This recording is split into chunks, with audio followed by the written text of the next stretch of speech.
Okay. We're now live on YouTube. Um, what is new in this phase of Ethan Klein's crash out? You may be asking. So I'm gonna close League of Legends because it's like in my ear. What is new? Well, context. Ethan Klein claimed that he was going to add me to the lawsuit because people were calling him misogynistic. Yeah, I use my tweets as an example. People were calling him misogynistic for only suing small women creators. Right? This is how it started. Jeez Louise. Good evening. I've been thinking deeply about everything going on, specifically about the accusation that I am a misogynist for suing 3 women. You were all correct. It's not been fair. That's why I've decided to add John the Black to the lawsuits for gender equality. Should I be sure to thank all of your snarker friends for their constructive advice? Right? But Ethan is misogynistic. Listen, can't say that or you get sued, apparently. Or no, you can't say that or some other random people will get sued. So, yeah. And this was my response to that. And then he turned around and he dropped this story, right? A day later. It's also super funny because all of this came before his deadline even expired. He devolved down to like essentially being like, guys, I was trolling. Guys, I was trolling. Don't take me seriously. I was trolling. Before he even the timeline that he set expired. Like, okay, sure. He says, I understand my announcement that I'm going to sue Sean the Black was upsetting the sun. Therefore, in an act of superhuman grace, I will make you this offer. If the snark subreddit, Taylor Lorenz, and Cat 10 Barge all apologize for calling me a misogynist, I will consider dropping the lawsuit against Sean. This offer expires Sunday at 11:59 p.m. Right. To which my response was, I had a few responses. I said, "Help me, Obi-Wan Kenobi." This was a good response. I like this one, but this one didn't get that much engagement because people don't like my nerdcore responses. Um, yeah, I said Ethan. At least Ethan Klein Ethan clipped me looking good. It's true. So my hair is literally not cooperating, bro. It's not cooperating. I feel it not cooperating. Um, but my actual response was, this is the last thing I'll say about this, but Ethan Klein using me to force accomplished women journalists to grovel to him is ironically exactly the misogyny he claims is inaccurate in this very post. He presents a false choice. 1, grovel to him as he exerts the control he wants to feel over women. 2, deny him whatever gratification he gets from the narcissistic behavior and subsequently be blamed by him for a small creator being sued. I reject this choice. Fuck you, Ethan. Can a whole subreddit collectively apologize? He then clarified in a follow up post, because he didn't respond to this, right? And then also like I ratioed Nux crazily because my next was like, oh no, how could this happen? Also, someone check in on Nux after today. Whatever happened to all this bravado, right? How was the popcorn, Nux? Another movie cut short. Another movie got cut short.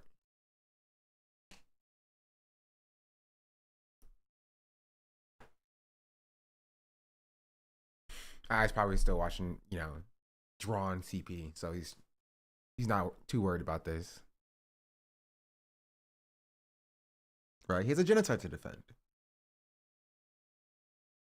Um, and in a follow up to Hassan talking about it, Ethan then made this the next day, right? This was the 27th. He said, because Snark and 2 disgraced journalists are unwilling to swallow their pride, it looks like the lawsuit against John will be moving forward. So, in an act of unimaginable grace, I am prepared to make one final offer. If Hassan donates $25,000 to each of the GoFundMe's, I will tear up the Shine the Black complaint that I've already spent several thousand writing. Furthermore, Hassan behind the scenes donations will be found during discovery. So, pretending like you're helping them behind the scenes works now, but everything will be overturned to us in due time. And this was my response to that as well. I said, so after failing to force two women to grovel enough for his liking, he has moved on to trying to force financial penalties on Hassan using me as hostage once again. Another false choice. Either Hassan, one, donates the $75K publicly and further feeds Ethan's puppet master God complex. Two, doesn't feed Ethan's ego so he can then pin the blame of him suing me on Hassan. Multi-millionaire, millionaire, I can't read. Millionaire socialist won't spend $75K to protect the small streamer. If I give Ethan on your pawn, suck my dick. Right? And after he posted this, everybody was like, that doesn't sound legal. That doesn't sound very okay. What do you mean by that? To the point where like even some of his like own Reddit community members were like, this feels weird. This feels weird. This feels strange. One sub to Herodotus. You know? And of course, like the wider internet. Just says on Nux in his last tweet, no joke is about age and pornography. What are you talking about?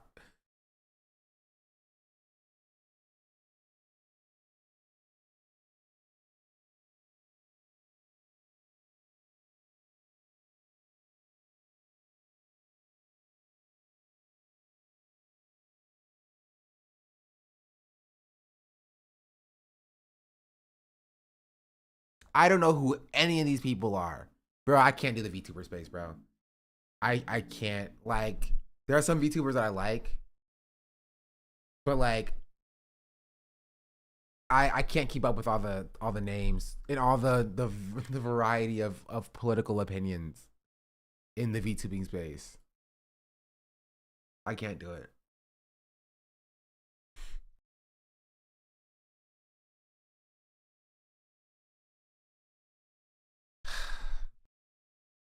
So this is where we left off yesterday.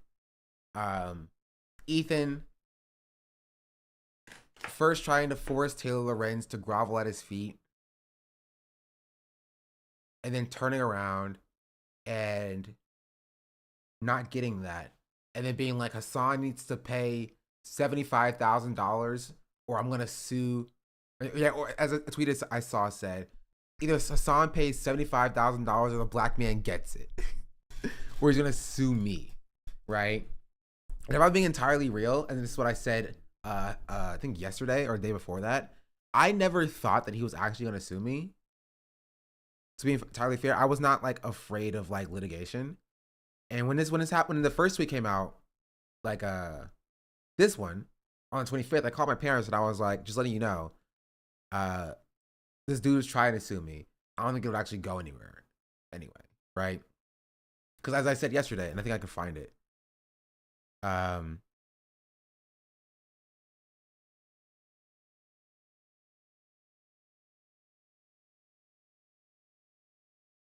But like, he has nothing on me.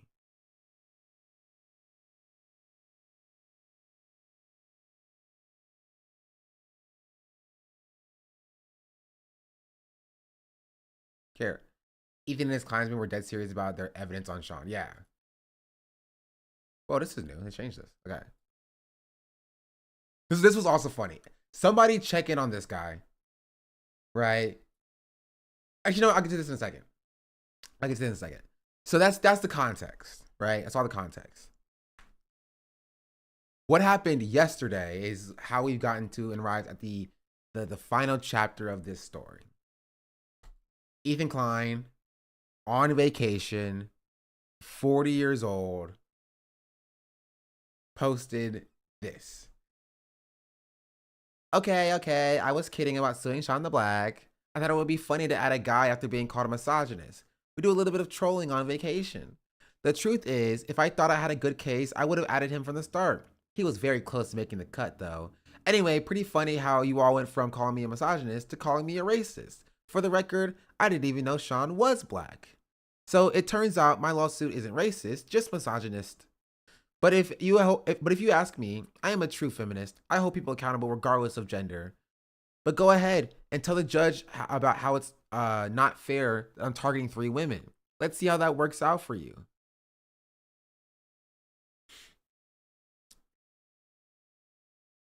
Who makes his IG post? Your pic was in them.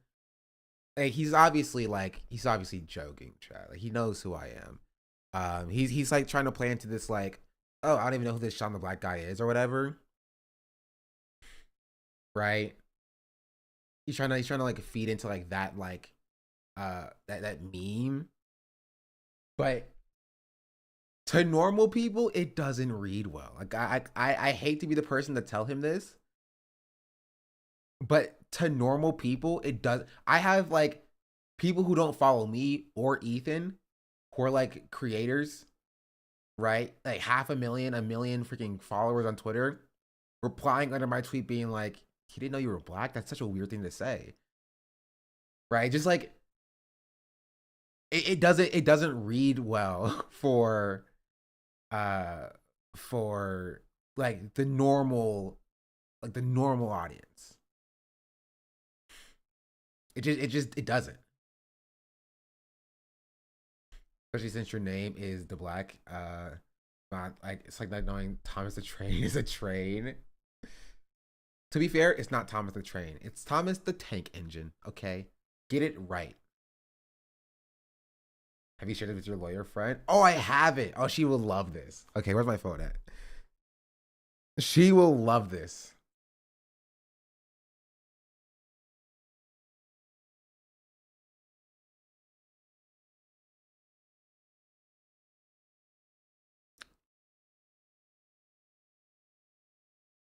Where is it at?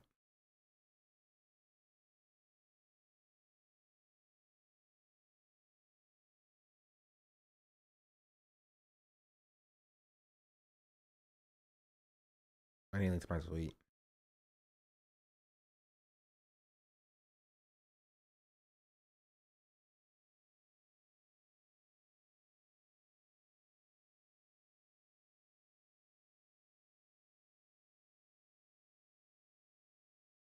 Okay, let's see what she says.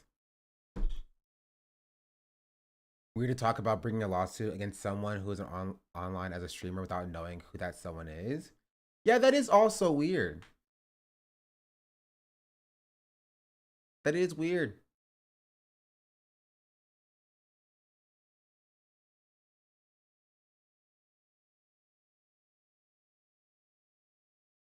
I hope your day is lovely. I hope your day is lovely too.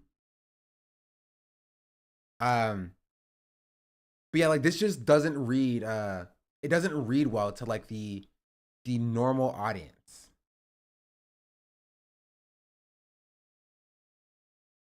Right? It doesn't. But like to be fair, like his audience thinks this is hilarious. His audience is like, oh, Ethan, what a great troll. Man, I'm so glad you did a big troll. You really got them, really had them going there for a second. You really had them going there for a second. You're a funny man, Ethan. You're a funny man, Ethan. Is this real? Yes, this is real. He posted this. I went and checked. Here, I will show it on my stream for posterity's sake. This is a thing that currently exists on his story. Right?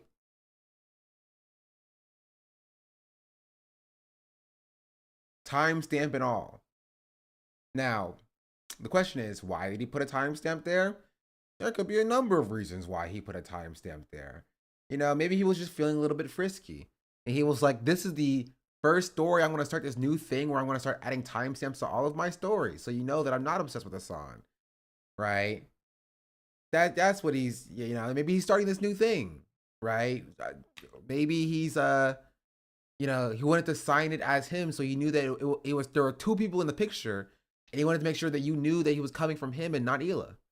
Right? Maybe it was that. Or, you know, maybe it's And then the fact that potentially his lawyer told him that he had to publicly sign a message that he wasn't serious about his potential extortion attempt with the date, so that it's a tad harder to hold him accountable for trying to extort money, allegedly, potentially, out of Hassan. Some people say it's that, but like, yeah, maybe it's not that. You know, who knows? Who knows?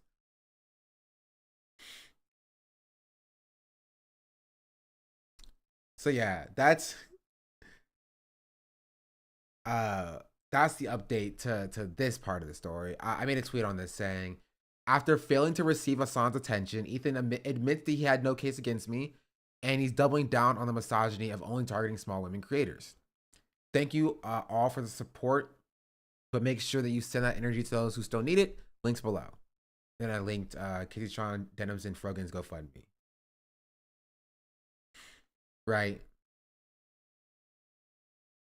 And this is why I say this. This is specifically why I've never caved to Ethan. Right? I never treated Ethan as though he was serious.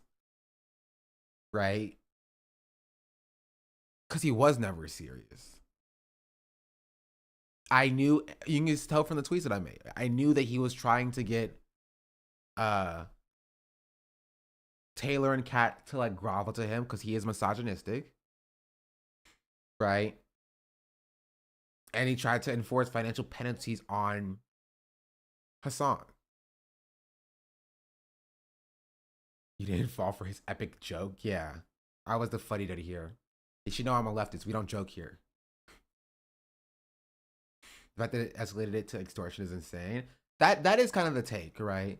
In that he's like, haha, I did a funny troll by extorting Hassan.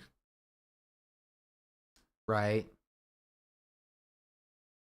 And even to like a lesser extent, Taylor and Kat as well. Right? He wasn't trying to extract money from them, but he was trying to extract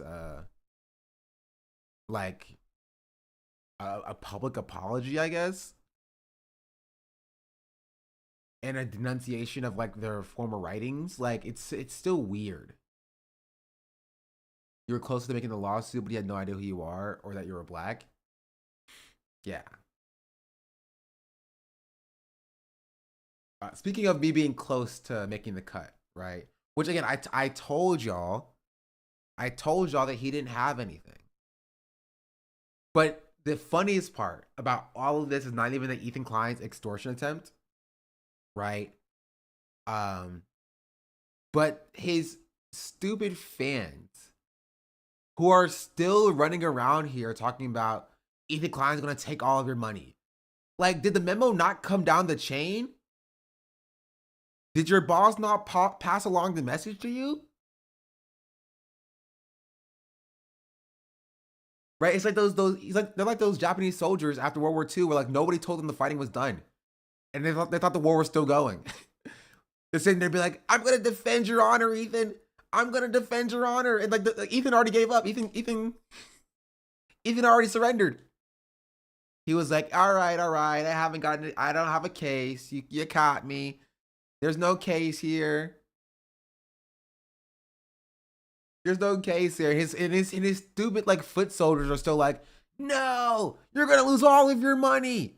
You're gonna lose all of your money. Ethan's gonna take you for all you own. And like, no, he's not. Do you not feel dumb? Do you not feel stupid?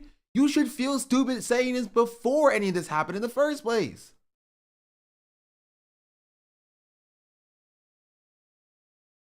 You're dumb. He never had anything on me.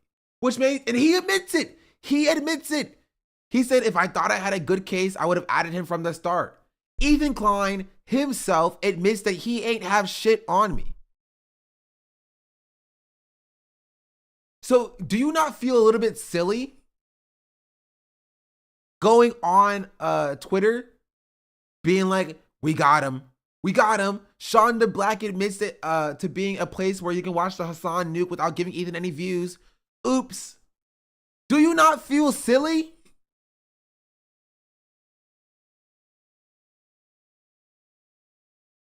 Okay, I need to know. I need to know if this tweet is still up. I need to know if this tweet is still up.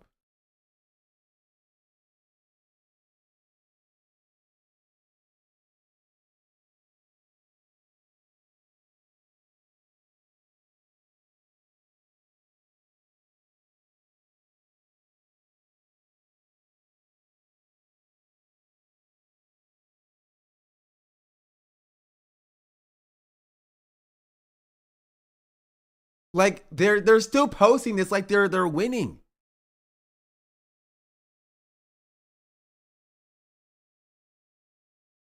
Like they're so stupid. They're so dumb.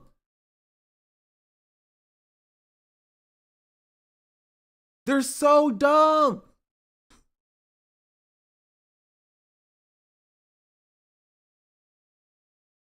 Right here, like just watch this. Genuinely aren't watching the video on the main video feed. You know what I mean? The only people watching the video on the video feed are the people who like the video. Everybody else has decided to not give it views and watch it everywhere else. You know what I mean?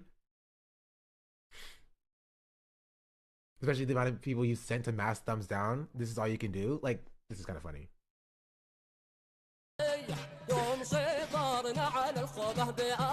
watched the discover this big old nothing burger. I'm happy everybody's watching you guys instead of giving Ethan the views. Yeah. Think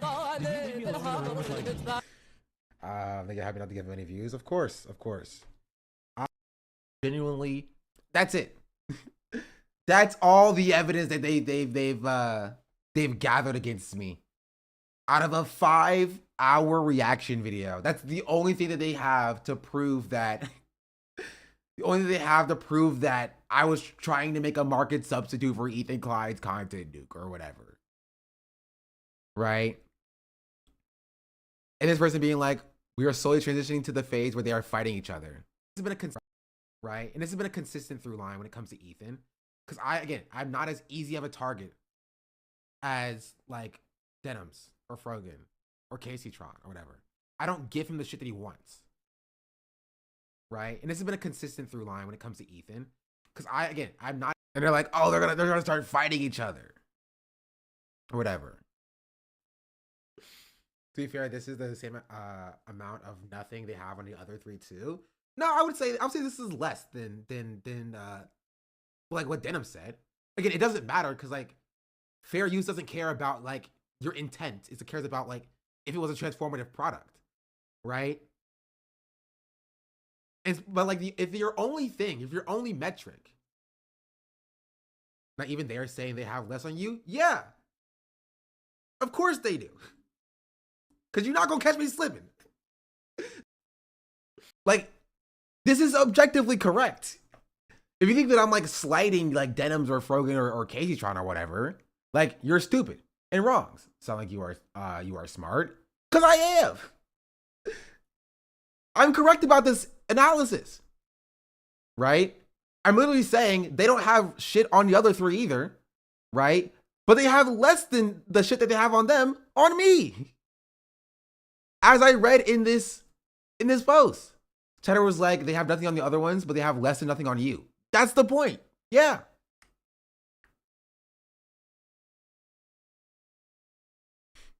Of course they do.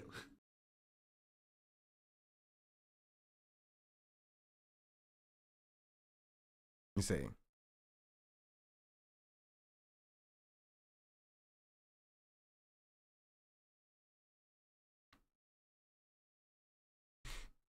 But yeah, it's so funny. Like your boss is very cute. It has sakura flowers on it. Cherry blossoms. The Black says she's my African princess. Walter White, thank you for the 7 months. 7 months, and I only just learned you were black. Wow, you're gonna tell me now that you're white with the name Walter White? It's crazy. But it's so funny. It's so funny that they're still running around here acting like we got him. We got him, y'all. We got him. We caught him red-handed. Ethan Klein has a lockdown lawsuit. He's gonna lose all of his money. And then Ethan himself is like, yeah, I don't got shit on him. You know what I mean? Ethan Klein himself is like, yep, I ain't got shit on him. If I thought I had shit on him, I would have added him in the first time. Which is exactly what I said. Literally exactly what I said. I said, if Ethan Klein thought he had a case against me, he would have added me originally. Which is why I was not even close to afraid of being added to the lawsuit in the first place. Right?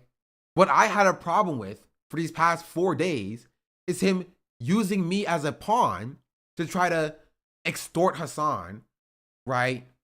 Or to force like women to like grovel at his feet or whatever. And drag in unrelated parties using my name. That's what I had an issue with. That's what I had a problem with.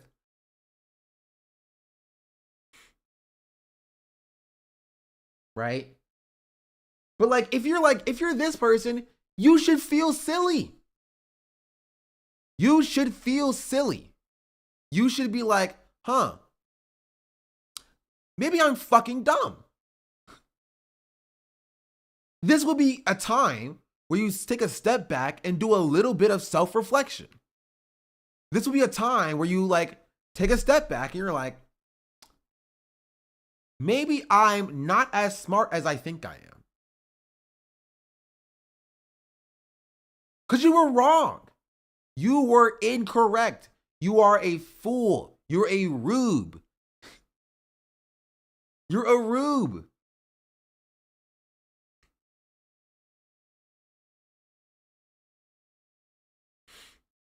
This has to be taken into account when he sues the girls, right? Like, there's no way this behavior is allowed. I don't know. I'm not a lawyer. Yo, open presents. Thank you for the 100 gifted. Huge W. We made it. Chat, you know what? I have to play the song. We started with the first day out, but I want to play the other song. There's also a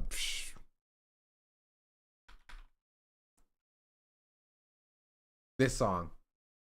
You might not know this song, chat. This is from my man Adam Hicks. You might know him from Lemonade Mouth, right? This is how I feel. Actor and rapper Adam Hicks. Music Street survived this? I don't know. Lemonade Mouth and Zeke and Luther was arrested after several armed robberies were reported in Burbank. Back to you, Julie. This is me. I am this. Thank you for the 100 gifted. This is the best deal I can get for you. What do you mean the best deal? What am I paying you for? You have to take this deal. This is the best deal they've offered you so far. I've done everything. Was he in Pair of Kings too, or am I crazy? No, he was in Pair of Kings as well. You're right. Only half of it, because this happened. He got arrested for armed robbery. And so they have to replace him in Pair of Kings. The Honorable Judge Roberts. You may all be seated.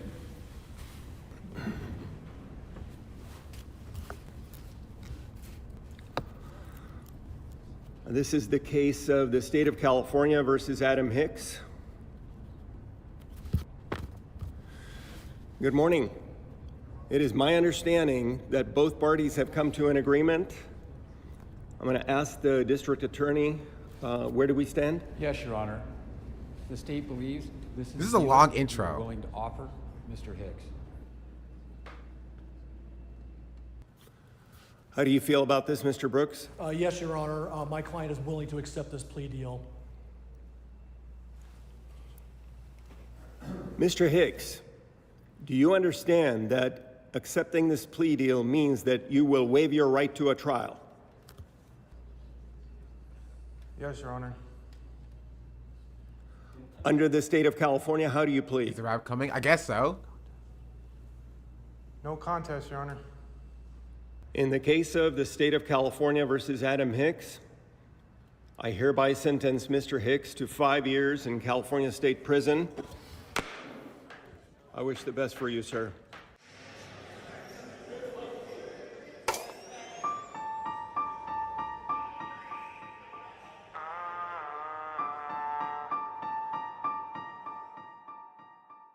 They try to lock me up and throw away the key. Never thought that I could turn around and be someone. Sat in my cell and every night I couldn't sleep. Asking my mother, are you there? Cause I need someone. I put that pistol in my hand and wouldn't leave. Traumatized when I hold that gun. Now they seeing that I'm back up in the streets. And everybody fucking with me, I'm the chosen one. Everybody fucking with me, I'm the chosen one. That's how I feel. Everybody fucking with me, I'm the chosen one. I was back up in my city rolling free. I was running with my shorty in the heat. I was tripping on my side, bitch, trying to get a drink. Pop another pill, trying to feel it. I feel like this white boy here. Police, boy, I'm from the east. If I you ain't got a black. problem, then we take it to the streets. I was on my grind, trying to make it on my feet. If it's money on the line, then you know I gotta eat. I'm feeling like I'm feeling like Adam Hicks, baby. Looking at a wine list, Uncle Metal tripping all the time with my finger on the squeeze. Faded as I can, wasn't focused on my dreams. I was doing This is not you, nah, it's me. You can't tell? We're twins. To me, it's so funny. He literally played a twin to a black guy, right? One of his most famous roles is him playing a twin to a black guy. You can get it if you want to, but you don't. Be a pair of kings. Be a pair of kings. I don't And I started understand. tripping, so I laid his ass down. They try to lock me up and throw away the key. Never thought that I could turn around and be someone. Sat in my cell and every night I couldn't sleep. Asking my mother, are you there? Cause I need someone. I put that pistol in my hand and wouldn't leave. Traumatized when I hold that gun. Now they seeing that I'm back up in the streets. And everybody fucking with me, I'm the chosen one. Everybody fucking with me, I'm the chosen one. Everybody fucking with me, I'm the chosen one. Now I'm back up in my city rolling deep. Everybody fucking with me, I'm the chosen one. Got that rollie on my arm in the streets. Don't even think about it though, I just go cop one. Push started and we ride with no keys. Even Klein can't take us man, down. You don't need one. Big figures for a line of the show. And I got your girl in the bag hitting nose. I've been on the road, started from the bottom, but I did it on my own. Yeah, they knew I was a problem from the minute I was gone, but I showed them that I'm on it and I'm right where I belong. Yes. This is a true story. Adam Hicks was in Disney Channel. He was a very popular Disney Channel actor. He then was convicted for armed robbery and went to jail for 5 years. And then he got out and then he released the First Day Out song. That is a real thing that happened. That is a real thing that happened. And this is his First Day Out song. Yeah, they see us all mine. And he kinda cooks. Shit in my name, don't put shit on my name, ain't got shit on my grind. But ain't shit changed, if he tripping, I'ma let that shit bang. Try to lock me up and throw away the key. Never thought that I could turn around and be someone. Sat in my cell and every night I couldn't sleep. Asking my mother, are you there? Cause I need someone. I put that pistol in my hand and wouldn't leave. Traumatized when I hold that gun. Now they seeing that I'm back up in the streets. This is him actually saying that? Yeah, bro's a rapper. With me, I'm the chosen one. Everybody fucking with me. I love that he stands the exact same way in all of these shots. And it's so funny. It's so funny. Where does it start? Asking my mother, are you there? Cause I need someone. I put that pistol in my hand and wouldn't leave. Traumatized when I hold that gun. Now they seeing that I'm back up in the streets. And everybody fucking with me, I'm the chosen one. He stands the exact same way, bro. Why does he keep Why does he keep standing like that?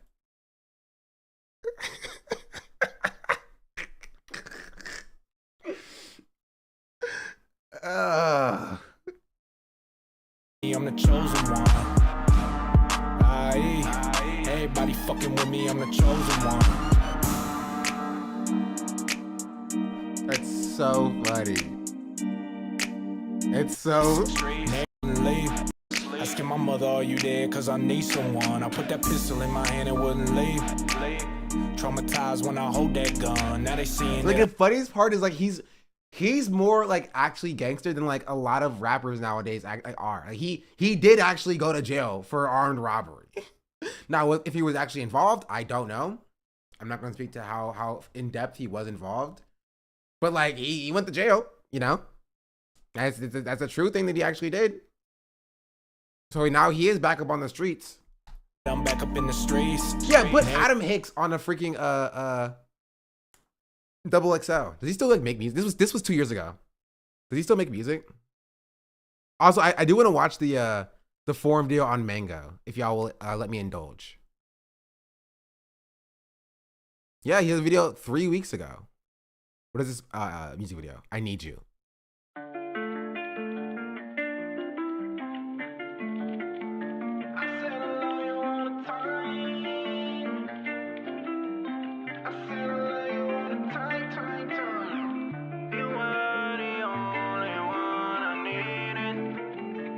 Bro, somebody has to do, like, I want to read a scholarly article about the Disney effect.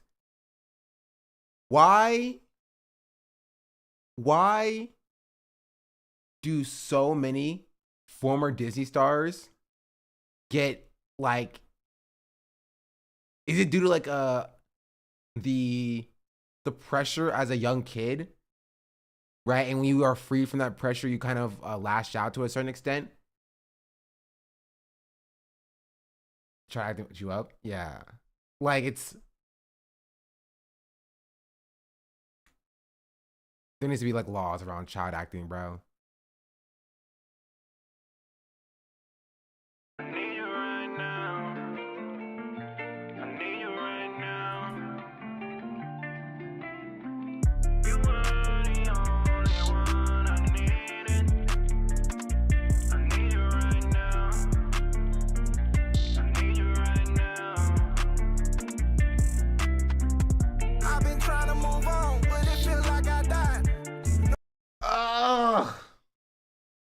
Oh, that's so much worse.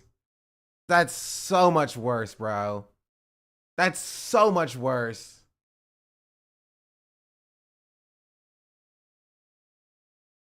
That's so, let it cook. Okay, I'll let it cook, but like I didn't like that first part. I've been trying to move on, but it feels like I died. No one by my side. I do these drugs of mine.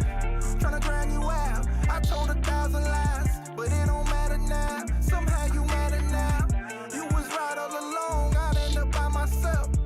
Everyone did me wrong. They tried to drag me down. I see you moved on, but are you happy about it? Please tell me you still think about it. I've been trying to figure out my life without it. Don't know how to say it. It's such a downgrade. It's such a downgrade from what we just listened to. You know what I mean? Like this versus like freaking this. This is just significantly better. Everybody fucking with me, I'm the chosen one. Like it's so much better. I was back up in my city rolling free. I was running with my shorty in the heat. I was tripping on my side, bitch, trying to get a drink. Pop another pill, trying to feel it when I lean. I ain't worried about police. And I kind of prefer the other one. No, it's so atrocious. It's like an off-brand ripoff of Young Thug, but like with none of the energy that Young Thug brings to actually make the music enjoyable to listen to. You know what I mean? At least Young Thug brings a level of energy that I'm like, I can rock with this. But this is just like Young Thug, like vocals without Young Thug energy, and that's just like terrible. Don't know how to say this. You know how I get when I'm tripping. Somebody say me. Forever turn into a maybe. Maybe turn into you hate me. Can we talk about it? Fuck this shit, you crazy. I just feel like when we were together, Like, okay, we'll move on after this, but like, because I feel like he's kind of chasing a sound that like is popular, as opposed to chasing a sound that's him. I think this song is more closely aligned to his like Disney rap career, right? And I feel like that is something that you can bring that's more unique that like a lot of artists don't have. They don't have a beginnings in like Disney raps or whatever. And so like that sound is like, maybe it's a nostalgic sound for me. Like I love Lemonade Mouth. But like this feels like he's kind of chasing trends a little bit. This is his most recent song. Wait, this is 2 years ago as well. Never mind. F me. These are both 2 years ago. It's okay. He has a song from 3 weeks ago. We're gonna see the newest song from 3 weeks ago. just sick of being here. That's it. Bro, why are all these... Okay, are you okay, Adam? Why are all these songs about popping pills?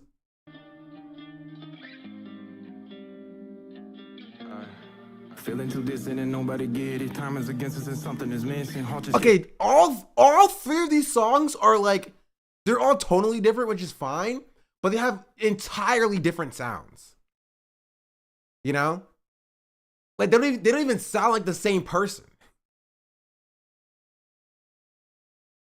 They're entirely different songs. Yeah, but they sound like entirely different like people. Like I like a versatile artist, but I like when I go to an artist, I like going to that artist for like what it is. Right? Like for what that artist brings. You know, if you go to Kendrick, you'll get Kendrick in different stages, but it's still gonna sound like Kendrick. And this just feels like a different person, essentially. Feeling too distant and nobody get it. Time is against us and something is missing. Heart just gave out, here's my heart that I'm giving you. Love you, I really do know that it's critical. Gotta get high to forget all the past. She started to crack. It's better, at least. You said it's your last. Too many lies, I mean, why did they ask? World turning us cold, and I hope it don't last. Fall in this tunnel and turn off the lights. Knowing the call, feel like you died. You used to this feeling, you can't even cry. A genuine person is too hard to find. Faking they love, you can see in their eyes. Open this book, I got nothing to hide. Thinking it through, I'll be up through the nine. Stuck in this cycle, and I don't know why. Pressure medication, I think I'm suffocating.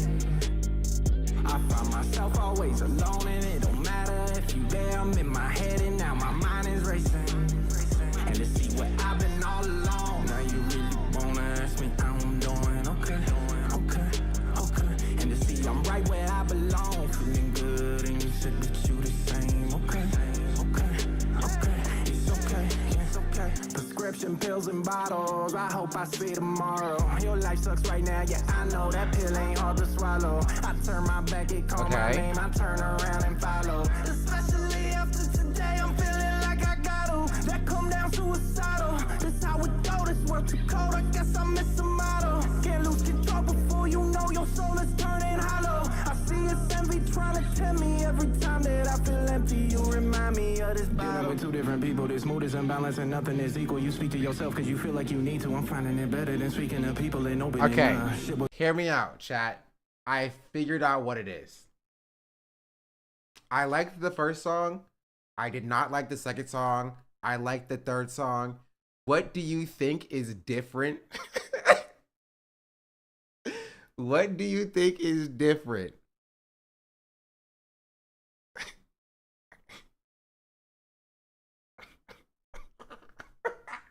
I'm just saying, maybe I'm biased, right? Maybe I need to do a blind listen, right? Maybe I need to do a blind listen.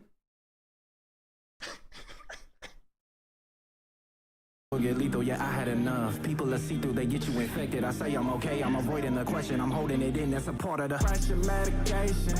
I think I'm suffocating. It's not bad. Always alone, and it don't matter if you there. I'm in my head, and now my mind is racing. I like the hook on this a lot more than like the verses. The verses aren't great in my opinion, but the hook is catchy.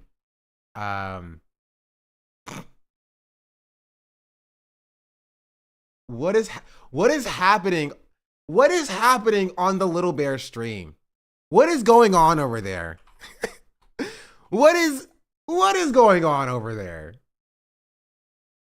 I don't want to do any of the long ones. We'll just do Vandal. Chris Rock. Because what is this? Unless like you chose a picture of Chris Rock when he's a kid, in which case is this guy.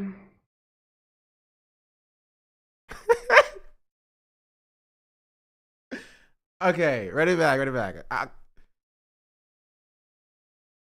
Rock.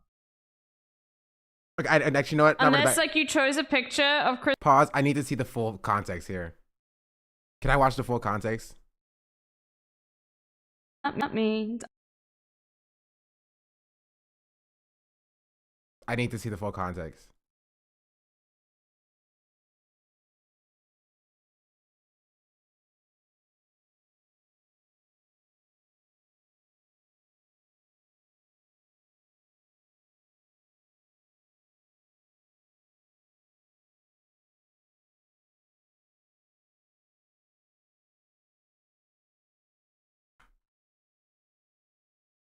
Where's it at?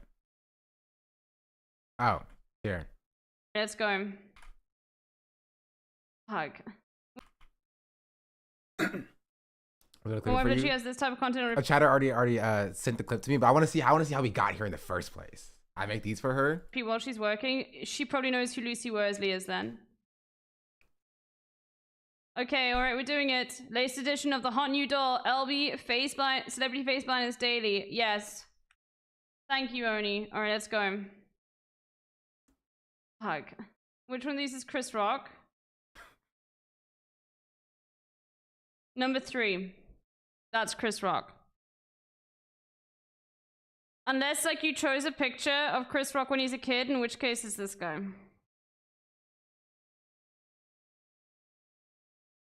Number 3. That's Chris Rock. No, actually, I'm gonna go 4. Fuck it. This was bait. Scroll down. I'm going 4. Fuck it.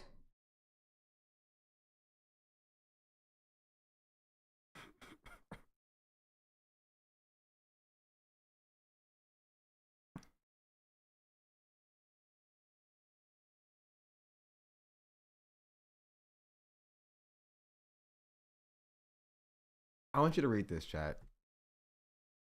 Number 3 is Chris Rock. Who is this, though?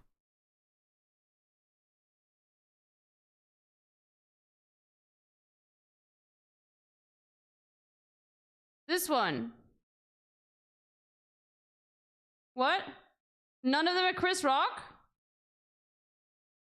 It's 3? It is 3? Oh.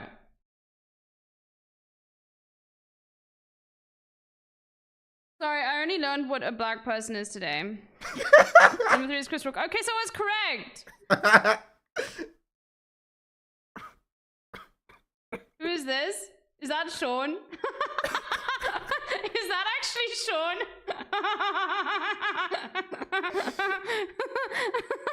That's crazy. I do have face blindness. Stop.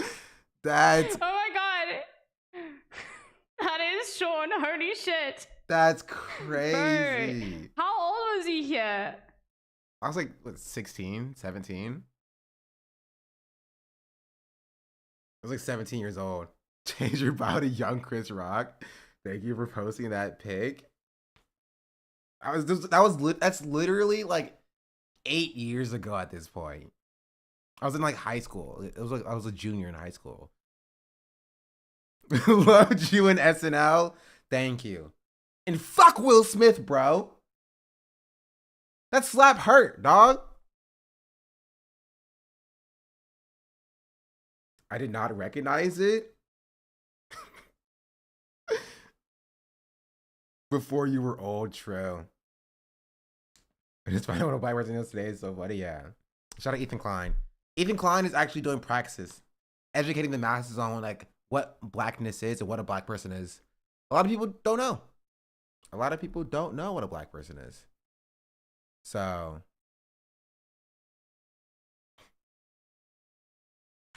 you were great in Rush Hour. Thank you. That's so funny. That's a hilarious clip. That's what a funny clip. Ethan's never had a black friend. True. You know what, Oni Spony? That is a fantastic content idea, by the way. That is a really good content idea. That's so good. Jeez Louise. I like that. I might steal that. If I ever get like to collaborate with like a huge streamer or whatever, I want to do it with streamers. Okay, I won't steal it if you're trying to do it with streamers. That's entirely fair. Oh shit. But man, that is a fantastic idea. That's so good. Don't say it too loudly. Love is going to steal that idea. True. Steal it. I mean, if I ever do a collaboration, I think that would be so funny. Just hire Oni for help. Oh, for sure. I wouldn't do it without giving something back. Right? I would hire you to make them, and then we would do it with the content creators and give you the credit. This is a wonderful content idea that Ludwig came up with. Stop. Speaking of which, did you know Amani is asking for collabs recently? I'd be down. You can come to my tiny one-bedroom apartment and do celebrity face blindness tests. Right? Would you? Okay, wait. Okay. Would you be down to collaborate on a website for this? I don't know if one already exists. But like making like a Wordle-esque website for this. I think that'd be a good idea.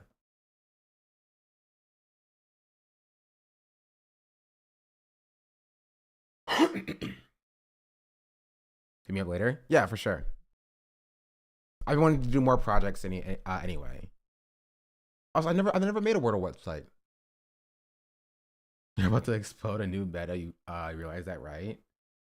That's such a good idea. Got you on UI if you need. Well, ads worst time. Oh, geez, Louise. Twitch ads. KKK2, thank you for the 26 months. Is that the longest sub? I think it might be the longest sub. Or maybe I think it's 28. It's actually the longest. I don't remember. That's like over 2 years. It's crazy. And Vitharn, thank you for the Prime. Also open presents for the 100 again, by the way. Oh, jeez, 100's so crazy. Here. Speaking of like creators and stuff, chat, you'll be proud of me. You'll be proud of me. I did what we talked about doing yesterday.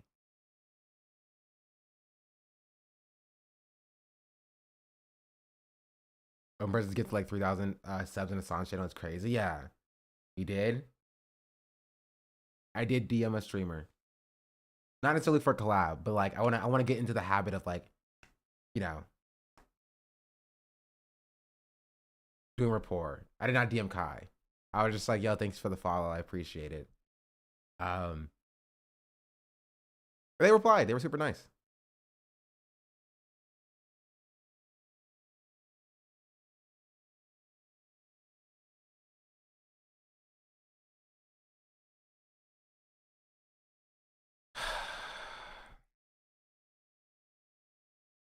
Is there anything else with the Ethan stuff? I don't think so.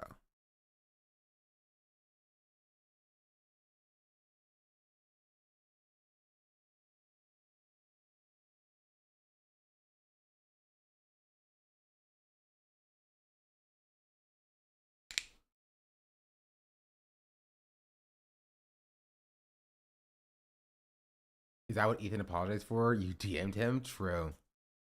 I don't trust open presents. They got too much cash. Maybe they won the lottery. Right? Maybe they won the lottery and they just want to help out. They're doing praxis. I can't speak.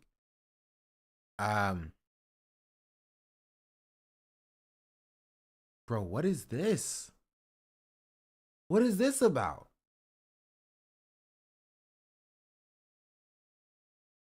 Responding to the negative backlash from saying KKKleins' family deserves to be financially ruined, Asmongold appears to suggest that he intends to incite members of his audience doing stochastic violence, I can't read, against his detractors.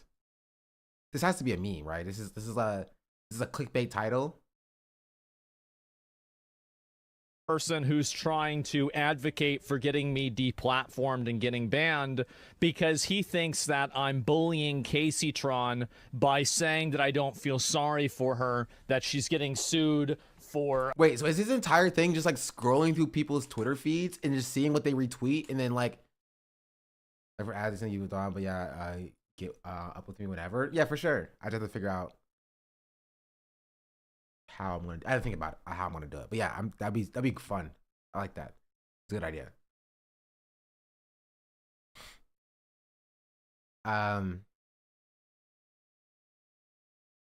You know, I think Asmongold should be deplatformed and banned. I don't care. I mean, that's not a crazy take. Scribble Dibble gifted a tier 1 sub to Oni_Spumoni. KKKleins by saying that I don't feel sorry for her banned. So this is another person who's trying to advocate for getting me deplatformed and getting banned because he thinks that I'm bullying Casey Tron by saying that I don't feel sorry for her, that she's getting sued for from Ethan, right? Basically, right? This is the reply. So I don't know exactly where it is. And so this is Mike from PA. This is the same exact guy. He's absolutely having a breakdown. If we keep pushing, the problem will solve itself. Gentlemen, I want to let you guys know that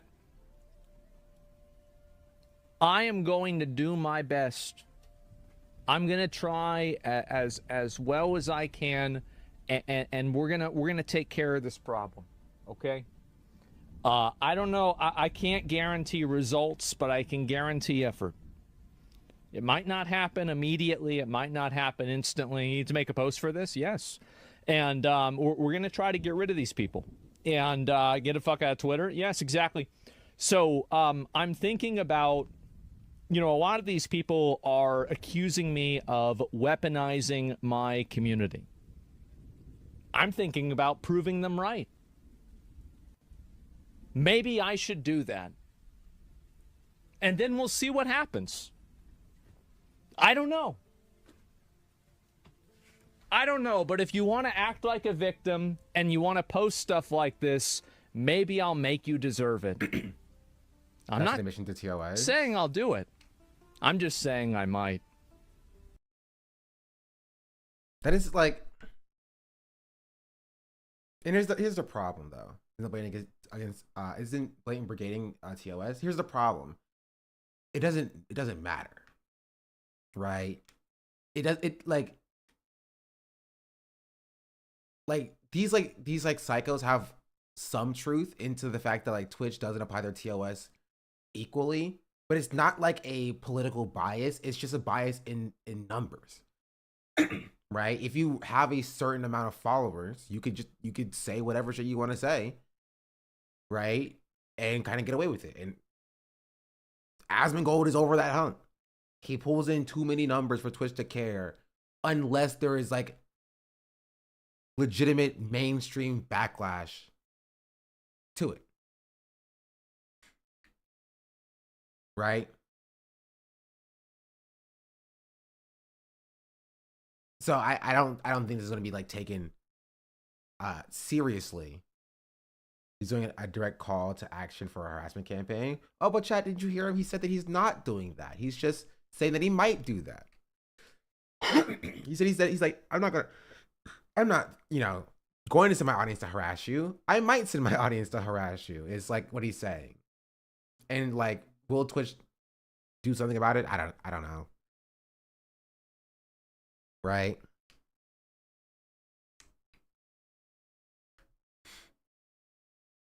I don't know.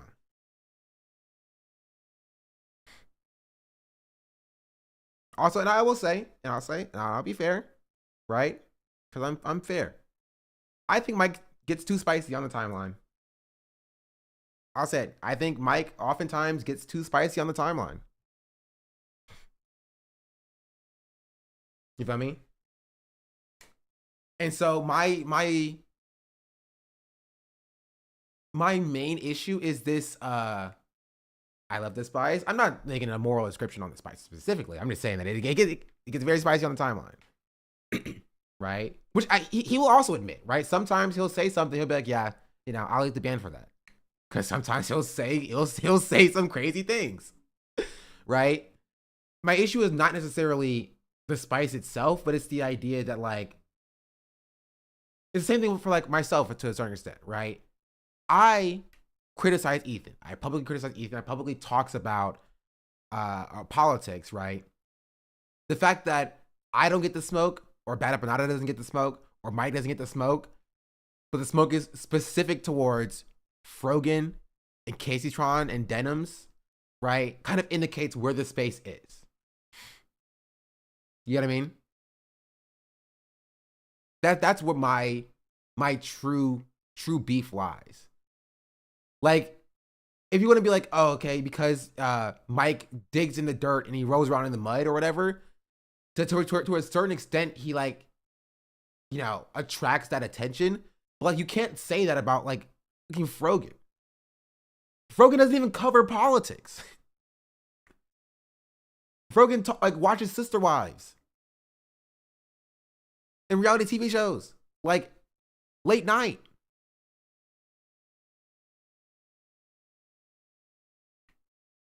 And that's the issue. That's the problem. So if like the focus was on like Mike, because Mike does be tweeting spicy, that would be one thing, but it's not. It's not. Asmund went from supporting Sam Hyde to attacking Frogan the other week. That's not remotely surprising.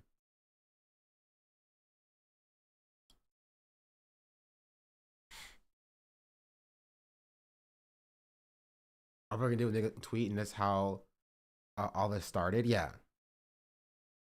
None of them deserve this shit, but Frogan especially, I did fucking nothing. Yeah. It's just, it's so gross. It's so gross. Right? This is why I was pushing back, and I pushed back on this like idea that some people have of me, that because I think and this is going back to like the Ethan Klein stuff. I think some people, even like in the snark space, infantilize me. Right? But I think it's fair to call me and you know, classify me as a small streamer that Ethan Klein is like harassing. But like, I see people being like, oh, you know, Sean was probably scared out of his mind. He was probably terrified of what Ethan was going to do to him. Like, I wasn't. Like, I appreciate the you know, the support, but I wasn't.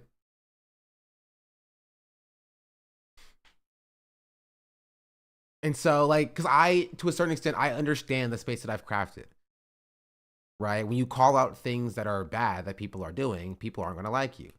Like a perfect example is like, there was a Twitter clip farmer that followed me a few days ago. And I removed him as a follower cause I was like, I don't like clip farmers following me on Twitter. But like, he sits in here and he clips the section about FaZe. We talked about yesterday, like FaZe Clan and Mizkif section. And I was talking about how it's weird to draw the line at Mizkif being like a weird closeted racist, but like still have like Neon and Sneeko and Aiden Ross around or whatever. The clip farmer clipped that out and posted that on Twitter, being like, Sean the Black calls FaZe Silky a hypocrite or whatever for not wanting Mizkif to be at the FaZe party. I'm just like, what? And so I just blocked them. I just blocked the account. I'm like, okay, cool. Because they do that shit all the time, right? But to a certain extent, I understand if like, which is why I don't necessarily have a problem, because I stand by what I say in my streams. You know what I mean? But I choose to talk about important issues that I think are important, and to like stand up for marginalized people. And I understand that comes with a certain amount of hate and harassment when doing so. Like if you take a step out and you know, talk about like the mango situation, you know, there's going to be some hate that comes with it. Was it Yeet? No, I had Yeet blocked for over a year. You know what I mean? But like Frogan just doesn't do that. But Frogan gets like 100 times the amount of hate that I get. Frogan gets 100 times the amount of attention that I get just from being a hijabi Muslim woman. And I think that that's disgusting.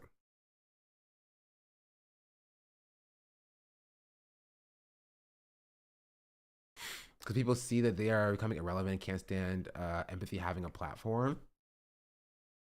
I think that exists for Ethan, but not for Asmund. Asmund's doing this because he's a shitty person. Like, if we're being entirely real, like, Asmund is doing shit like this because he's a shitty person.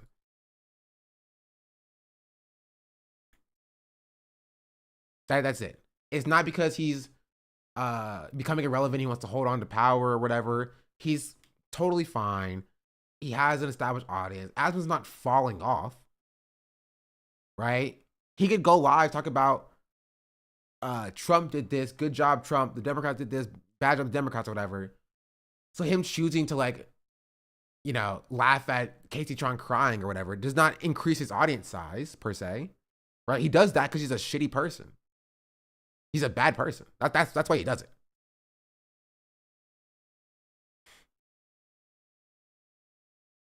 Right? He likes to feel powerful by punching down.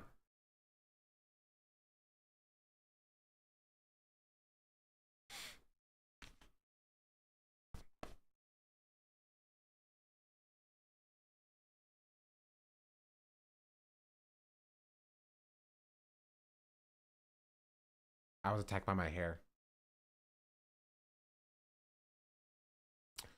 He's a specimen on his own. It's really the grossest person people to listen to. What does an Asmongold fan look like in real life, or have they seen Sunlight? They look like cops. There are cops who are fans of Asmongold. I think do the only thing they can to elevate themselves, which is bringing other people down. Yeah, it's so funny. It's so funny to sit here and like, and this is like also like, if you have a problem with like Mike's tweet Like here, whatever, you have a problem with it, but to sit here and act like, oh, you know, this is unacceptable when you are like pro-genocide or whatever, and you defend people who are pro-genocide, like, I'm sorry, Destiny has said worse than this last week, you know, and you defend Destiny. You want Destiny to be back on the platform. You think it's unfair Destiny's not on the platform. Right? You said shit worse than this like last week. What is this pearl clutching here? You're pro-genocide.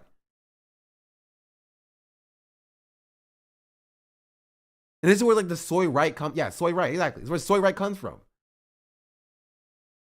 Like they pearl clutch at people giving them a fraction of the energy that they put out into the world.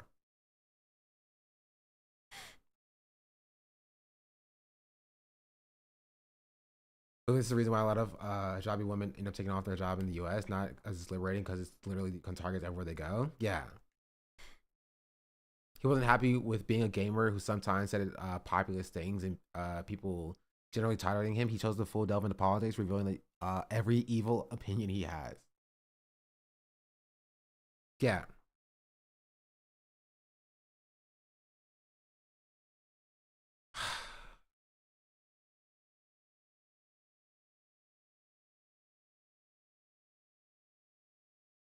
Yeah, that's my take. Ow, my freaking knee.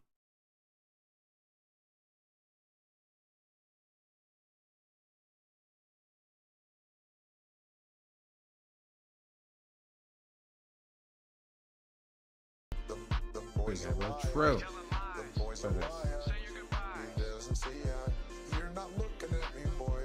Fuck Ek bro. Oh, the Drake thing. LABTYD. Thank you for the 4-month subscription. We'll put the Drake thing on the docket. But I covered all of this. Wait. Someone said there was a new one? Oh, there was a lot of new ones.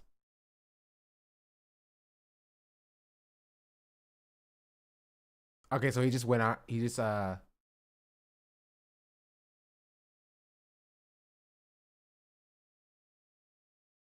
he immediately turned around and just started tweeting about Casey Tron again. Doubling down on the misogyny. On vacation, yeah.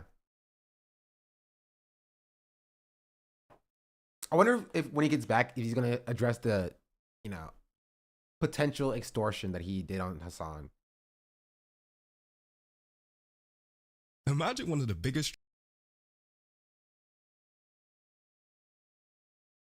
Anyway, I do want to see the this foreign video on the Mango situation and see what that's about. Ah, you guys love this guy. Foreign's great. Foreign's a friend of the show. He rated it like yesterday, I think. Why are they blurred? Because they were like super shirtless and stuff. Stream is encouraging his alcohol-addicted friend to drink himself to death while essaying female streamers, and everyone claps. Yeah, that actually happened. Hey, everybody! Mango just blew a .32! Oh God. That is dangerous. That's not good. That's not good. That's dangerous. Let's up those numbers.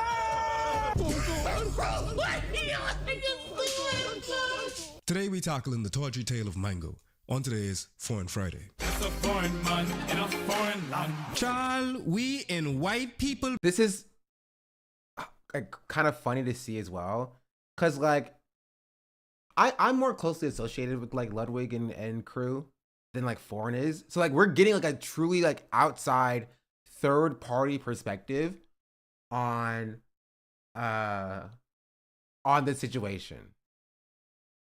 And so I'm genuinely curious on how this coverage differs from my coverage. I will acknowledge the fact that like I could still be like implicitly biased and like implicitly like neutering my coverage because like I like Ludwig and I watch Ludwig, right?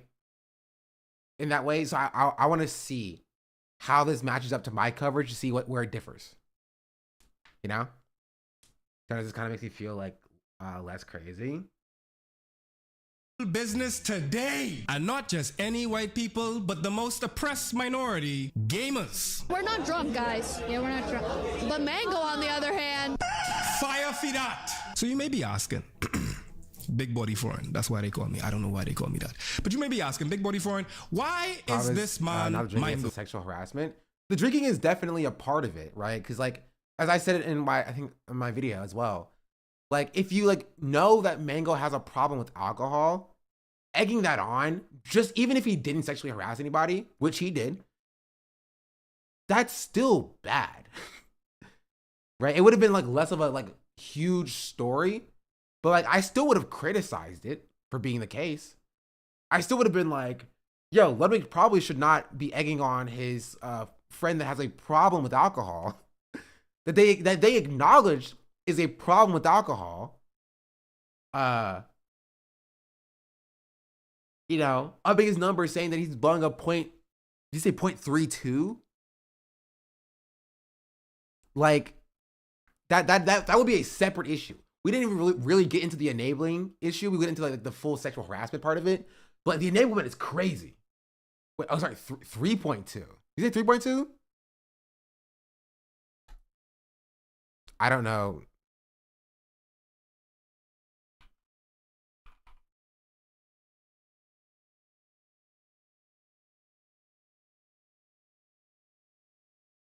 I don't think it was a 3.2. 3.2 was insane. I thank you. It was 0.32. I was correct. I was like 3.2. As I had to Google, I was like, what would that be? Is that can't be normal?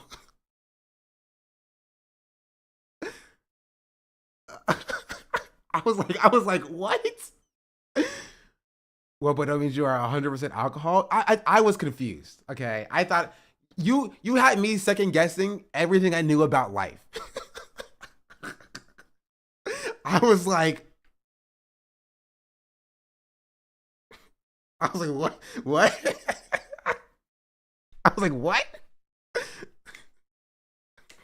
Bro is the bottle. Bro's the bottle. Acting like Mario, jumping on a mushroom. but Mango, on the other hand, no. He's humping toes. No. End the stream. Oh God. Niggas say delete evidence of me doing sexual assault. This is what peak Master Race performance looks like, chat. End the stream, Mango says. End the stream. In order to understand the atrocities I exhibit in this clip, we must go into the Mango lore. The Mango lore is as deep as it is inebriated. But quick disclaimer, no misogyny, and most importantly, no ableism. In regards to the alcoholism, no ableism. It's an addiction, and it ought to be treated as such. As a Nintendo nigga myself, I am a sadist, as a masochist. Okay, I'm a malaprop too then. What can I say? I know that chatter. That chatter's been in here before. The overlap is strong. Yeah, I like pain. What's more self-harming than loving a company whose game prices never change? Talks of Pex, you could look at your profile picture, I could see. I know what you are. Nintendo prices never change. I will say, putting Twitch PFPs on the screen Risky business. I'll say it. I'll say it. That is some risky business.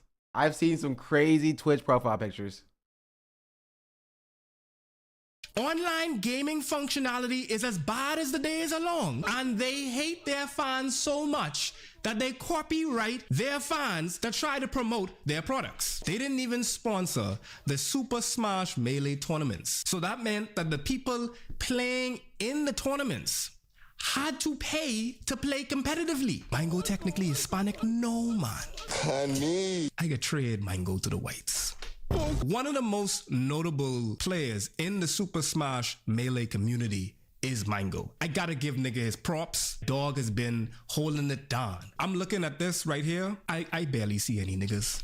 Back in my college days, I've been in these rooms, and I know I'm about to make a calumny towards one of the most marginalized communities ever. The gamers, them niggas hate the bed. Them niggas beefing with soap. This is the most common thing you hear about the Smash community. There's two things you hear about the Smash community, right? They don't like the shower or deodorant, or if they're black, they never got their hair cut. Ain't got no lineup. Their hair ain't never been lined up ever in their life. That's it. Or they're trans. That's fair. That's three things. That's three things though.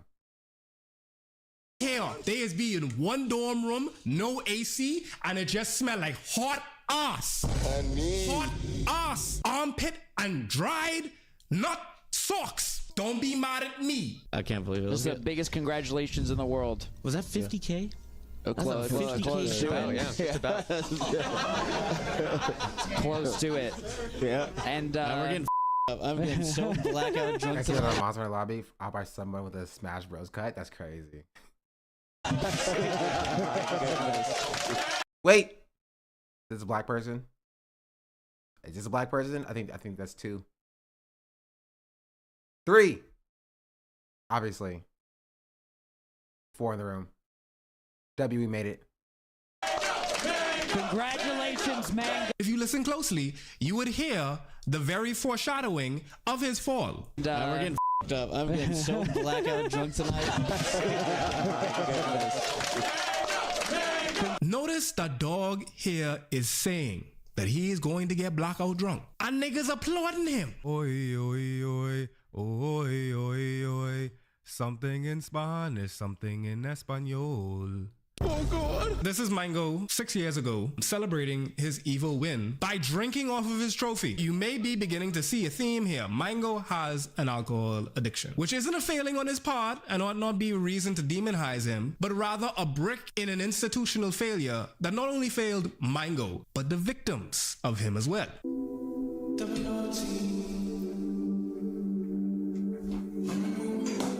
This is actually, he got banned for that stream too. Oh, I think I remember that happening actually.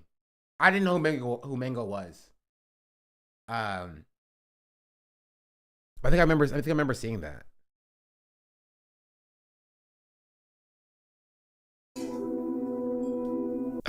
Are you all seeing this? Like, and I think, okay, this honestly makes it way worse on his like friends for letting him do what he did on that day. Because I didn't see this, but like, I'm sure they saw it. I'm sure they knew about it. This is Mango 7 years ago passing out on stream. This is a 33-year-old father of one, by the way. Here he is again. Don't tell me how to raise my son. Whether I hug my son or not has nothing to do with you. Look at all of you. Oh my God, hug your son. Shut the up. Why don't you go hug your own son? Make a son. Hug him then. Until then you know you know nothing. You're just some 22-year-old. Oh my God, hug your son. I do get his frustration, right? To be fair, I do get his frustration. Like, it's not your kid. Like, I think like, if you're genuinely trying to be helpful or whatever, like we all meme about like Ethan Klein, like, oh, Ethan Klein, be with your kids or whatever. But like, that's like a snarky comment. Like if you're trying to be helpful, it's not helpful for you to be like, yo, you know, this is how you should parent your kid. I do understand his perspective there, right? But like, bro is like drunk on camera talking about like, don't tell me how to raise my son. Like I've seen that in real life, chat. In real life, I've seen adults with a bottle in their hand, right, pushing away the cousins at the family reunion, being like, "Don't tell me how to raise my kids." You know, I've seen that. Right? Now he's fine. You good? Yeah, he's good. Like yeah, that is a thing that happens. It's just I don't.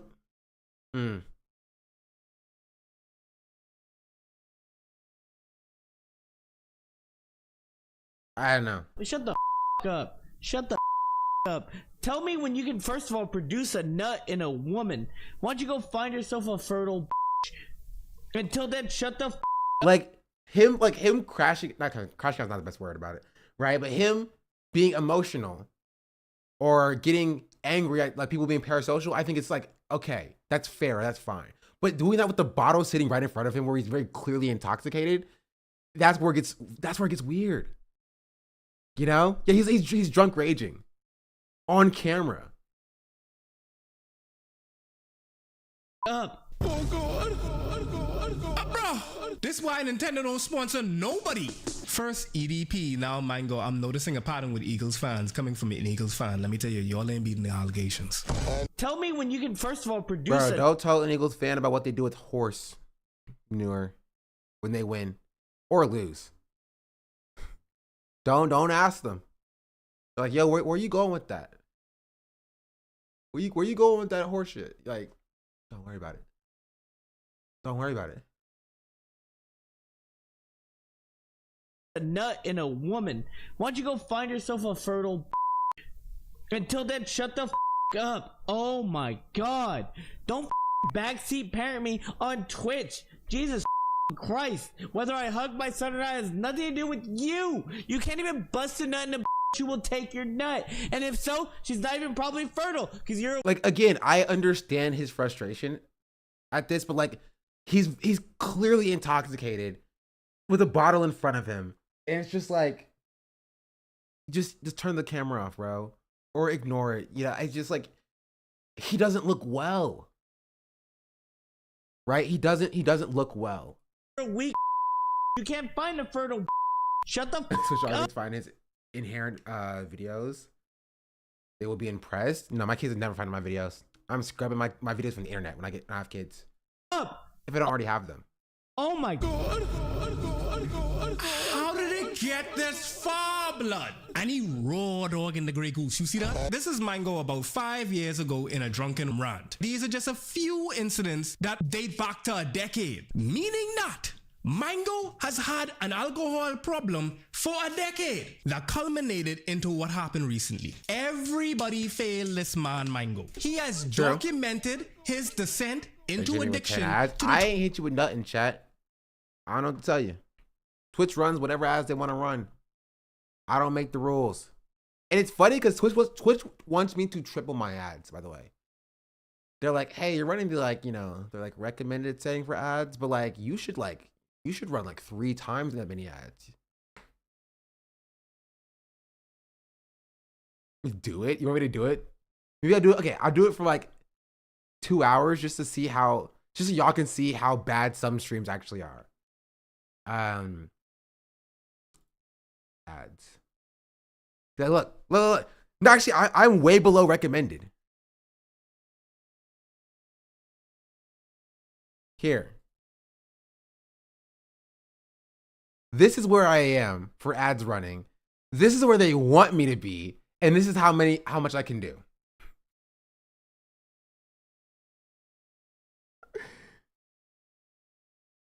I just watched 8 ads in a row. How much do they want me to run? This is 6 minutes of ads per hour. Recommended is 10 minutes of ads per hour. And a high is 22 minutes and 30 seconds of ads per hour. 22 minutes and 30 seconds of ads per hour. NP Sharky gifted a tier 1 sub to Yos 0N. Wait, you want They some have stream given to go with your ads? 373 gift subs in the channel. Okay. Honestly, okay, I'm gonna leave it like this. I'm gonna leave it like this only till the end of the video. I will say, chat, have my YouTube stream open on a second monitor or second window if you can. Or just watch me in YouTube for the next 30 minutes. So for the next 30 minutes, I'm going to be running 22 minutes and 30 seconds of ads per hour.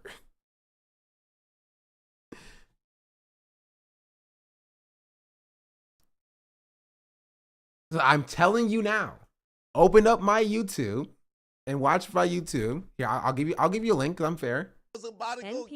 Or the mods get actually no. There's a mod here. Can you pin the link? 375 gift subs in the channel. Here, where is it at?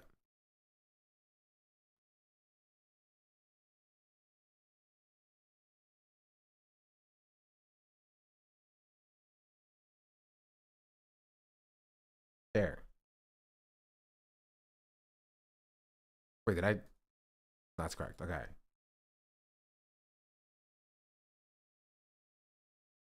And your prior point, there's actually a bunch of Black Smash players in the Smash Melee and Ultimate, especially Ultimate especially used to be many more before Smashgate. What's Smashgate? There's just a cooldown on changing that and get stuck like that. No, there's not. But yeah. 22 minutes and 30 seconds of ads per hour. Yeah.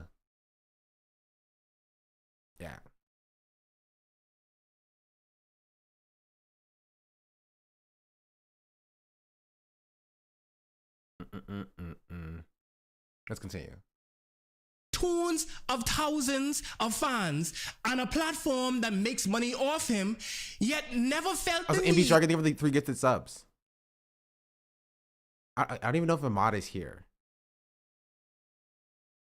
Here, I'll put it. I'll pin it for the people coming in here, so they're not going crazy.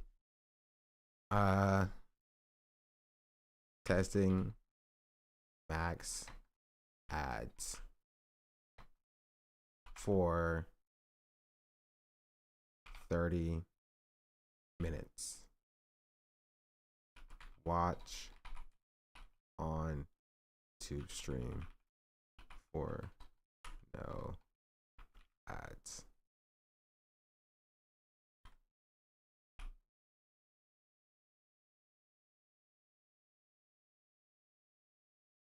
Boom. And it'll unpin after 30 minutes. What's the pattern of ads? Is like 5 minutes, 3 player, every 20 minutes, 10 plays. It's for the max ads, it's literally what is it? I forgot.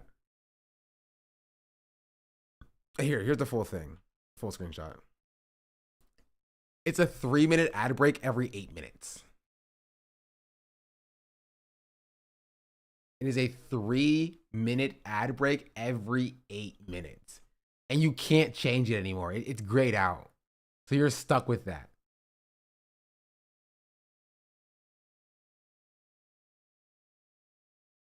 Well, enjoy it, chat. Let's continue.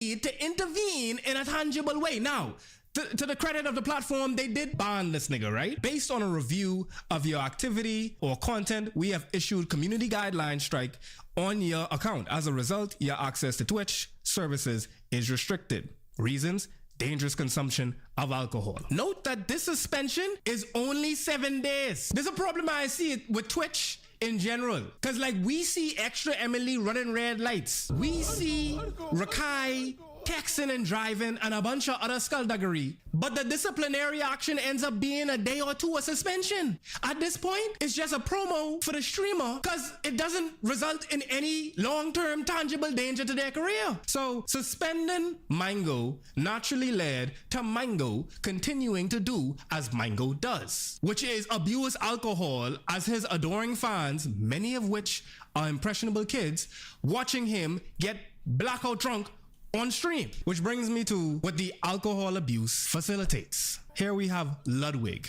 who, spoiler, will make an appearance again, so keep this in mind.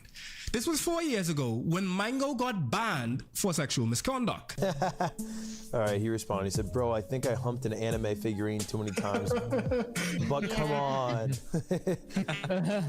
He's reading out a response from Mango where he's reflecting on him being banned by saying he humped an anime figurine too many times. You have Ludwig laughing about it on stream, and it's no surprise that Ludwig would go on to invite his friend to an event with female streamers after Mango has already displayed alcohol abuse and sexual misconduct for a decade. If this was anybody else but his friends, Ludwig was going to have a video about it the following day on Mogul Mail. I've sweat. Hi, Mango. Mango, can you give me a quick pep talk? I feel so. I've gotten last in everything that I've done. I was so bad at my single event, and then my team is last, and we're tied with FaZe, and FaZe is gone. I've never got last this many times, so you're talking to the wrong person. I understand. Good luck.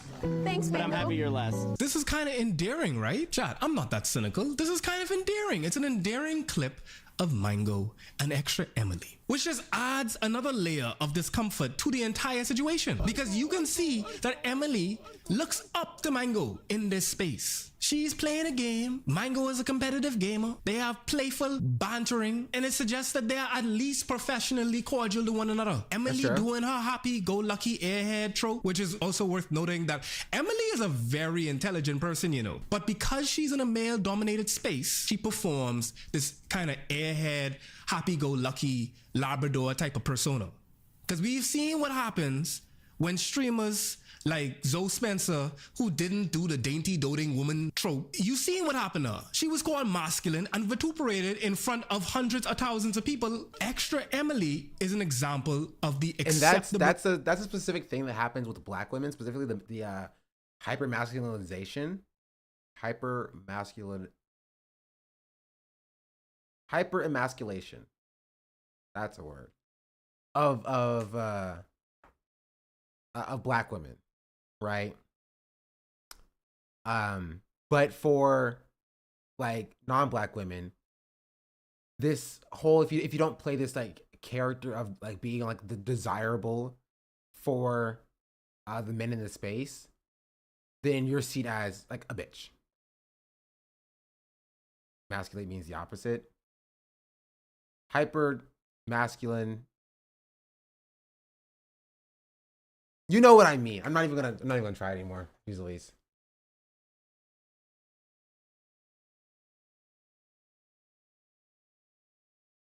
You know what I mean. I said it right the first time. It sounded weird when I said it, so I just whatever. You know what I mean.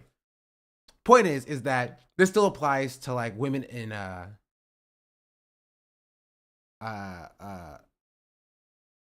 this space as well, because if you don't play that role, you're seen as like a bitch, you know. It is this, but it sounded weird when I said it, so I don't want to say it again. Here, let me Google pronunciation it.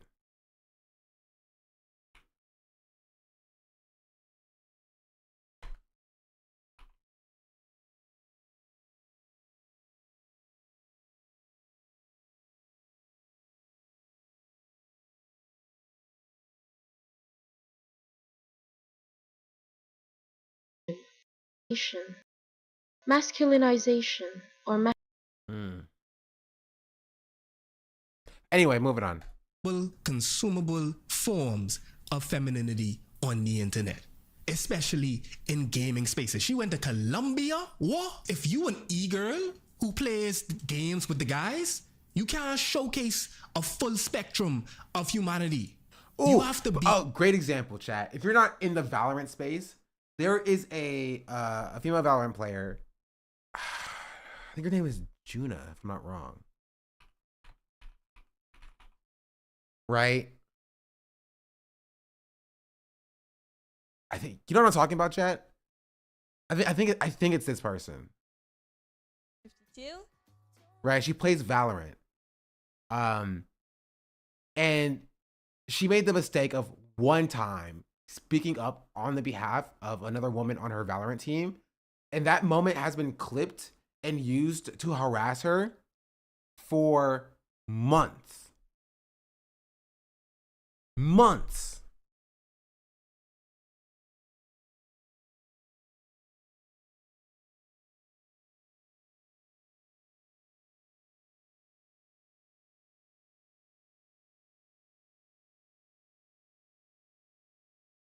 Like,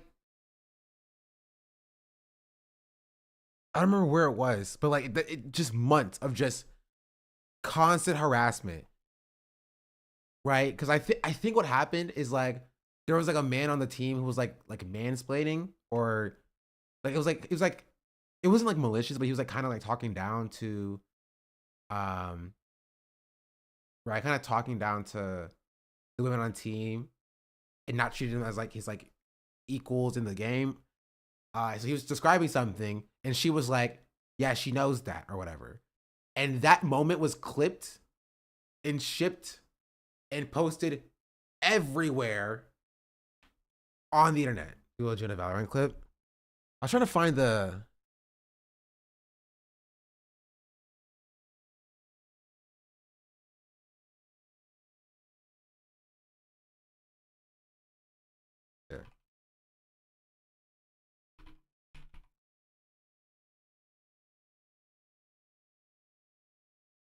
there. This was posted by Light Edits, who is the person who's being was being called out or whatever. And this is like, he titled it the clip that started it all. You bomb down, you can res. She knows. Okay. Yo, we are. Yeah, that was that interaction was it, right? He said, put the bomb down, you can res. And then Juno was like, she knows. Right? And then the Clove character was like, I've played the character enough. Right? That's the entire interaction that like sparked it all. There's more like back and forth being like, well, I was just trying to help. It's like, well, she already knows what she's doing. Well, I'm, here, I'll play it. You bomb down, you can res. She knows. Okay. Yo, we are unironically not even 5 rounds in. Who the fuck is so angry? Wait, why? How are we angry? Mad at comms or no? Who the fuck says he knows when like you're doing a good comm? That's a good comm. Cause she knows. Like, to be fair, from my gold Valorant perspective, right? From what I understand, when you are playing Valorant in a time where it is a 1v1 clutch situation, you shut your ass up and let them cook, right? Unless it's something that is like pertinent information, right? If you're like, oh, they were last seen here. Okay, that's information that is useful, right? Oh, 1 bullet. That's information that is useful. Be like, oh, you know, if you put the bomb down, you can res. It's a core part of Clove's character. It's a core part of Clove's character that you might not be aware of. You put the bomb down, you can res, by the way. Yeah, it's like saying, you know, if you pull your gun out, you can shoot. You know what I mean? Like,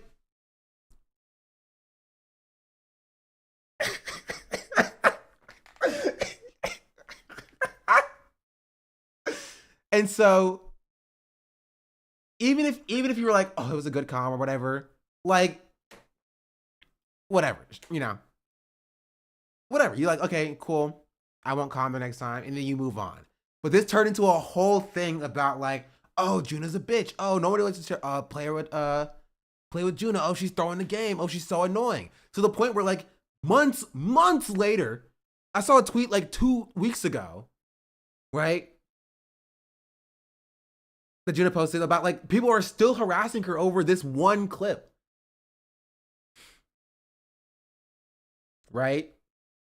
Because it is like microaggressive. This idea that, and this is the problem, is that I don't even think this light edits guy was malicious.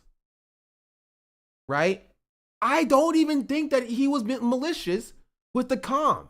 But the problem is that like I understand why women feel belittled if you're explaining like core gameplay mechanics to them, right? As if they don't know it.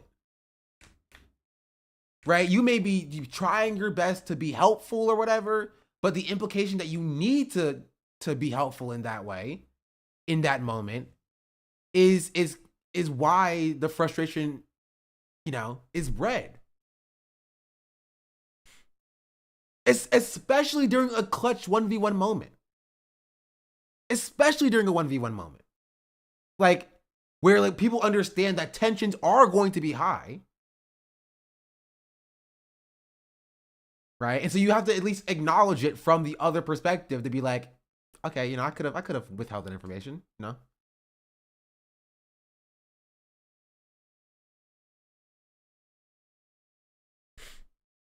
It would be the same thing if like what Juna said was basically let her cook, right? What Juna said essentially was like let her cook, like. And if we're being clear, if a man had said that, right? Like you're playing this game and your friend's in a 1v1 clutch situation, and someone tried to backseat, and you're like, well, let him cook. Nobody's gonna look at that as like a weird situation. Nobody's gonna look at that and be like, oh, you know, how dare you say it to me? I was gonna calm well or whatever. Right? To be fair, Valorant players, somebody probably would. But like, this idea that this is like a crazy thing that she did here is just, it's kind of insane. You know? And the point that I want to make is that she's still being harassed for this. Right?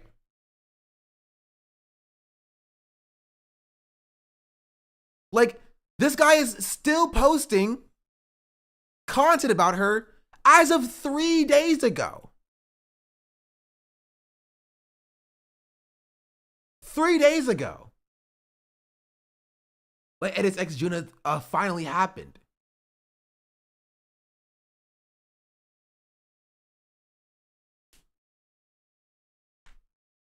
You know what I mean? Like,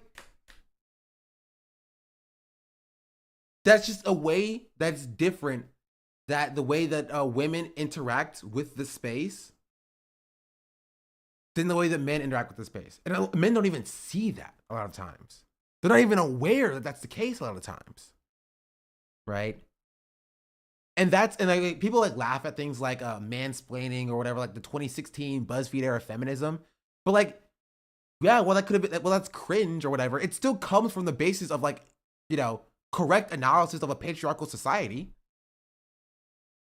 Right? It's cringe. The way it was packaged was cringe, but it's not inaccurate. Right? It's not false. It's not that it doesn't exist. You know?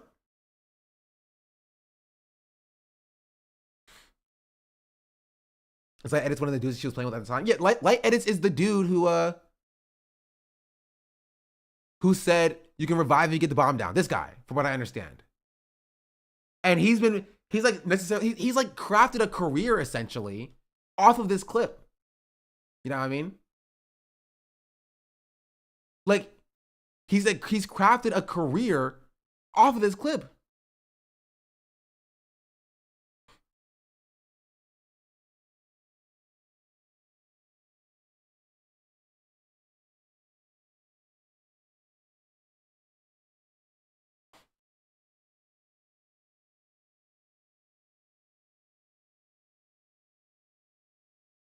So like the way that women interact with the space is just different. It's different.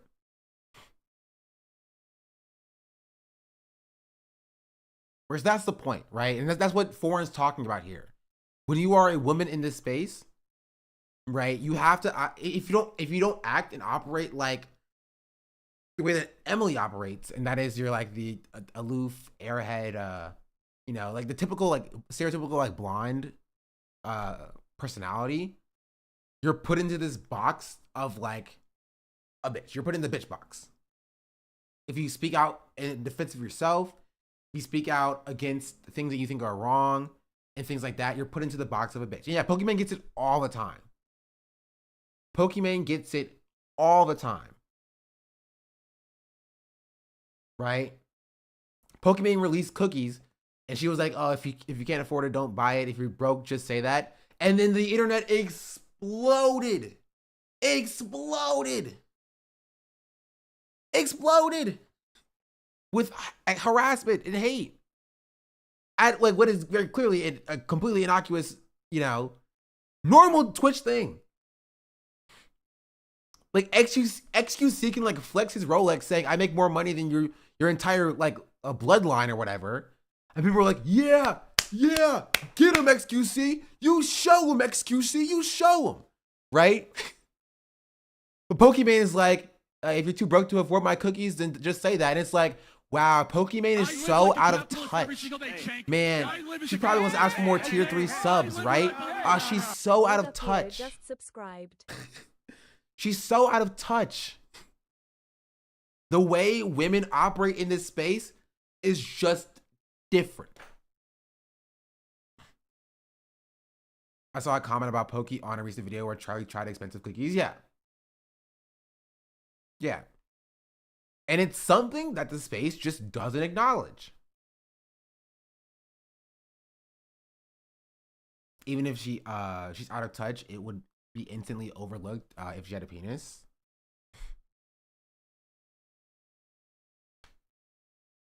As it oftentimes is. Not sure this is compatible, but a girl in my gaming group usually voices her frustrations through another guy. Like she's less willing to speak out directly. Yeah, I will watch, like, I want to start naming names because, you know, I don't want to put you on the spot. I will watch a, like, streaming couple play a game, a multiplayer game, like League or Valorant or CS2 or whatever, and the woman wouldn't respond. Like the woman wouldn't speak up in, like, the party chat, right? There will be a separate Discord, right, for the couple, and then you have the party chat, and she'll be like, hey, can you tell them that I'm gonna go you know, go to a site. And then the man will speak and be like, yeah, the freaking Reyna's going to a site. I'll hold down mid or whatever, something like that, right? Because if you are a woman in a video game, people will yell at you. They will blame you for things. They will scream at you. They will harass you. They will try to dox you. They will this is a normal thing that happens. Right? And we're talking about people, like, these are streamers with like thousands of followers. They have thousands of concurrent viewers. And even then, this dynamic is still there. The way that women operate in the space is just different. It's different.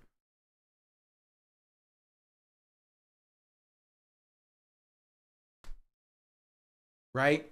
And that's what's being talked about with Emily. This is a different conversation than with Mango specifically, right? But I still think it's an important conversation, right? Just the way that women operate in the space is different, right? And it's just something that's just not addressed very often, but it is addressed sometimes, right? And I want to give credit to the, I don't want to say good men, but to the certain instances where men do address it, right? And this is something that I covered frequently as well. I keep bringing up because this is a good example of it, right?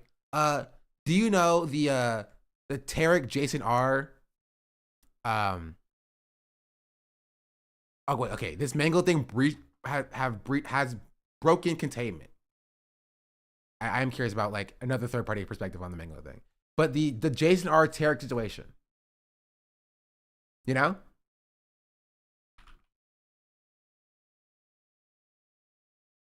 Did y'all hear about this?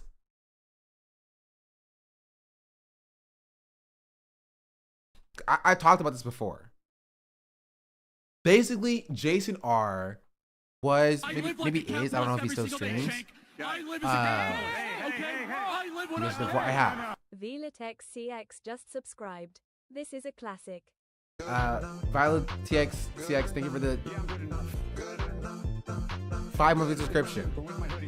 And Mango KT, thank you for the 2-month subscription. SDAB approved. Just happy to be here. FR.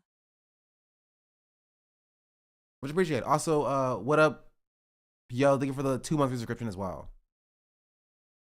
Also, chat, I will say it's been, oh yeah, all the Mangos are here.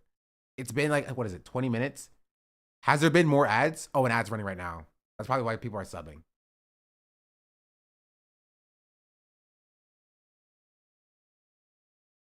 Anyway, with the Jason R situation, basically what happened was, yo, Joe Jelson, go Jelson. Thank you for the 6-month subscription. Anyway, so listen, focus. This was about Jason R, who was or is. You guys, the second time I did is go Jelson.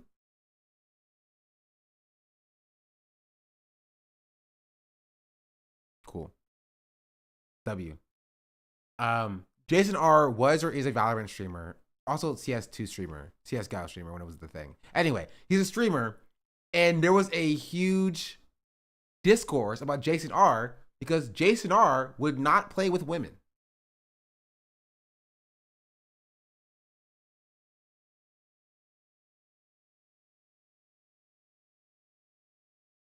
He just wouldn't play with women.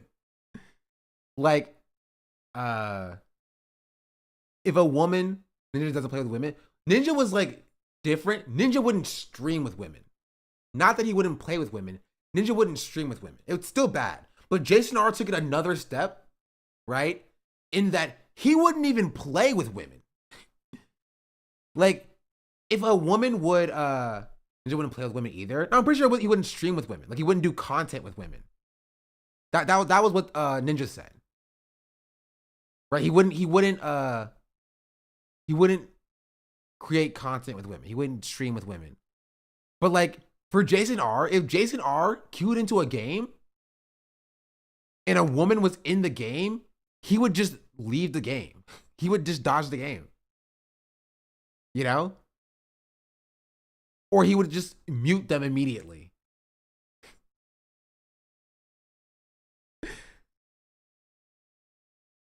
Like, okay. Whew. I want to find like I don't want to watch the entire. Here, watch the short version. Prio97 just Bro, look at the old Valorant freaking interface, bro. Let's hear this. I'm you know, I wasn't gonna entertain it but now he's trying to play victim card here, which doesn't make sense. But let's see. Let's just hear what he has to say. Prio, thank you for the 8-month subscription.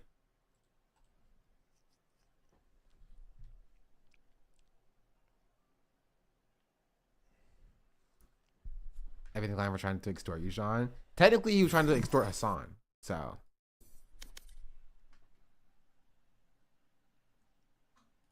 All right, so YMA and L friend Jason. Get Zelsis out of here. He's not gonna talk. He's just listening. I'm just an He's not talking. Okay. Are you really want to do this? Yeah, sure. Why not? Let's hear it. Are you positive stance about this whole thing? You've been like, okay, so how Tarek got involved is that like Jason R was like, basically like, why is Tarek not defending me? You're supposed to be my friend. And Tarek was like, I'm not gonna defend you because I don't agree with your take. He's like, but you've met my girlfriend or whatever, right? You've met my wife. Tell them I'm not a sexist. And Tarek was like, well, you're saying things that could be construed as, it's literally Ethan Klein and Hassan. If you watch the last leftover conversation where Ethan Klein was like, tell your chat I'm not racist, right? And Hassan is like, Ethan, I'm trying to tell you that I can only tell them so much when you are saying these things that they can perceive as racist. It's like that, but for sexism in Jason R and Tarek. And Tarek's the Hassan here, so you know he's in the right. Okay. I don't know. What's my You weird really stance wanna about do this this whole right thing? now? Let's hear it. What's my weird stance about this whole Okay, thing? are you ready? Okay, here Sure. it is. Sure. This is why, bro.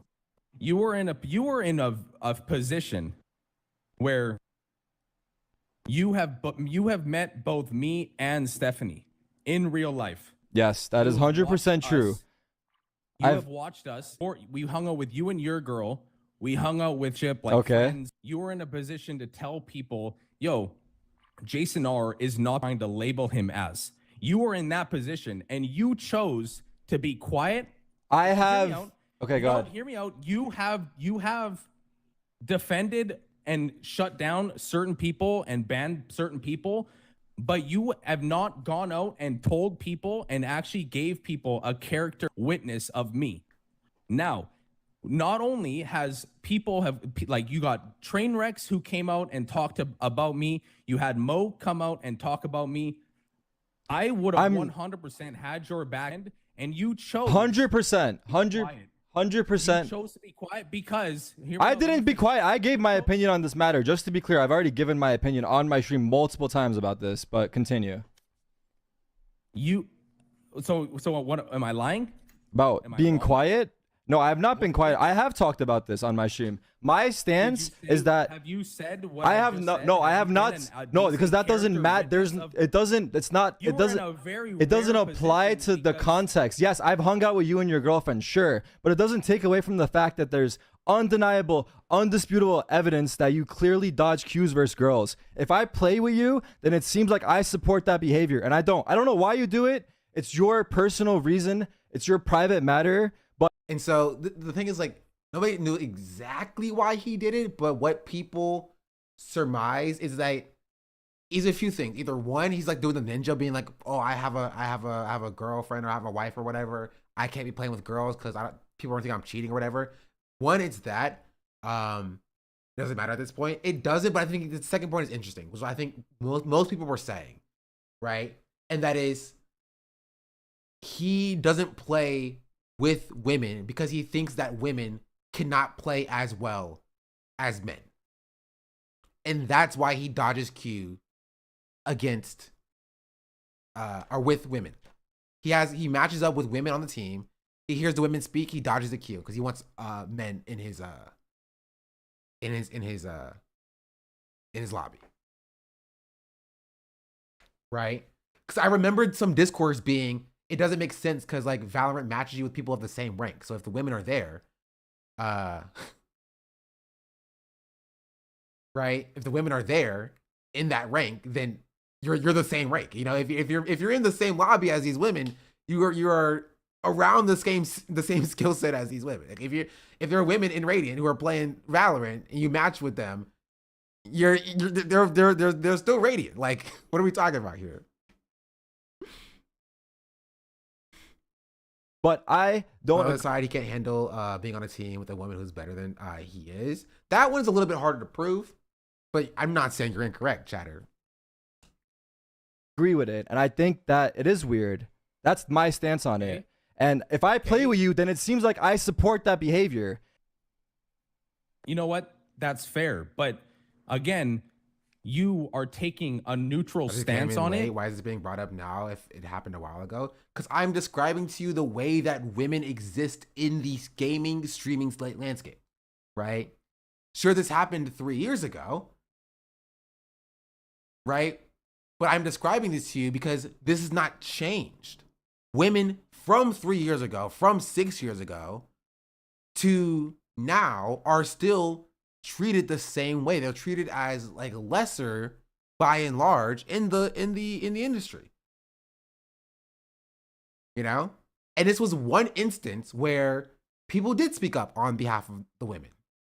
Right? People did speak up being like, "Yo, bro, what you're doing here is weird and gross." They didn't call it, like, misogynistic specifically, but they were saying, "No, I think this is weirdo behavior that you're doing. Like, you're behaving weirdly towards women." Right? And so I'm giving you an example of what we should be seeing more often in the landscape. And also showing this to you that this is not new. Wasn't it discourse that he cheated on his wife and that's why he won't keep up with women? I don't remember that. We did see there was like a video from like an esports channel that explained the drama, but I don't remember. Let's see.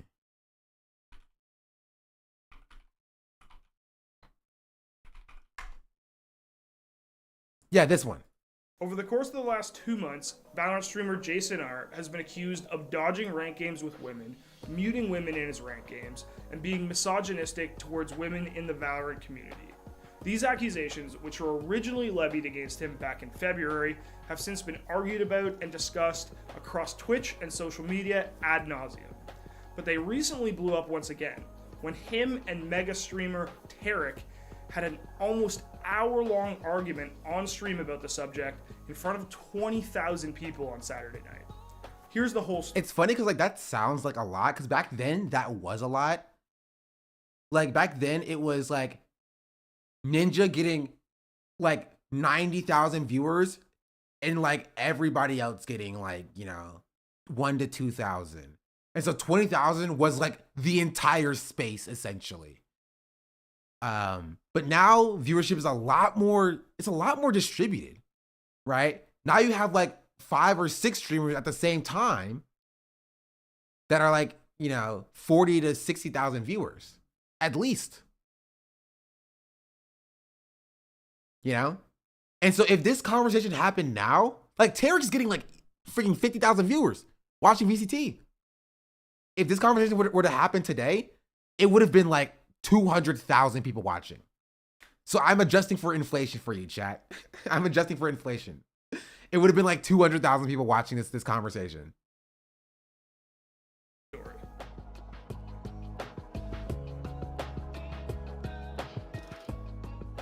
Now, while this situation boiled over in a very public way this past weekend, in order to properly understand what's been going on with Jason R, we need to go back in time to February. On February 20th, this tweet from Shopify Rebellion Valorant player Panini that read, "When are we going to talk about that one big streamer that mutes every girl in his ranked games?" garnered a lot of attention and reaction from both men and women in the TAC FPS scene. While the original tweet obviously did not name anyone specifically, many of the replies and quote tweets referenced Jason R. As the tweets rolled in on February 21st, Jason R was accused of intentionally muting women on his team in ranked, intentionally dodging ranked games when he had women on his team, pretending his game crashed when he had women on his team, and generally being misogynistic towards women in his stream. Included in the accusations being waged against him were the assumption that these women he dodged and muted just wanted to play the game, but automatically want to sleep with him, according to he cheated on his wife, so no women in his game's explanation.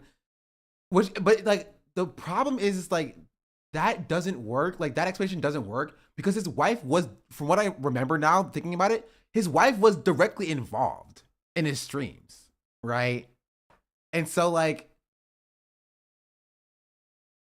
I guess his wasn't just the audience thinking that he would cheat on his wife or him thinking he would cheat on his wife. I guess his wife also thought he would cheat on her because she would use her power in the stream to ban women, right? When they mentioned that they were women offhandedly. Jason R would be like, "Oh, how was your day?" And she'd be like, "Oh, that is fine. I went to the gynecologist and it wasn't the best experience, but it's fine." Banned. And she DM'd the mods and the mods were like, "Why did I get banned?" And she was like, "Well, you mentioned that you were a woman in this stream. You're trying to move in on my man." It didn't happen exactly like that, but a situation similar to that did happen. I'm pretty sure. Were 2 clips that were 4 or more years old. One in which that actually happened. Very similar. There was somebody who mentioned or referenced that they were a woman, and then they were banned, and then she had a conversation in the DMs with his wife who was a mod, and she was like, "Yeah, you were banned," or whatever. That was a thing that did happen. refers to women on Twitch as hoes, and the other one involving his wife Right here. himself. One in which he refers to women on Twitch as hoes, and the other one involving his wife, himself, and a woman in his Twitch chat. Both of which he has since said were taken out of context. Now, of course, that's a long list of allegations, but the general sentiment is that Jason R did not want to play with women on his team, or at the very least communicate with them. Sentinel's IGL Shazam also corroborated some of these allegations on stream that day when his chat asked him about the situation. Shazam even claimed that Jason dodged a game Shazam was playing with his girlfriend Juna and claimed his game crashed. He just insta-mutes any girl that's on his team in ranked, or he dodges the game if there's a girl on his team. That's not talking shit. I'm just saying that is weird behavior to me. That's not okay. Now, in response to these accusations back in February, he made a few comments on stream, like this one, where he referred to women as bitches, which was called out on Twitter by Dignitas Valorant player Rain. Dodge it. Can't dodge anymore, man. Lord knows there might be a fucking girl on my team. Lord knows might be a fucking bitch on the squad. Might get fucking hated for the rest of my life. And it's important to note that before I go any further in this story, Jason originally denied the allegations that he was dodging games. He said that he uses a pretty complicated dual PC setup to stream, and that his game crashes pretty frequently. And that led to the perceived dodging. Not only am I on a dual PC stream, I'm using voice meter banana. When my game will sometimes load into the game, it'll sit on a loading screen. I don't even hear anybody talking. I don't know who's in my game at all. My game will crash. I don't dodge anybody. I don't do any of that shit. And then as the situation started to gain more attention, he made these comments the next day on February 23rd. Stop disrespecting women. How do I disrespect women? I don't talk to them. How do I disrespect women?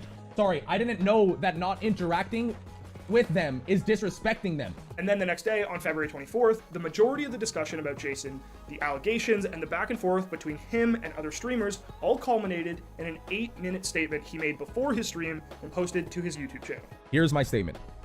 You ready? Because it's only stuff I've repeatedly said over and over, but here it is again for the people in the back. Bro, you're recording a video. You could have just restarted it. He messed up the first line. Why didn't he just restart the video? Why didn't he just like, okay, pause, replay? It was the first line. And he addressed the accusations and said he is not a misogynist and does not want to spread hate. He also said that the accusations of him dodging Tarek's 10-man and dodging Shazam and his girlfriend's game because of the inclusion of women were being presented in a misleading way. He also went on to claim that some of the people leveling these accusations were, quote, using their platform to create a tremendous amount of hate towards his wife out of anger that she may be controlling his every move on the internet, end quote. This last point was in reference to some of the original accusations that the reason he dodges ranked games with women is because of his relationship with his wife. Now, it's also important to note that there were prominent voices that came out in defense of Jason R in this situation. CSGO streamer Mo, in particular, who has streamed with Jason R for years, said that this is just a matter of him respecting his wife. Okay, so that was February. Jason was accused, Jason responded multiple times, he eventually made a statement at the end, and then things settled down, for the most part. That is, until this past weekend, where Jason said this about Valorant streamer and ex-CSGO pro, Tarek. Tarek, the motherfucker is fake as f. He's met my wife. I've met his girl. I've met him in real life. Motherfucker literally has the audacity to ban my name in his fucking chat. Because he changed up. He's so fucking, because he's finally got fucking views, and that's all he fucking cares about. Now, for those uninitiated, Tarek is one of the biggest FPS streamers on Twitch. Okay. That's so funny. Chat, do you remember? Also, okay. I'll get that in a second. You remember that streamer that did the same thing to me, chat? Who've been here for a few months? There was a streamer who did the same thing to me, being like, "Oh, once Sean got views, he's changed up. Once Sean got views, he's changed up. Now he's different, or whatever." That's funny. He did it up, yeah. And honestly, I'm proud of myself. I haven't mentioned it since. Right? I haven't mentioned it since. But I will say that I have seen some interesting things. You don't call me out like that. Guy who definitely needs therapy, yeah. Now he's like underneath some of my tweets, or like liking my tweets and stuff. Trying to act like we're cool. I remember. I'm like a bicycle. I never forget. Wait, no, I'm like an elephant. I never forget. It's like riding a bicycle. I never forget. Boom. Yeah. He was obviously an integral part of the C9 CSGO major win, and he has become a very important part of bridging the gap from CS to Valorant. He routinely hosts watch parties for VCT matches that have 50,000 plus viewers. And well, since back in the CSGO days, Tarek and Jason R have run in the same crowd of TAC FPS-minded North American streamers. And so after a month of this going down, Jason R vented the other night about how Tarek had not come to his defense in the situation, especially as somebody who knew him personally and had met his wife. Tarek had also blocked the word Jason R in his Twitch chat. And so after Jason called Tarek an L friend in-game, Tarek invited him into his Valorant party to settle the situation once and for all. Let's fucking get to the bottom of this. Okay, well. Hold on. I want you to be here for this. This all went down after midnight on Sunday morning Eastern time, with more than 20,000 people watching in Tarek's stream. And over the course of the next better part of an hour, they argued, mostly about how Jason felt that because Tarek knew him and his wife personally and had spent time with them, he should have come to his defense and told everyone that he wasn't a misogynist. Jason also repeatedly suggested that the reason Tarek didn't come forward in the first place was that he was growing on Twitch and he didn't want to risk his success. You are in a position where you have met both me and Stephanie. You are in a position to tell people, yo, Jason R is not the fucking person. Hey, to be fair, if that's the case, I watch Tarek. I don't watch Jason R. I don't even know if Jason R is still around. So like, he made the right decision. He made the right choice. That these fucking people are trying to label him as. You have defended and shut down certain people and banned certain people, but you have not gone out and told people and actually gave people a character fucking witness of me. All these people who are saying things that character witnesses are not misogynist, but you chose to be a fucking girl about it and just wouldn't say shit to me. Bro, you're addressing the misogyny allegations. He's addressing the misogyny allegations, and he's like, you have to be a fucking girl about it, a little whiny little girl who can't do anything about it. Like, come on, dog. Come on.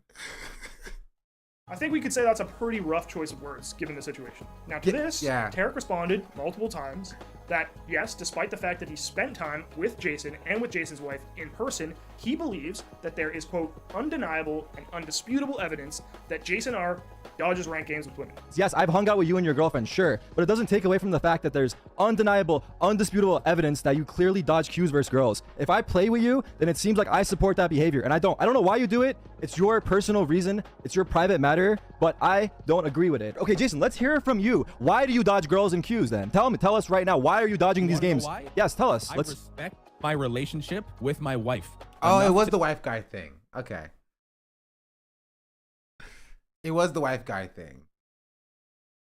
Not allow. Bro, honestly, y'all need better wives. I'll say it. I'll say it. Not to like disrespect this person or whatever, not to disrespect Ninja for doing the same thing. But like, if your wife is like, you can't be in the same lobby as a girl, like genuinely, you deserve better. Like, I'm serious. You deserve better. Like, it's not the women, it's the men. No, I don't agree with that. That's not true. Right? That's a women can be wrong, chatter, and this is a woman's wrong. Women can be controlling as well. Right?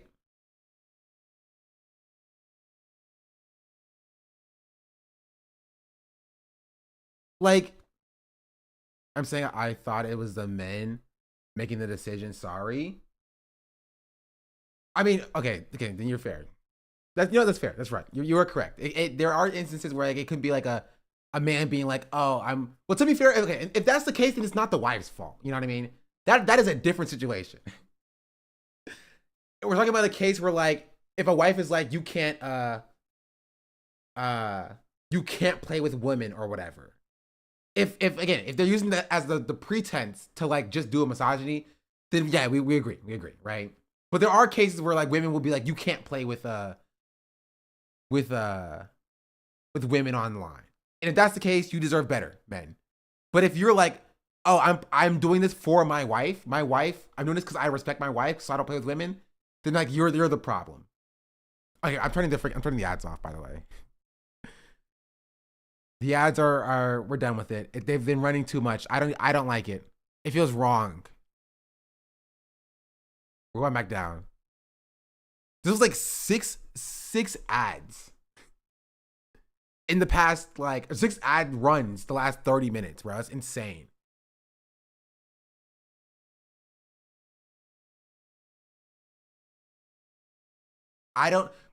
There are streamers who actually have streams like that, by the way. There are streamers who actually have streams like that. Ads, like 3 minutes of ads running every 8 minutes. And it was annoying me.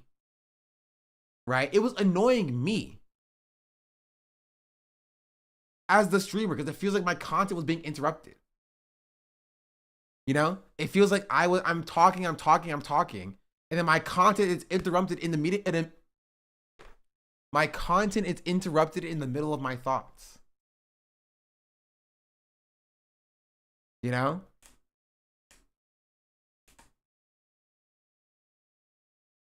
Like, I didn't like that. Didn't Face K-Son say he ran max ads when he talked about getting demonetized? Yeah. Like, if your audience is all FaZe does it, and to be fair, like their audience is young, so they don't care, right? You know, when the children who are watching the FaZe boys are like eating they're licking their iPad Cheeto fingers or whatever, it's like, you know, slapping the blocks, their wooden blocks to their content, and then an ad for like Pampers goes off. They're like, they waddle up, potty time, and they waddle like to the bathroom to potty for a potty break. You know what I mean? Like they don't got that much to worry about. You know, they don't got that much to worry about. But for like the rest of us who have a slightly older audience, we can't be moving like that. They grew up thinking this is the content. They were like, yeah.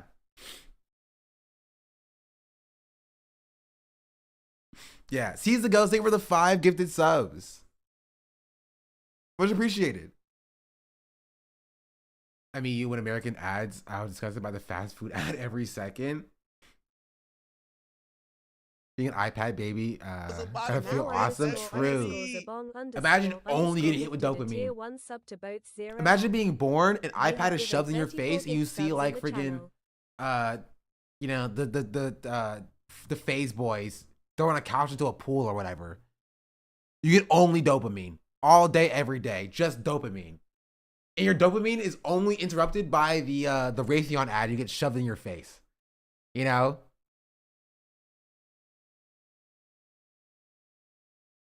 Like, oh, the FaZe boys got a new puppy. I like puppy. Yay, puppy. Yay, puppy. Raytheon. Palantir. I should give them all of my data. Oh, wait, they're back. Yay, puppy.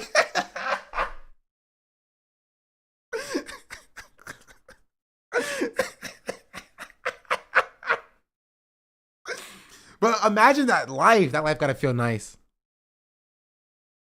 That's gotta feel nice, chat.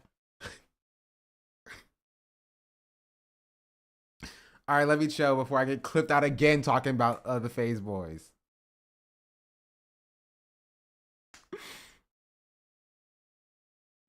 Also, nothing I just said was false. I think the FaZe boys did get a new dog or whatever. And there is Raytheon ads that do run on Twitch. So nothing I said was incorrect. I described the experience that a child is having out there right now.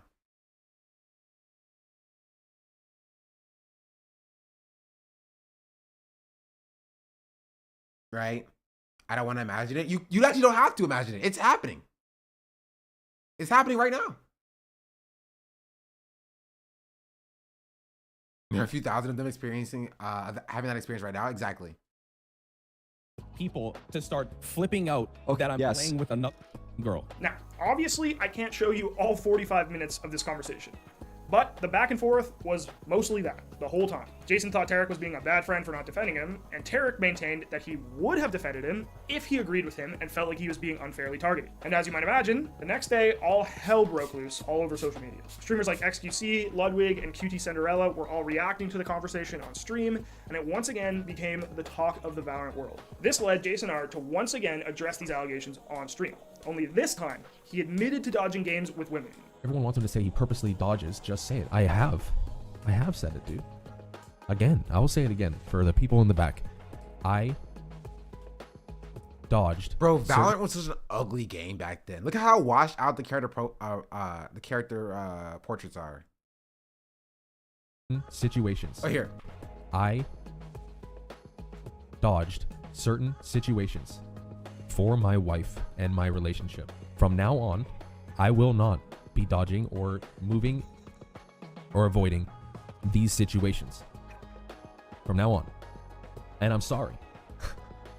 Like, again, I didn't mean any harm. Is Jason R still around? I'm curious.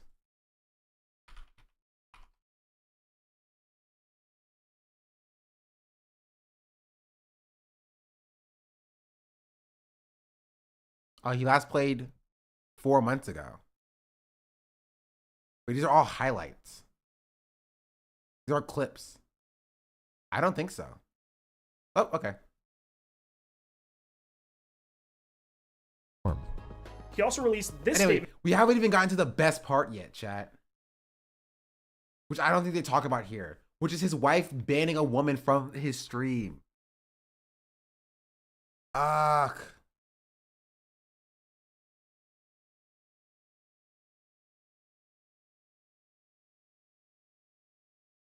To both zero. Yeah.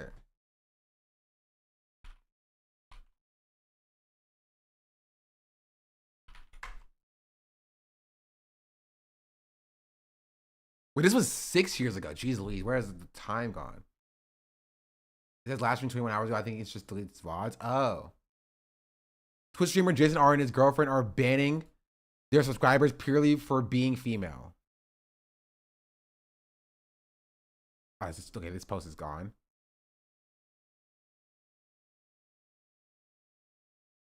Her Twitch username is misperceived. Upon contacting the mod team, she found out that either Jason R or his girlfriend are banning subscribers just because they are girls. Mod. But yeah, basically any obvious girls like your username gets banned. Soon after, another girl comes forward who was banned for the same reason, first by his girlfriend, then unbanned by a mod before subsequently being banned again by Jason R himself. Yeah.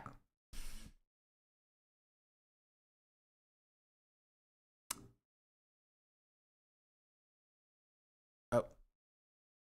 Here, chat.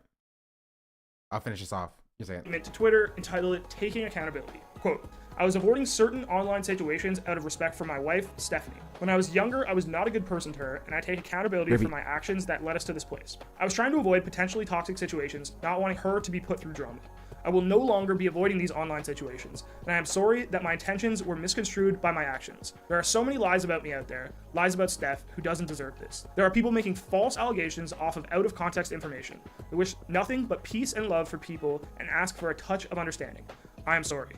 End quote. And that statement brings us to, more or less, where we are today. After over a month of back and forth, Jason admitted that with the intention of respecting his wife, he was avoiding these online situations. And as far as the public arbitration of this situation goes, that's pretty much where this all ends. I think it's pretty safe to say that this situation is very complicated and has shed a lot of light on the difficulties associated with being a woman in the gaming and esports world, and in having your personal life wrapped up in your streaming life. That said, the fact is that dozens of prominent voices, people who have the safety of a platform to come forward, have been made to feel uncomfortable by Jason's actions. And whether you think what he did is super severe or not, that is a problem, full stop. Everybody should feel safe playing video games on the internet.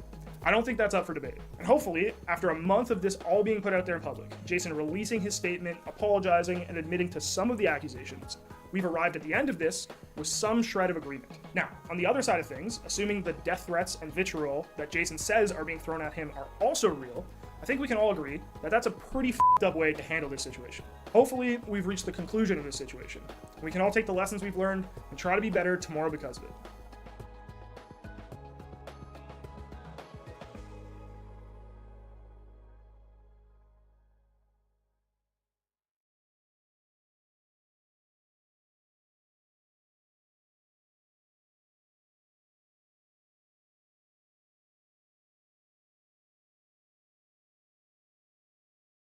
A week and a half ago, Wardell got called out by Tarek for queuing with a known stream sniper, but now Tarek is also being called out for occasionally smurfing when queuing up with some of his friends. But is smurfing as bad as stream sniping, and will either problem ever really go away? Alright, before we get into the video, I just want to remind you that we have merch. Head to shop.thescore.com and check out our esports collection, where there's a pile of cool hoodies, t-shirts, and crew necks to purchase, so don't miss out. So I'm sure by now, many of you have already seen these clips. He's behind his wall and then boat. Let's play 4B again. Let's play 4B again. Let's hide though. Let's hide. Like, how shameless are you? Shameless. But if you haven't, let me explain to you what's been happening in the world of Valorant streaming. There's stream sniping drama. The Reyna on Wardell's team named Kitty Meow Meow was calling out enemy locations and gamble stacks, which basically just means stacking a site with your teammates. And you also might have noticed that they were echoing on Wardell's stream. I wonder why. Tarek was on the enemy team, probably thinking to himself, wow, these guys have the read on us every single round. And he was queued with G2 Net at the time, who warned him that Kitty Meow Meow is a known stream sniper. So Tarek actually messaged Wardell to ask him if he was duoed with him, and Wardell just said nah. And obviously, he was lying. Tarek even asked him a second time, but Wardell lied once more and said he was queued up with the Omen on his team instead. Market. Wow. Look at that gun actually. Oh wow. 70 Silva, Omen and none. One bullet jet. Silva stairs, Omen and none. I think he's close market, he's playing like that. One enemy Oh my god, just one more. So It's so cringe. I'm actually shocked at what I'm like witnessing at the moment. This is the most cringe shit I've ever seen. Smoke that, guarded mid. Cringe. Tarek was pissed about the whole situation, as anyone would be, but Wardell put the blame on Tarek for not streaming with any sort of delay. People shoot with no delay and then complain to get stream sniped. It's like, it really shouldn't be that hard. it's actually so bad.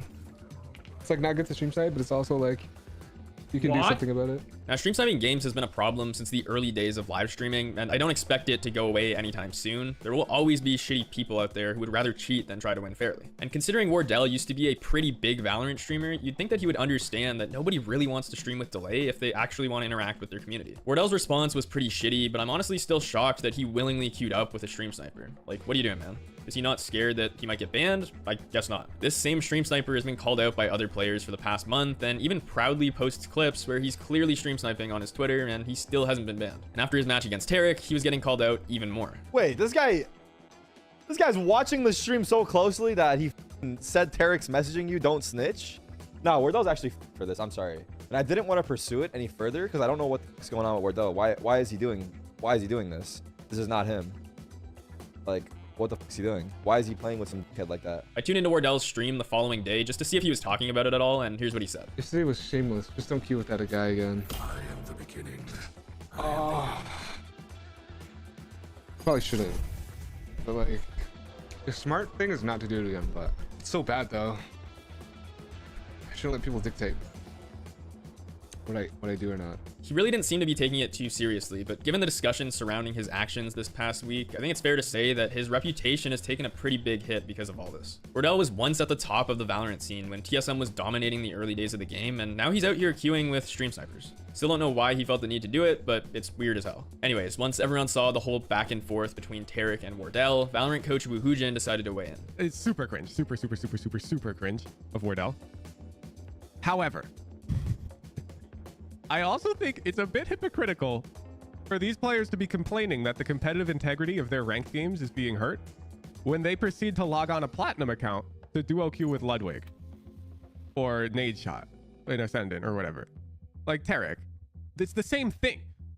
Both things are cringe. The stream sniping super cringe guy should be banned. You also shouldn't be ruining platinum games or Ascendant games. It's also an unfair advantage. It's the same thing. Now, I'm a fan of WooHoojin. I think he makes some great educational Valorant content, and I get what he was trying to say here, but Tarek initially didn't really see the problem. His argument was that when he queues with his lower elo friends, he's not tryharding and dropping 30 bombs every game. He's usually messing around and trying to let them do the heavy lifting. I'm not justifying what I'm doing, but I am pointing out the fact that in the way I'm doing it is not the same as your typical Smurf, which I agree. Those guys are dog shit and they're a bunch of little bitches that can't play in their own elo, so they play on their Smurf accounts because they know that if they play on their main, they're gonna D-rank because they're actually ass. But eventually Tarek came around and admitted that maybe he shouldn't be smurfing either. I guess I am trying to take the highway out of here. Fuck this guy, he really got on my nerves here because he's right. He's right, bro. I'm a smurf too. So similar to what I said earlier about stream sniping, I don't expect smurfing to ever really disappear. It's just something that we all have to deal with in basically any game that has some sort of rank system. And streamers aren't the only victim of it. We can all get smurfed on from time to time, and it sucks. That being said, I do think Riot could do more to help deter players from smurfing. Perhaps linking a phone number to their account in order to play ranked would help too. That's already a requirement for Premier, and I know some players will still find a way around it, but at least you're adding some extra steps, so some of these players might not even want to bother smurfing. Riot did recently make a change to ranked matchmaking, so Ascendant players can only invite players who are plat and up to their competitive party. So hopefully this means that I won't see as many boosted animals and smurfs in some of my ranked lobbies, but it still doesn't help a good chunk of the community. Stream sniping and smurfing is a shitty thing to do, but I'd like to hear what you guys think. Let me know down in the comments what you think Riot could change to help this problem. I actually did a raid last night because I was like, every night before we film a Don't At Me, I get a sick drop. I didn't get a sick drop last night. I did one raid only though, to be fair, and then I went on Valorant and deranked and was really sad.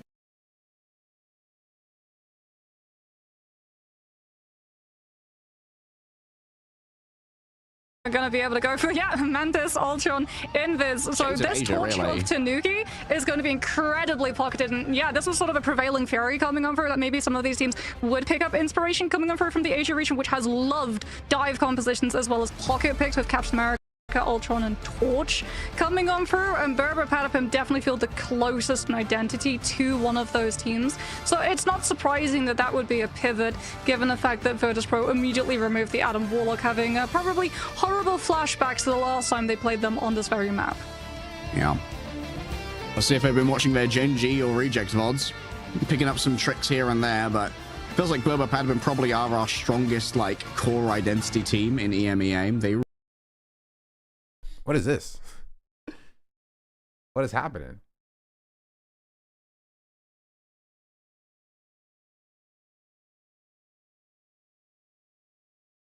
I should have left the ads on. Gosh darn it, I left money on the table. I should have left the ads on. I could have made like 50 bucks. I was watching Hassan. Chair reacts. Oh no, Ethan Klein's gonna sue me for reacting to Marvel Rivals with my chair. That's it, chat, it's over. Anyway, that's the point I was making with the way women are treated.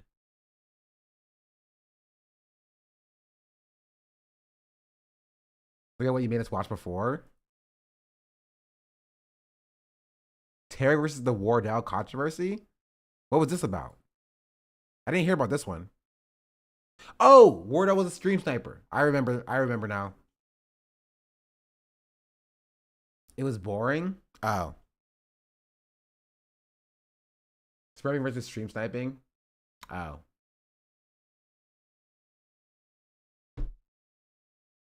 Anyway, it was good slop.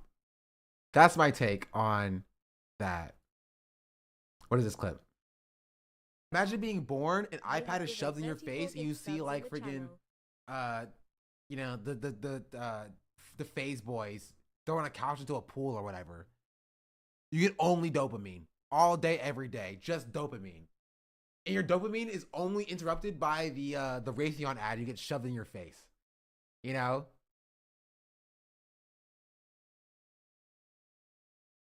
Like, oh, the phase boys got a new puppy. I like puppy. Yay, puppy. Yay, puppy. Raytheon.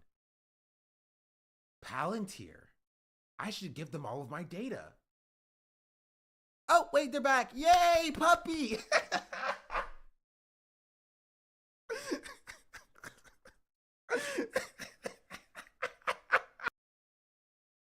True.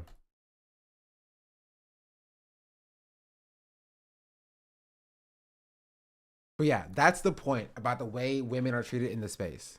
Anyway, let's get back to a completely different conversation that's kind of tangentially related. Mango.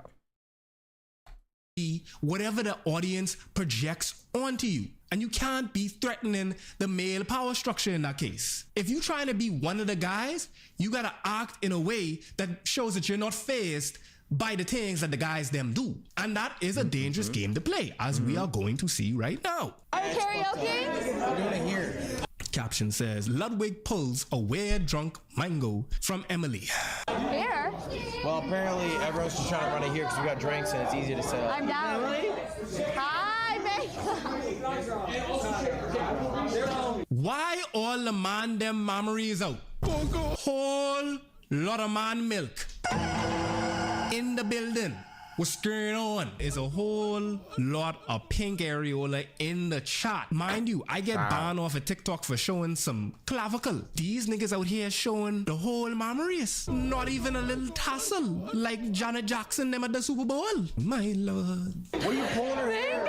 I want to beat this bitch up. You hearing all that, right? You guys are amazing. I won't let him beat you up. Thank you, Lud. That was so fun. Thank you for having me. Oh God. This year event, bro. This year house kick a nigga out. This nigga say, I won't let him beat you. All white night ass. If Ludwig didn't want this man to be touching this girl here, then tell the man to leave. Or tell one of your henchmen, you ain't got no henchmen? You mean you ain't hire one security guard? Boink, boink, boink. I did add. What's your final placing? I got second in the worst cup. In the silver cup? Red show. That's not bad. What the hell is that? That's not bad. Right? Was that Borderlands sponsor actually good? What? Was that Borderlands sponsor good? It was fun. I was loving it. I love Borderlands 4. I love to hear that. Dog, and my boy looking directly at the camera while he doing it. It's very important to note how she have to play it off. Remember, women in these spaces are incentivized to not be problematic. Which in this case, just for men streams, it's a lot of fun, y'all. We got a collab. Okay, I have a few things I have to do. Collab with FD. Collab with Foreign. Me, Colormine, and Turb playing League together. Right? Honestly, I'm glad they're on Twitch now. You know what I mean? I'm glad they're on Twitch now. FD was all on YouTube. Foreign was all on YouTube. Welcome to the Twitch space. Black political Twitch, we taking over. We taking over. Teach FD League. That would be so funny. Bro, that would be that would be so funny. Gotta get live with Khadija. Is Khadija on Twitch as well? That would be so funny. You have a weak heart. Oh, that would be funny. Okay, I like that idea. I don't know if he'll say yes to it, but like, man, that would be funny. If it chatted Sean no longer getting sued, nah, your boy's free. Your boy's free, chat. If you love getting called things in League chat, to be fair, if we 5-stack, it won't be that bad. You know? If we 5-stack, it won't be that bad. Advocating for yourself in this situation would be problematic. If they really stand their square in these situations, not only are they seen as overacting or not fun, or if you have to go go immediately plat, that'd be crazy. But they also jeopardize their business opportunities as well as their safety. Cause you don't know how the man them go react. Niggas is be bragging, oh yeah man, I get a number and thing like that. I get a number, or I get an IG and thing like that. Bro, you held this gal metaphorically at gunpoint basically. Oh God. If you corner a gal talking about give me your number, give me your number, give me your I see this happen all the time. You at the gas station talking about they risen up a gal. Bro, you have her backed into a corner. That is a fight and flight response. Oh God. And then try to okay, honestly, can I say this as well? This is not that related. Also, Mao Zedong, thank you for the gifted sub. But like, Riz is a inferior phrase to like spitting game, right? Back in the day, you used to spit game. You know? Now you're rizzing up a girl. Inferior. It is an inferior phrase.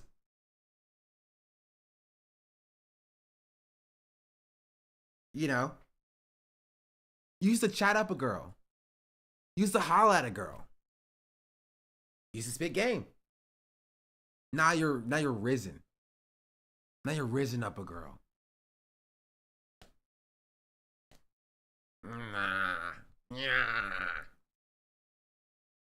I ain't like it. I don't like it.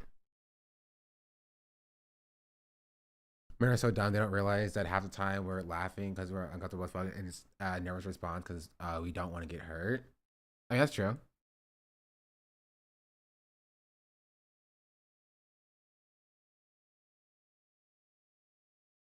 I'd rather be rizzed than spit at.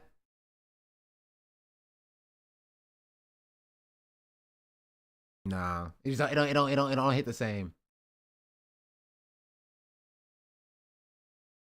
It don't hit the same.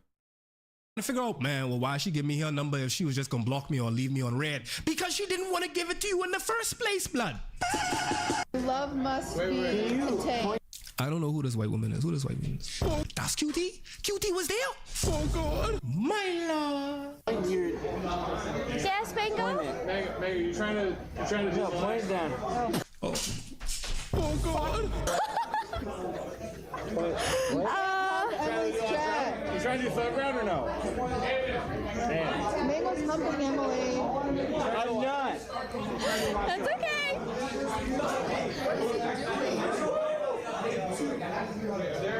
Emily, stop it. You're doing great, Mango.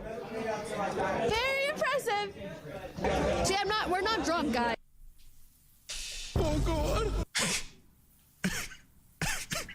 Come on. Yo, I can't be serious. Y'all gotta be serious, man. This man ain't get kicked out of the function and he try air humping the gal in broad 4K. Oh God. From multiple different vantage points because everybody's streaming. Personally, Ain't that what I said, chat? It's so, like I can't take the nobody saw it. It doesn't make sense. It doesn't make sense. It doesn't. It doesn't. I couldn't go out like that. Even if I didn't care about none of the gal them, even if I didn't care about the altruism of a human being, it's specifically the fact that I am present while there's literal essay happening in front of me. It is incumbent upon me. It's almost like tort law. He's like the 10th time level that's been around so much in the past 2 months. Dude needs to consider a new career. He's gonna be party to a murder someday. I have a duty. Past few months. What has happened for the past few months? Of care at some point to kick the man them out. The man need to go or I need to go because I need to not be here if that's the type of things that's going on. Because I can't have seen in proximity white cheeks. I can't see white cheeks gyrating like that in front of people unsolicitedly. Guys, yeah, we're not drunk. But Mango, on the other hand. No. He's humping toes. No. End the stream. End it. Blood, it's killing me how man is out here saying end it. Cause dog know why he wanted to end the stream. Ain't no way this man was running around like a dog in heat, humping people, picking them, and not a soul, not a security guard, not Ludwig Beethoven himself, throw this man out like Jazz in Fresh Prince of Bel-Air. Mango is doing ass. He's practicing ass right now. But y'all invite a man that has documented his addiction as well as sexual misconduct and still said, let's bring him here with a bunch of humpable. Here's the take, chat. Here is the quintessential take. A lot of men don't see their friends, the men around them, as dangerous.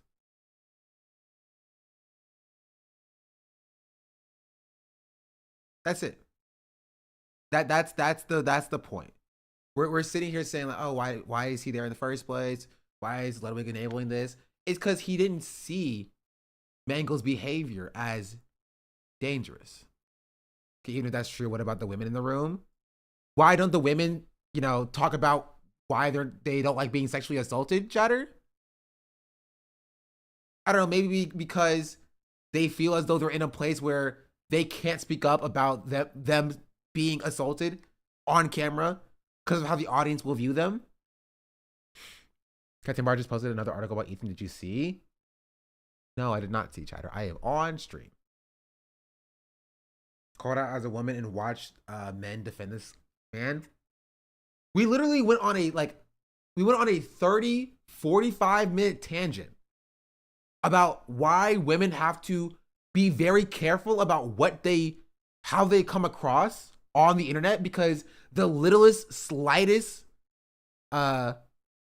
hint of, you know, emotion at all, right, will be taken out of context and then extrapolated to apply to that woman's entire personality, right?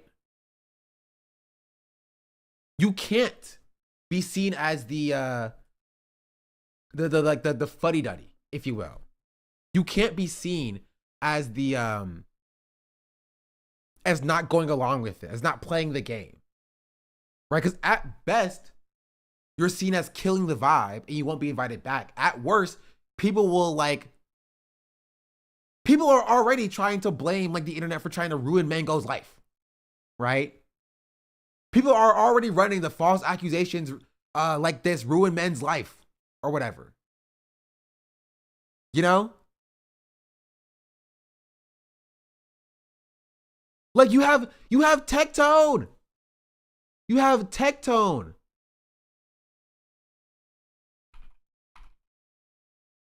Dropping videos about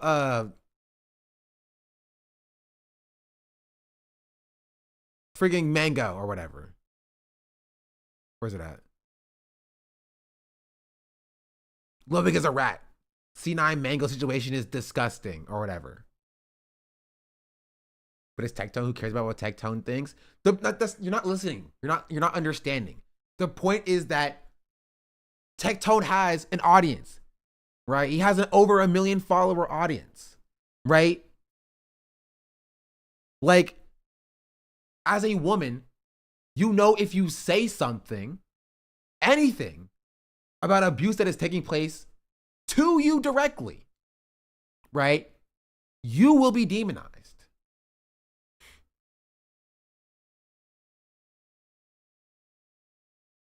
You will. So I don't think it's remotely productive to be like, oh, why are the women not speaking up for themselves in this situation about why it's bad? That's victim blaming shit. Right? Because pretty much all the women who were there were the people being assaulted.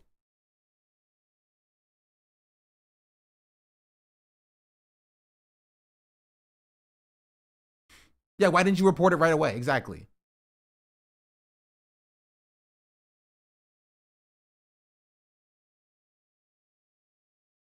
We'll get to this article in a second. I want to finish this. Human beings. This is just like Streamer University. It's the same thing where you had Kai not only bring. Milo was saying no. Sina's literally trying to get someone to stop him. Cutie was like, "Yo, Mango is humping on Emily over here." Like they did. Okay, that's what I said in the video as well. It's not that they didn't say anything. It's not even that they didn't say anything. Right? Even if they didn't, I think it would have been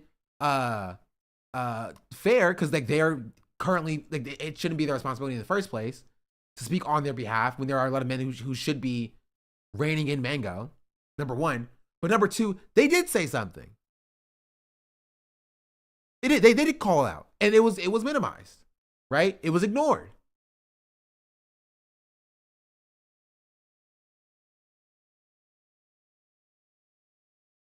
You said Mary Chrysler Vine girl say this about Ethan? What? I'm not showing this on stream, chat.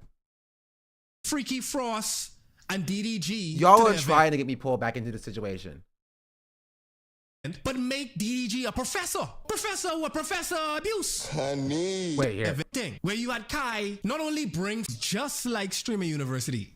It's the same thing where you had Kai not only bring Freaky Frost and DDG to the event, but make DDG a professor. Professor what? Professor abuse. Honey. This ain't even about race at this point, is what I'm trying to say. Because this spans across the spectrum of color. This is a patriarchal problem. And you could already tell that this girl, she ain't want to be here. Shorty is at work. You have to think about it like that. Like, you see, we just blur the lines. Shorty is at work. We didn't talk about before. You were gonna give me a full shot? That's fine. Is it like good? Like we have something or no? No, it's good. It's good. Okay.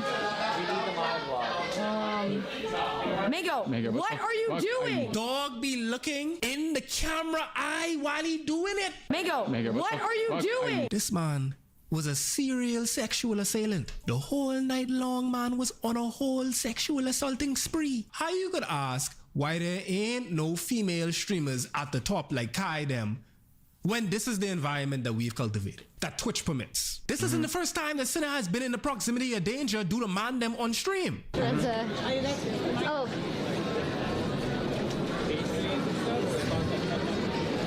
I mean, what's good?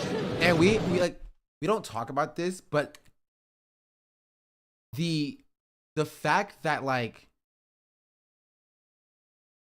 this is happening in this space and it's just like a footnote in the conversation, right? It's kind of like people were calling this out being like, oh, this is bad, this is gross when this happened. And for the medical situation, people are like, oh, this is bad, this is gross when it happened. But there's no large like male streamers connecting that through line. Right? There's no connection between this happening and the Mango stuff happening and being a part of the same overarching system that allows for that same behavior to put women in danger in general.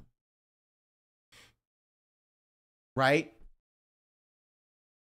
Nobody's having that conversation, which causes it to be reinforced to happen again to somebody else in the future. I just showed you two separate instances for the past 3 years, right,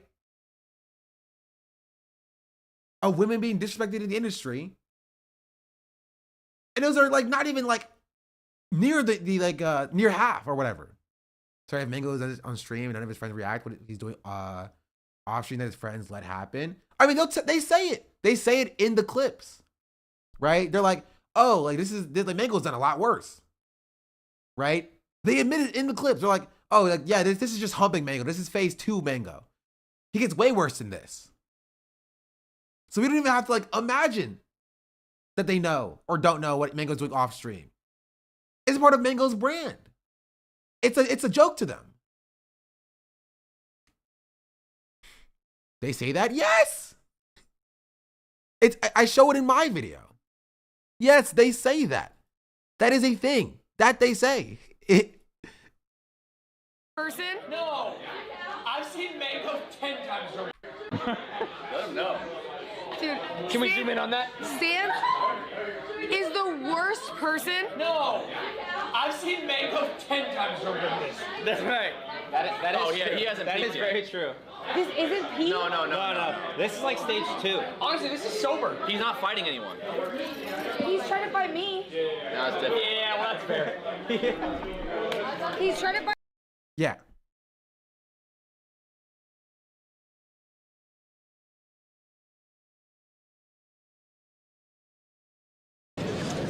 So some context. As I understand, this was a sisathon. You know, like how Kai's be having like mafia-thon. This was a sisathon. I think we're just gonna go. Let's go. Oh, no, we're not.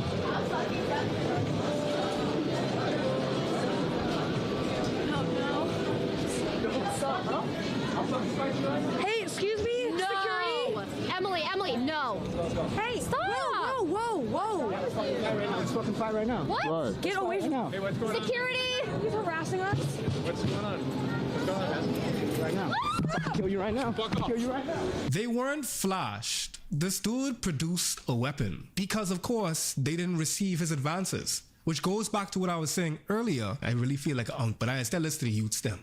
Like my little cousins and the man them, you know, they just be all like, raw, like, how is talk to gal them. Whatever you do, don't approach a woman from behind. Make sure that like you can appear to be as safe as possible. So like I can say this to like all of the young man them inside the chat. This is some cishet shit, I ain't gonna lie. Like try your best to make yourself as safe as possible. For real, a lot of the time, y'all is be was that guy charged? Taking yourself. I don't even know if they found the guy. I don't even know if they found the guy. I'm gonna be real. And honestly, even if they found him, I don't even think we would know because he looks like a minor. Looks like he's 15 years old. So they probably wouldn't even release his name if they did find him. Right? So they found the guy. I don't know about charges. I don't know if they found the guy. I didn't see anything about them finding the guy. I saw the day after this happened, like somebody posted like, oh, somebody in Lacey's community found his Instagram or whatever.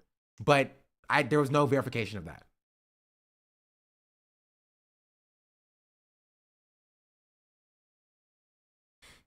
The guy was at least 20. No, the guy looks like a child. He looks like a child. He looks like a child, if I'm being entirely real.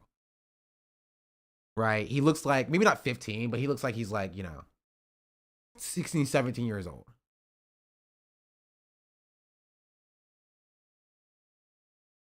Like Forn is saying, as a tall man who loves to take walks, if I'm behind a lone woman, I would straight up cross the street instead of following her just for our own mental. It looks like he could harm someone. He still looks like he could harm someone. Yeah, but like the point is that like I don't know if there was like confirmation about him being arrested, or if there was, if we would have seen it, because he might very well be young. They might not release that information. I don't know. Out of the dating pool because y'all are making yourself seem unsafe, even if like you don't mean to be. Take your hands out your pocket. Have your hands open, have your palms open, maybe talk with your hands so they can see your hands, show that you are no threat. Because we have cultivated a world where we are threats. This is the reason why sometimes gals is give niggas their number simply to get out of a situation. Just to get out of a situation, they'll give you the IG or give you your number and then block you when you message them. Female streamers have tried to do big streamer events at these scales, but this is what happens when they do. And when they collaborate with the man them, they also have to fit into a shape that is complementary to the man them. True. Not antipodal. You can never outshine the master. Can you imagine this happening? This situation happening? Something just right now. Yeah, this is 4Man in Foreign Land, 4 on Fridays. This is his Twitch cut down channel, friend of the show. If you like my takes, you'll like his takes because he's saying literally exactly what I say all the time. Right? He's like me if I was from the islands and actually like Bill. Later, you getting dry hump on stream and you can't slap a nigga head off cause TOS or cause you wouldn't get invited to another event like this again. So the morning after the incident, this is what happened. And no one to blame but myself, man. Never thought I could hit this low. Probably won't hear from me for a while. I had it all and tossed it in the trash can. With an official statement from Cloud9, which said we are aware of the recent incident involving Mango. Following an internal evaluation, we've made the decision to release Mango from Cloud9, regardless of tenure. Someone in the Melee community, Mango's defenders believe it wasn't malicious because he's done similar stuff. He got banned for humping on stream before. Hello, but this is different. And it doesn't even matter if it's malicious or not. Like, so that's why it's so stupid. Like, it doesn't matter if it's malicious. It doesn't matter if he was trying to like assert like sexual dominant control over these women or whatever, or like it was an actual like sexual advance or not. What it was sexual harassment at like the lowest, the minimum. It was sexual harassment. You know, like intent does not matter, right? And it wasn't just like, oh, he did it one time. They told him to stop, so he stopped. He was like, I went too far, my bad, or whatever, right? There was a compilation. If you can cut a compilation of something, chat, that's not like an accident. There's a compilation of him doing that to numerous people across the night. and being told, like, in numerous different ways by numerous different people to chill out, to stop.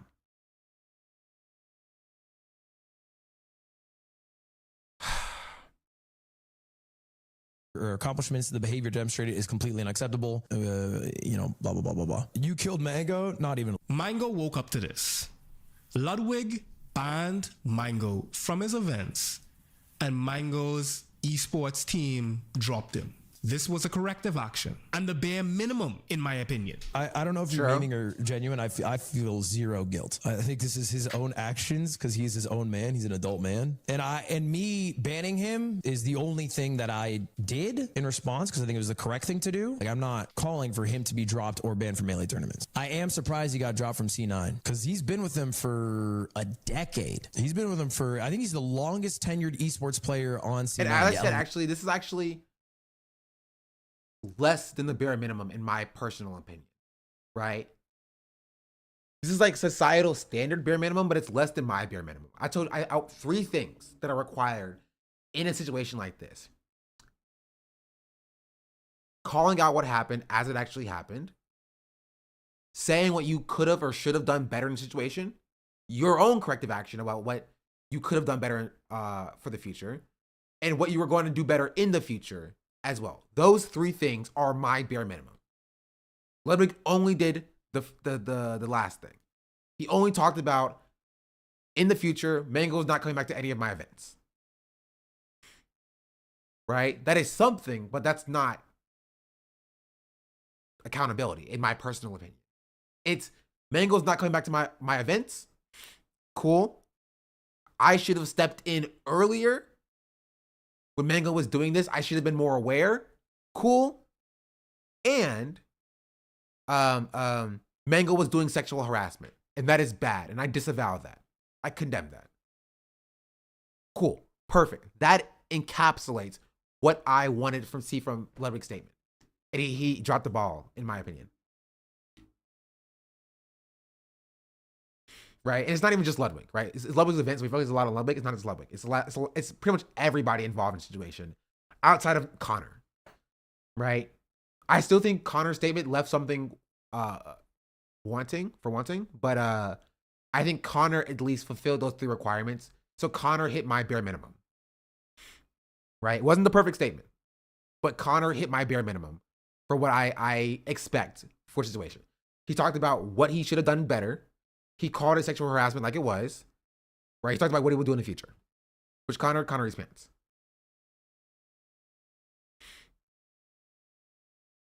Connor had a bad clip, but his statement was good enough. Yeah. I feel like all the men made this about Mango. They talked about how he normally acts that way, how it would affect his legacy. It shows a lack of seriousness about the issue. It shows a lack of sincerity about the victims in general. Right? Who's responsible for security? I mean, it's Ludwig's event. Ludwig's responsible for everything. You know? 11 years. Some people were wondering, because I said I'm banning him from my events, if that means that I'm banning him from Smash events I'm running. I'm not running any Smash events. You have this brand safe air to folks like Ludwig, to folks like Kai, which allows them access into a lot of the rooms where apoliticism, which is just, of course, status quo-ism, is something that they can say that they are. Sure. You know, professional centrists, exactly. You know, your moist criticals, all of these folks, they are performing centrism. But we know that centrism is simply just conservatism. It is simply just a vote for the status quo. So when you perform that, you're not seeing both sides. You're not enlightened. You're not a person that is reasonable, normal. You're not. You're just upholding what already exists. So when you see things like this, and this is my problem with it, why? I think that actually kind of perfectly puts it in a way that of what I think, in that Ludwig's statement, as people are saying it, is like reactive as opposed to like corrective. But like the problem that I have with it is that because it reinforces the status quo, it doesn't do anything to stop this from happening in the future. You know? There's nothing in Ludwig's statement that leads me to believe that he does an event tomorrow and it would be different. Just that it won't be Mango as the perpetrator of it. And that's the problem with this sort of false accountability. Right? When I described the 3 pillars of what I wanted from this apology, which it wasn't even really an apology, was like those core 3 pillars are built to make sure that the next thing that happens avoids these same pitfalls that happen for this thing. There may be new pitfalls, there may be new things that crop up that cause new issues, but at the very least there will not be a repeat of what just happened before. And there's nothing that Ludwig demonstrated in this statement that led me to believe that there won't be a repeat. You know? And that's my main issue. If he described what it was as sexual harassment, said I should have spoken up earlier, and for the future events, Mango won't be there, I think that leads to there being a safer environment next time. Ludwig is at least aware that he has the power to step in and do something, and that he will do it next time. Whether he will or not is up for the next time to exist, so we can see if he stands by that. But at least makes him aware that that's the case, and he has not demonstrated that in this statement. And it goes, and like as Foreign is saying, it goes for like Charlie or these apolitical people as a whole. Philip DeFranco, you know, that's what apoliticism does. This sort of like fence-sitting both sides centrism leads to you to be like, I'm going to correct my brand as opposed to correcting my behavior. You know? Also, Skella, thank you for the, thank you. I appreciate that.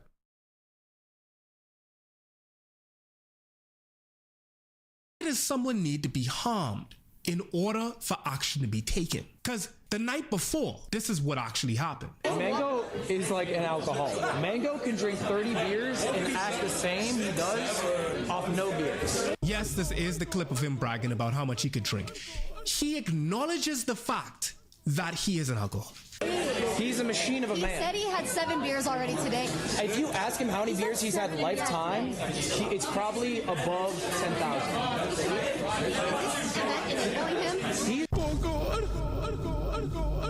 I don't know if y'all could hear that, right? But she literally says, isn't this event enabling him? He's a 2-time champion. He's never lost. We gotta do PB! Guys, Mango just blew a point too. Well, actually, I didn't see any Valkyrie clips. So I didn't see that. Like, she's not wrong. And she was, again, brushed off.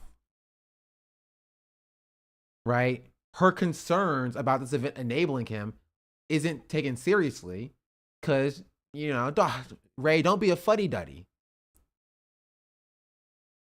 Don't be a fuddy-duddy, you know? He's never lost this event. He's great. Mango's an alcoholic, but he can handle it. And then proceeds to like not be able to handle it.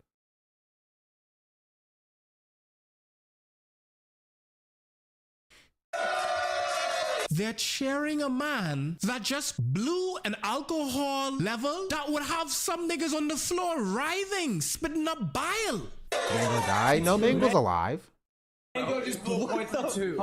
That is my goat. Hey, everybody! That is my goat. Mango just blew a point 3-2! Oh God. This would be it. I hate to do this one more time, and this is not pertinent to what just was said. You're telling me you can see the entire room. You can see Mango standing up right here. You're telling me if this person was humping on somebody sitting right here, you can't see it? You would have no idea? None. At all?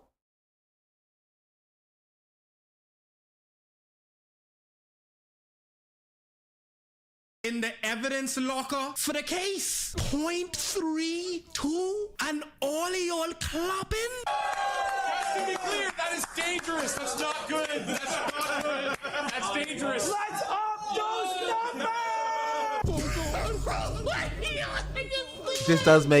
This does make Ludwig look really bad. This makes Ludwig look really, really, really, really bad. Like, very bad to like the normie space. Like, all it takes is one like CBS Now article, right? No, not even. All it takes is like somebody at some point in the future to like die of alcohol poisoning on stream, and Ludwig gets brought into it, right? This is a part of a culture that large streamer Ludwig has crafted. In an event called Beerio Kart in 2025, he cheered on Mango for blowing a 0.32 red blood alcohol content. It's out there for it makes him look very bad, right? And like I want to say I don't think he's being serious about like, you know, well actually no, I can't even say I don't think he's being serious about like upping those numbers. He's being very serious about upping those numbers. Like, because he's reinforcing it. Like, there's not even a way I can spin that to be like, well, maybe he's joking. Like no, he's giving out like awards for like large numbers. He's giving like out positive praise as the event organizer for blowing that high.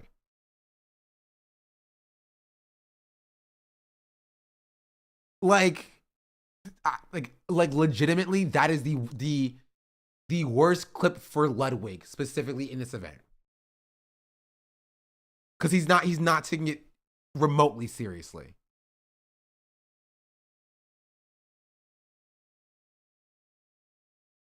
He's directly enabling and promoting an addiction to a potentially point of death. You wouldn't cheer a friend on ODing on Fen, or how many bursts of Narcan it took to bring them back. Yeah.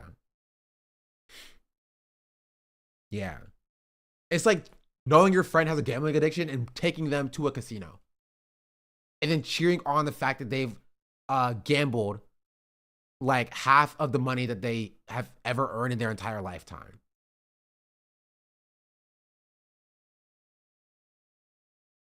Like it does. And I didn't see this when I was watching this for the first time, or I was commenting on it for the first time, because I was very focused on like the Mango's aspect of it. But like from a third party perspective and seeing Forum react to it, like look at his face. Look at his face. This is the normie reaction. This is how normal people are going to react when they see this clip. Just complete befuddlement.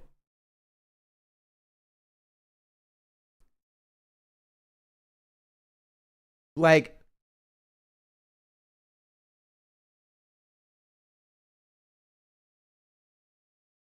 what? What is this?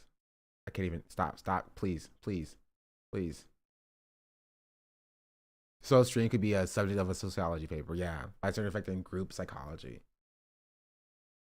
Two and all of y'all clapping? To be clear, that is dangerous. That's not good. That's not good. That's dangerous. Let's up those numbers. Bro. Okay, just with the Luigi hat on too. Like, it's so unserious. It's so unserious. I can't. And what makes it so much funnier with like this added like context is the fact that the next day he went on stream and he was like, yeah, me and Connor might do a drinking event. So what? The next day.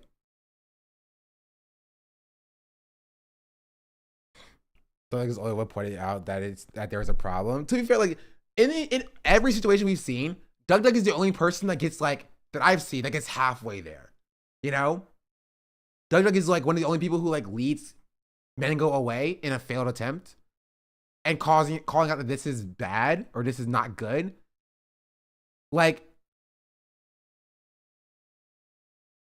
the only person who's like halfway there being like, okay, like, yeah, you know, it's great, but like not great.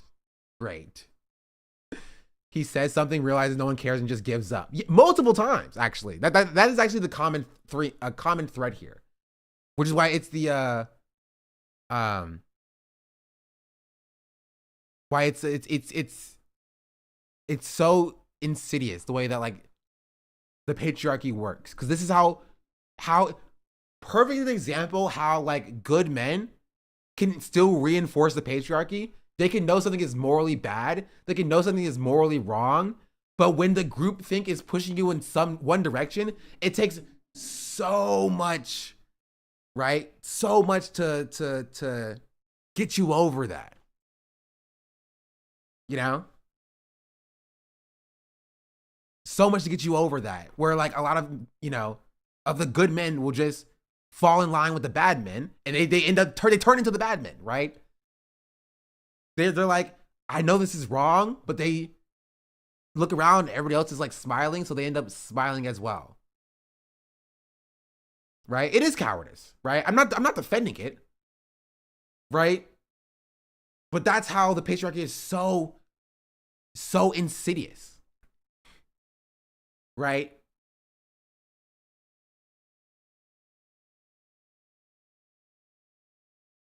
Because and this is the problem. Because like, imagine this, what I'm describing, happening to impressionable young 10-year-old boys. You know what I mean? Like, we're talking about adults here, but imagine what I'm describing happening to impressionable 10-year-old boys who are a subject of the patriarchy, right? Who are also trying to grow and craft their own identity, right? And something that they know, they've been taught, right? By their parents, by the people around them, that this is bad. This is bad. You don't allow this to happen. And they're a 10-year-old boy. They look around and see other 10-year-old boys laughing and getting on like this patriarchal notion. Like, those boys are impressionable. And they're learning that, like, yes, I think this is bad, but if I want to fit in, it's a war. There's a war going on in their mind, right? About like, I know this is bad, but I want to fit in. And because they are men, because they are benefited by the patriarchy, more often than not, they turn around and they side with the patriarchy because it benefits them in the long run. You know?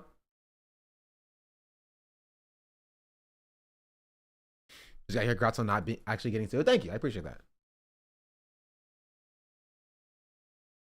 I'm seriously worried about the next generation of boys because they're watching. I think that's a little bit of a misnomer because like this has happened for decades, chat. It's just more hyper visible. Like misogyny on like TV shows and movies and stuff like that. Like this has happened for decades. This will be nothing new, right?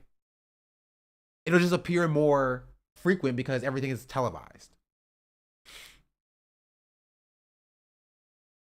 You don't have to be young to be influenced by watching stuff like this. This whole model of streaming has convinced people that what you're doing is worth watching and supporting. Yeah, but the difference is that if you're an adult, I have less sympathy for you than if you're like a young boy. You know what I mean?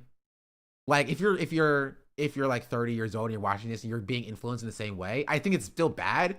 I think that is extra context, but I think it's still a bit different than a young boy who's trying to grow into their identity and to learn what it means to be a person. Right? Because they don't know. They're still children. Their brains are not fully developed. They're trying to figure out and grasp what it means to be a person. And they're consistently having this battle in their head of a number of different things. Like, this is what my parents taught me. This is what my teachers taught me. This is what my friends are saying. This is what my friends' parents are saying. This is what the adults that I watch on the internet are saying. All of these things are battling out in their mind for control. Right? They're all battling out in their mind for control. And they might know that this is a bad thing. I should speak up, but there are going to be social consequences for me speaking up.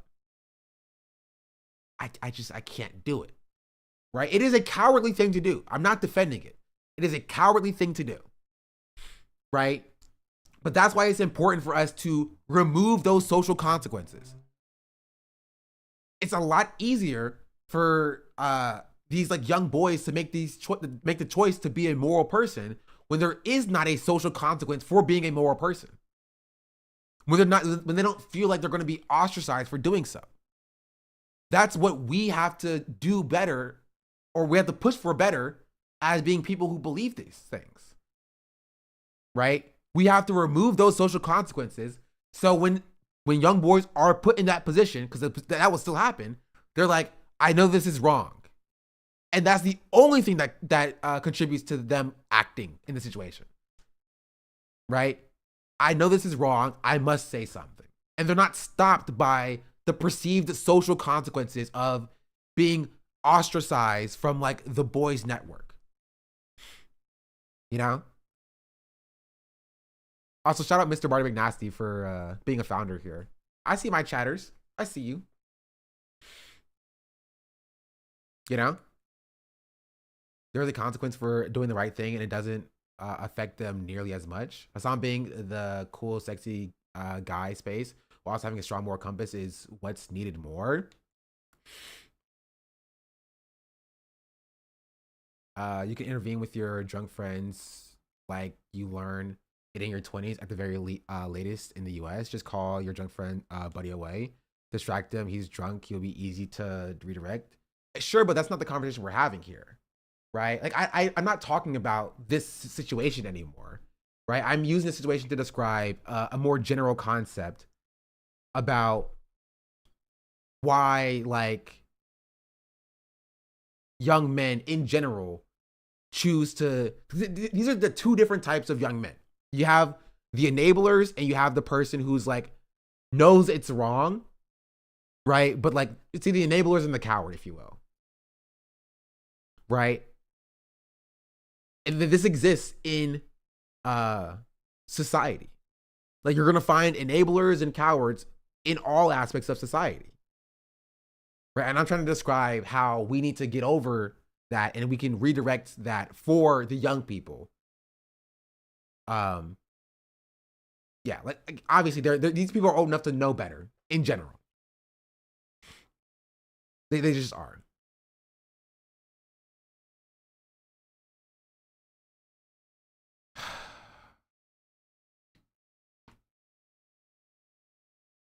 I think people got to be ready to throw hands. Not even. You don't even have to throw hands.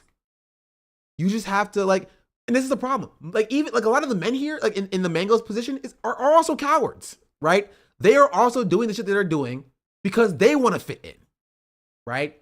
They think it's acceptable and they want to fit in. So everybody here wants to fit in. They're all cowards. People in Doug's position, people in Ludwig's position, and people in Mango's position are all cowards. Mango is doing this shit because he wants to make his other male friends like laugh. Ludwig is doing this because he wants, you know, good content. He wants to make the Doug's laugh. And Doug is doing this because he wants to fit in with the Mangos and Ludwigs. Right? Mango would fold under like virtually zero pressure if you told him to cut the shit out. The class clowns are not like beholden to be like, oh, I need to do this class clown shit. Like if you just approach them being like, you gotta cut that out, they will stop. They will stop. The problem is like, I mean, situations apart from this one. No, even then, in situations apart from this one, like if you call your friend out, like they will stop by and large. Most people are not gonna fight for like, I know I need to commit this misogyny. You know what I mean? If you see your friend like getting too close to a girl and you're like, yo, back up, you're being weird, right? They will fold. They will fold. You know? They will. Unless the space reinforces them.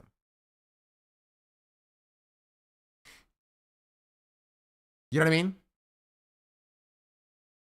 So it doesn't even take like, I'm gonna start fighting this guy who's getting a bit too handsy with this girl. All it takes is for you to just step in and be like, chill, stop. Because they'll fold. Because they're doing it to fit in. Right? It's like bullying. You have the bully who is like throwing papers and pencils at the nerdy kid in his class. Right? And he's doing it. He does it once. He looks around. He sees if anybody's laughing. If anybody will stop him. And if they don't stop him, he'll throw another one. Right? People are laughing. People are feeding into it. He's like, yeah. And then he's like looking around. And all it takes is you to step in and be like, yo, that's not cool. Stop it. And then they'll be like, oh, I see how well, I didn't want to do this anyway. You know what I mean? I didn't even want to do this anyway. I didn't want to, you know, whatever. Let's get out of here, guys. let's get out of here, guys. You know, they'll fold immediately. But if they're being reinforced by your cowardice, they're going to be emboldened and they're going to keep doing it. Yeah, it's your friend. Just be like, dude, you're embarrassing everyone. I called you an Uber. It's outside. Now go home. Yeah. And they'll go home. They will. This idea that like, oh, you're going to have to get into a fist fight with this guy because he won't leave this girl alone if you don't. Right? Is probably what is like inside a lot of these dudes' minds. Like, oh, if I say something, then like everybody's gonna beat me up and then start pissing on me for me being like a buzzkill or whatever. Like, that's not true. That's not true. That won't happen. If you're respectful, if you're chill, if you're just like, hey, I'm calling this out. You're done. You know, you're being weird right now. You feel me? Like, by and large, 9 times out of 10, that will be a successful thing, right? It will be successful. It's like how like, even like, okay, perfect example, in bars, right?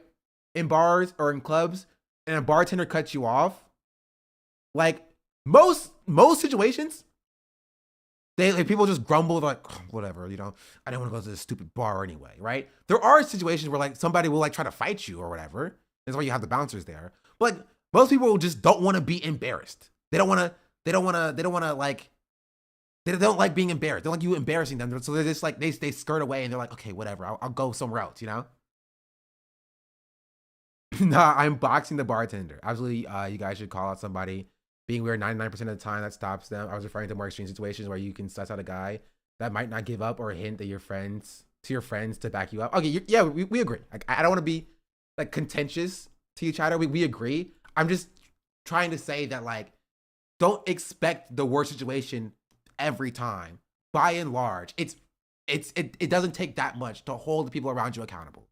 I don't want people to get into the mindset that it's like moving a mountain to tell your friend to chill out a little bit. Right? And that makes what's happening here so much more insidious because it's not moving a mountain. Right? It's not like the most difficult thing in the world to do. And the fact that people aren't doing it makes it even more cowardly. There's frustrating how little discourse around this centered around the collective responsibility for safety. Like, look at every man there should have done something. 100%. 100%.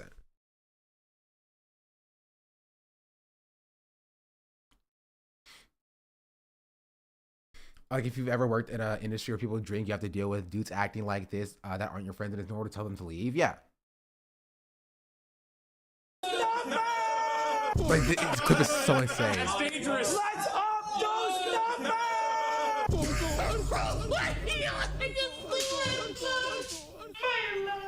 Dog is greeted with literally the right take. Only the woman speaking up about it in the teeniest bit seriously. Like, Shorty literally said, don't you think that this event is enabling man? Dog brushes past it, says he's a world-class player. Then a whole white man. Oh God. A whole white man. Juggando, thank you for the gifted. Much appreciated. Said that is dangerous. Nigga said, I know. Turn that up. Yo, not even the white man clouded enough. They trying to kill this man for content. You have Ludwig literally cheering Mango on his addiction. Whole room applauding his addiction. This is enabling personified. This is my soundboard chat. That's it. That's all. That's all I have. I had the Taco Bell sound. And that's all I need.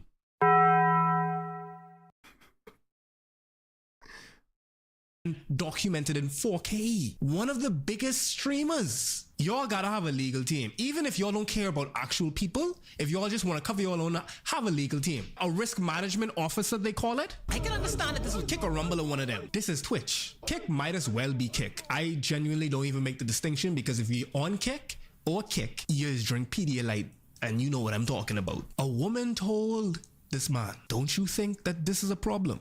But no action was taken to remove this boy from the event where he was humping humans and inanimate objects like he's done before.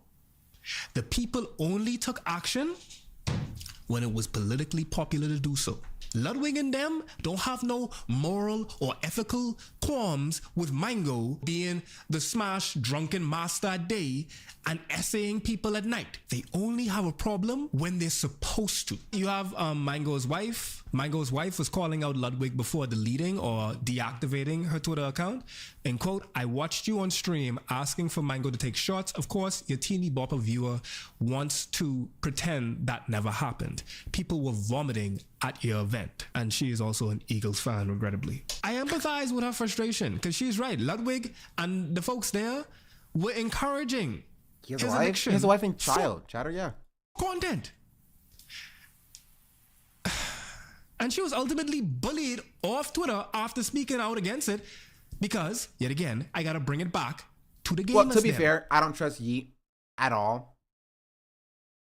I don't trust Yeet in the slightest in his framing and characterization of the of this event because it's fucking Yeet, bro. But yeah, not the rapper, the Twitter poster. That's why he's been blocked for a year. He's staying blocked too. Because here you have. Okay, also, sorry. I'll finish this as well.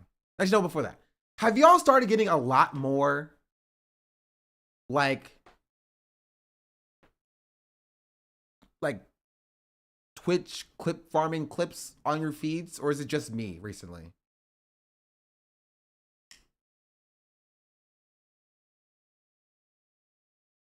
Like, I got a tweet from Yoxic, and I hate Yoxic as well.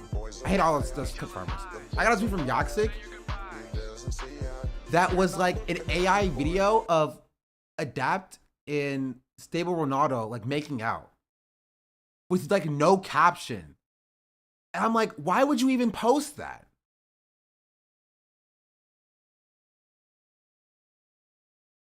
No, but thank you for the raid. I'm not joking.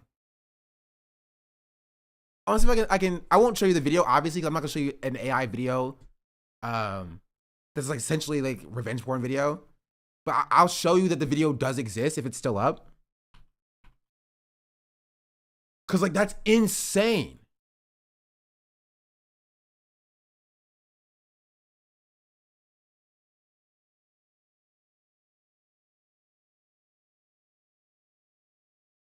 It is. It is still up. It is still up. Like it is an AI video that then goes into like Adapt and Ronaldo making out. Can't believe what FaZe, Adapt, and Stable Ronaldo did this on stream.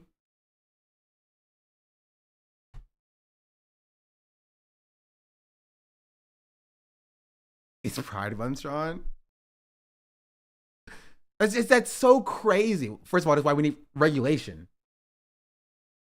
Right? But like,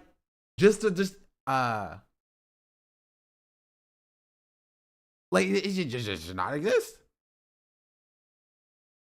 And it's just so weird to do as a clip farmer.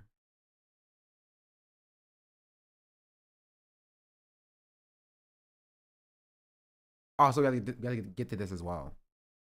Let's finish this off. Of the Smash community being absolutely normal. Mango sexually harasses multiple women on stream, makes everyone extremely uncomfortable. Cloud9, we've decided to part ways with Mango due to this. Ludwig, I'm not inviting him to events anymore. Mango, I messed up. I will accept the consequences. Smash Twitter, I think you could have gone a little easier. This is an overreaction. Boo. Nothing happened. In my opinion, for one, this isn't helping the cancel I culture. just looked in the replies and people asking Grok if it's AI, and Grok said it's completely real. Of course Grok said that. Right? Because Grok is also AI. But no, it's very clearly AI. Like, let's not get mistaken here. There's no it's AI. Right? Ideology, blood. Y'all shouldn't have kicked him over something like this. Far worse things can happen. It's not like he was naked grabbing. Far worse things can happen. They didn't even pull the there are bad things going on in the world line. They're just saying no, bad things can happen in the future. So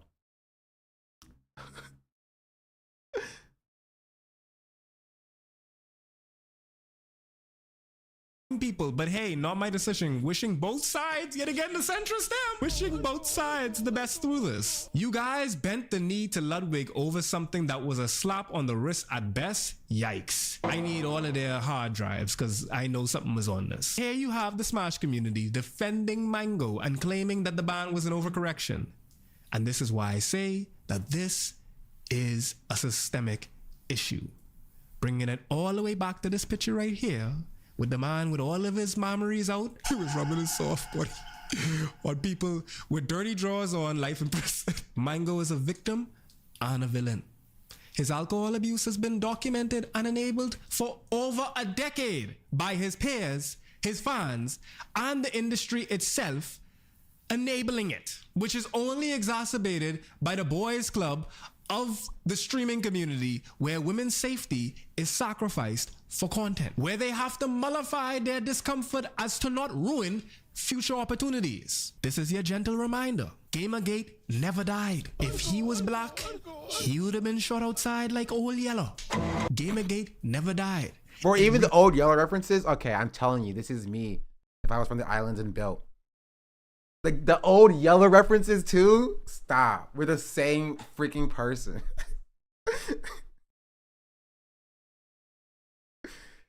But yeah, that's the Mango situation with a few more added context. This is a great video. Ugh. Yeah, but he says it better. Ma's been that guy. I don't need this from you. Mods rip his arms off. And then Mods take him out back and Old Yeller him.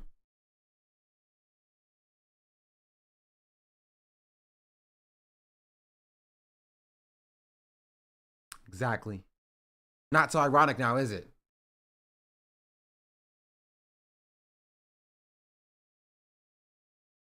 Yeah, that's the I'm not gonna wait.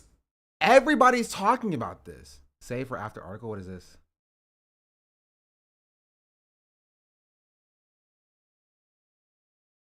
Oh, do you have my IP now? Sure, we can look at it. Aberrant Preacher has a video about it. For everybody's talking about it. This though, I covered it first. I'm not watching this though, or this one.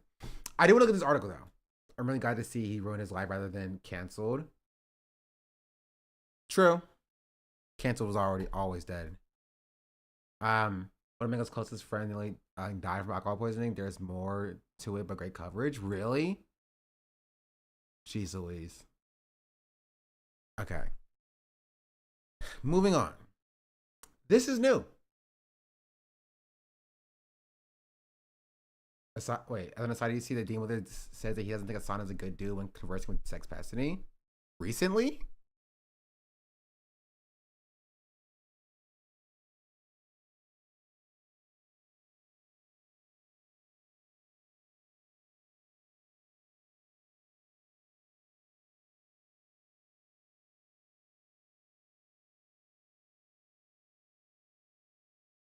I saw an insane Dean clip earlier.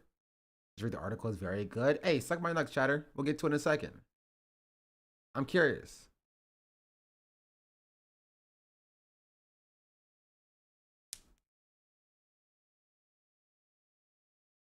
Have you watched the anxiety pen clip yet? Goes demon mode. Anxiety pen. I don't know. I have no idea what's being referred to.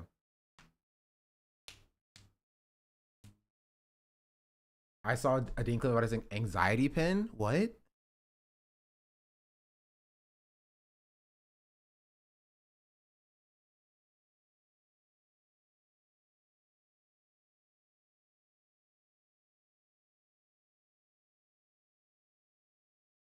What is it? What? Watches its gold, he crashes out. Yeah, he flips out. Pen. I'm sorry that I have anxiety. Okay, and honestly, yeah, it is kind of the fault of people like you that want to come up here and bully and berate me over something that I don't do. Okay, so cut the shit. It's not a vape. All right, it's an anxiety pin, and God, the amount of times that I've asked you to respect me and respect my anxiety pin is, at this point, getting ridiculous, Cody. So please, justified crash out for the final and for the billionth time, will you please just respect the fact that it's not a vape and that it's an anxiety pin? It's a goddamn anxiety pen. Get it right. What flavor is your vape? Yo, you really God, got me. get the fuck. Just for this. get the fuck out. Get him out. I hate women. Okay, get out. You get out too. You fucking weirdo. What, dude? What? Do you vape? Barker, do you vape? No, it's a damn fucking anxiety pen. What the fuck Okay. was that? What the fuck, dude? What? Okay, Joe, you suck. Okay, we're gonna go to move on to the next guest.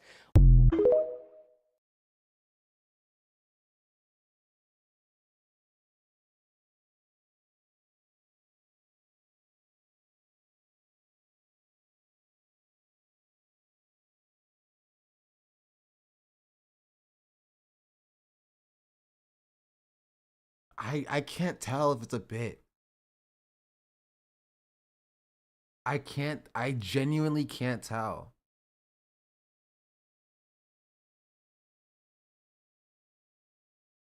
I can't tell.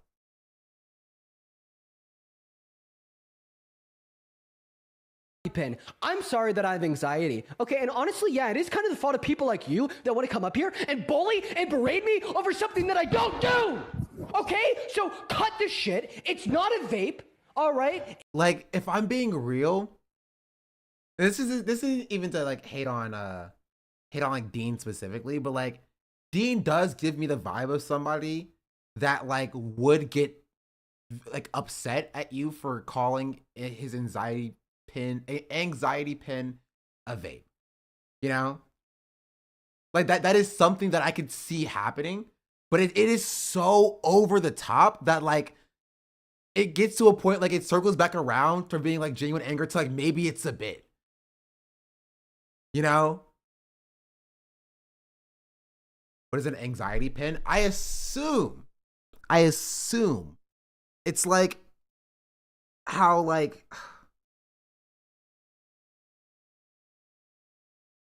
it's like an alternative to vaping that like you still get like the feeling of vaping, but it's not like nicotine. You know what I mean?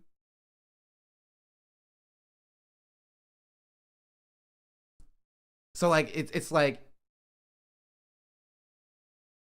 just look it up. Mods ban that guy. I thought it was like a spin pin where you fidget, or maybe I'm wrong. It's vape shaped with no puffing. It's vape with like a caffeine and melatonin.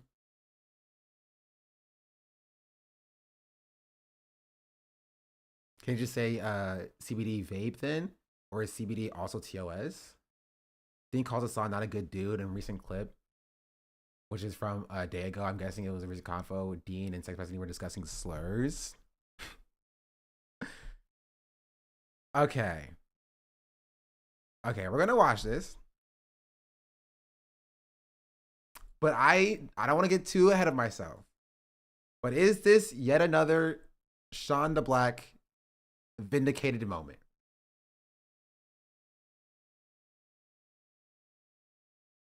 Is this? You remember when like the Hasanabi Reddit community was yelling at me and calling me overly sensitive?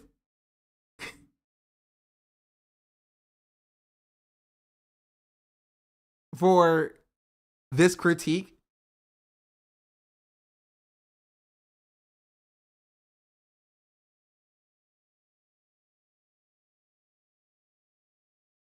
Four months ago, Hassan should not platform Dean Withers.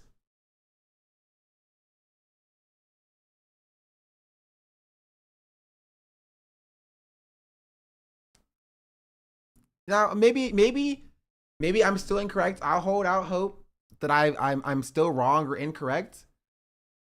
But I will take a look at that in a second. I do want to read this article first. Here's the plan, chat. We're gonna read this article first about me being sued, apparently, from Cat Tim Barge. Shout out Cat, friend of the show. We're mutes now. You were ahead of the game on Power Software too. I was. It's almost like I have very rarely have been incorrect on things. I called out Ethan for what he was doing like the second he did it. You know?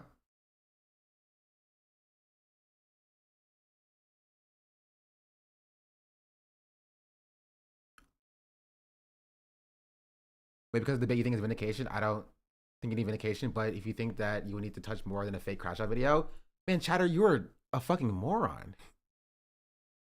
I'm talking about this clip right here. There's a thread if you want it later. Did you go find it? Gosh darn it. Sure.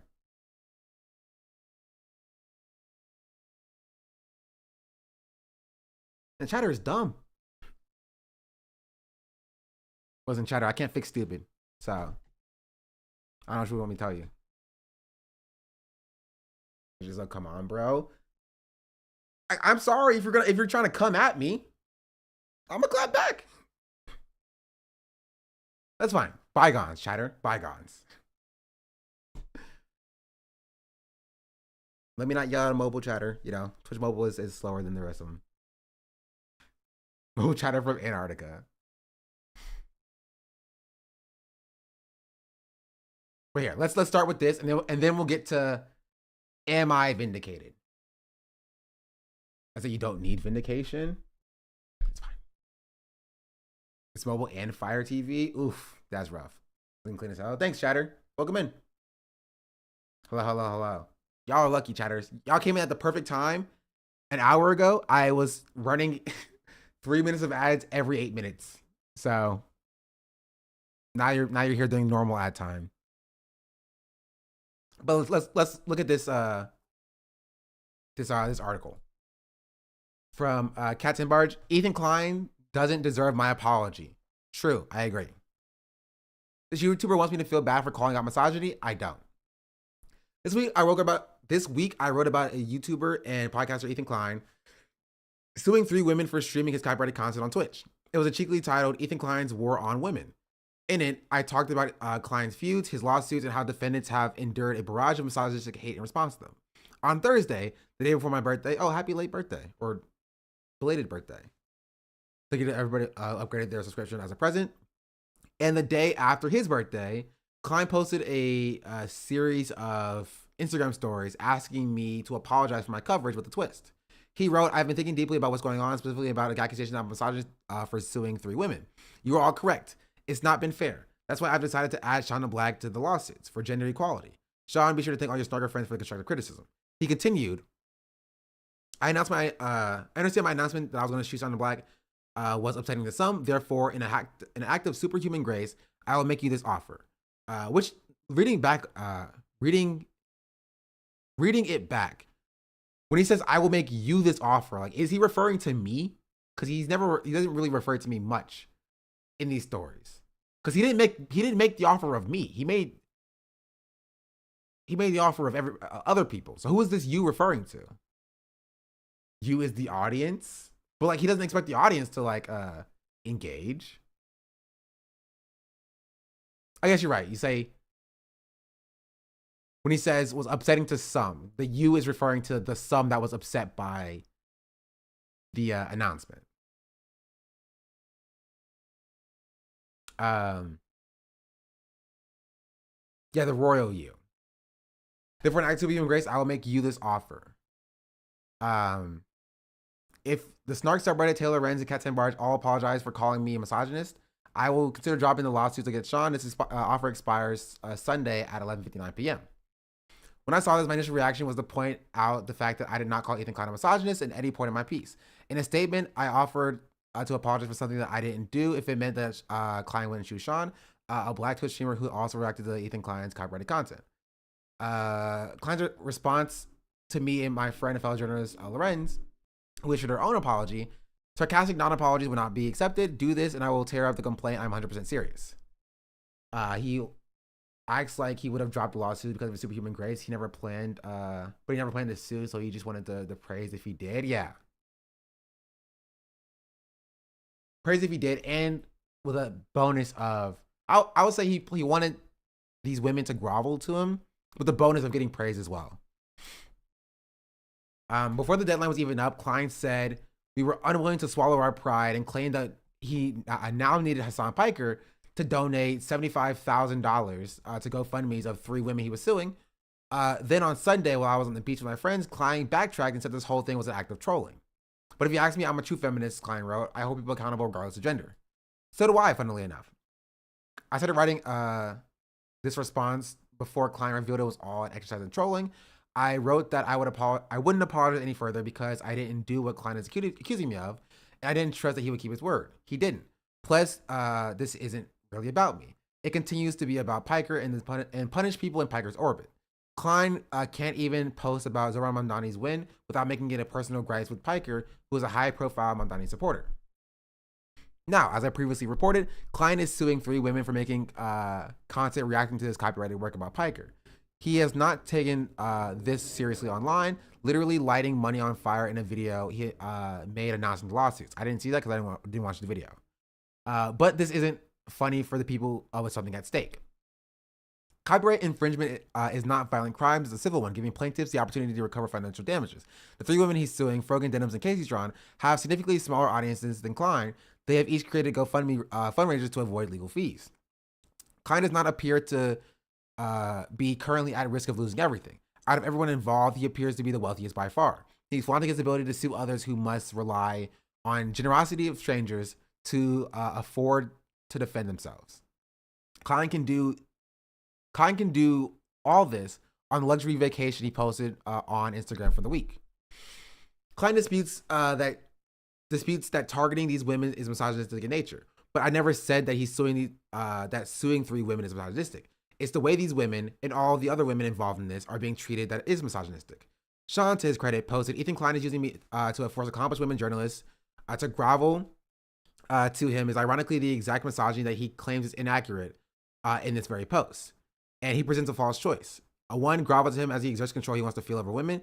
2, deny him whatever gratification he gets from that narcissistic behavior and subsequently be blamed by him for a smaller creator being sued. I reject this choice. Fuck you, Ethan. That's me. That's my tweets. Maybe now I'll get a Wikipedia article. I'm in an article, please, Wikipedia. I didn't call Klein a misogynist, but plenty of other people have, including me. I have called him such.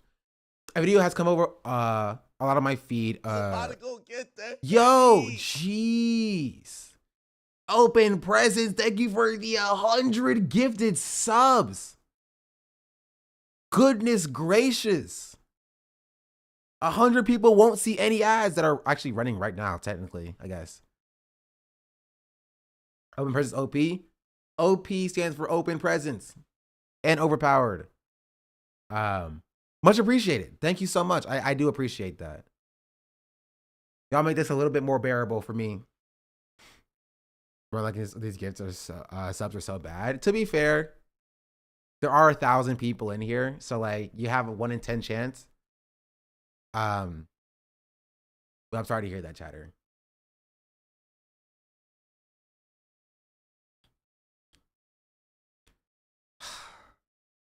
Yeah,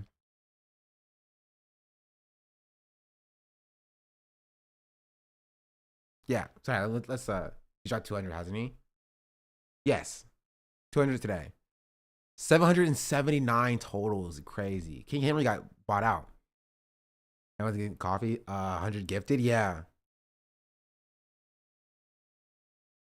Is anyone following you? I think I've been gifted when I wasn't watching. Twitch has an algorithm for it. Because they also give it to people who I don't follow. I think it's to bring people into the streams. Gender fluid robot. They have given 6 gift subs in the channel. Yes, I'm thanking for the gifted sub. Much appreciated. Okay. Oh. That's crazy. Wait, is that 2,000? Oh, it's close. Open presents. Thank you for the 100 more gifted. Jeez Louise. That is crazy.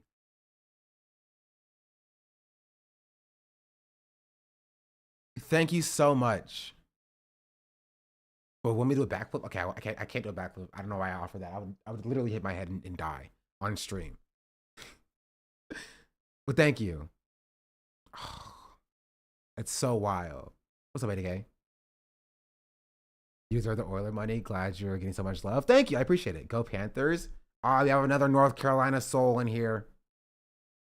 Another North Carolina soul in here. Panthers are bad, chatter. I don't know what to tell you. Like, I don't do sports like that, but when I see sports, I'm like, go Panthers, and then the Panthers lose. Panthers were cooked 2016. To be fair, they were never going to win the Super Bowl. It's rigged anyway. Look at that. Has been 100 every day, by the way. You left at a good time. Oh, well, I'm coming back in a few weeks, chatter, so. Yeah. I'll tell you about it when I get back. Gangster, thank you for the gifted sub. I think the team's color scheme. I wish them success. It's not gonna happen. North Carolina, yeah, the only lucky team is happy to North Carolina. The Hornets weren't bad. 3 are just subscribed. Like a few decades ago. Anyway, sorry, focus. Also, I will say, oh wait, we were almost at the hype train record.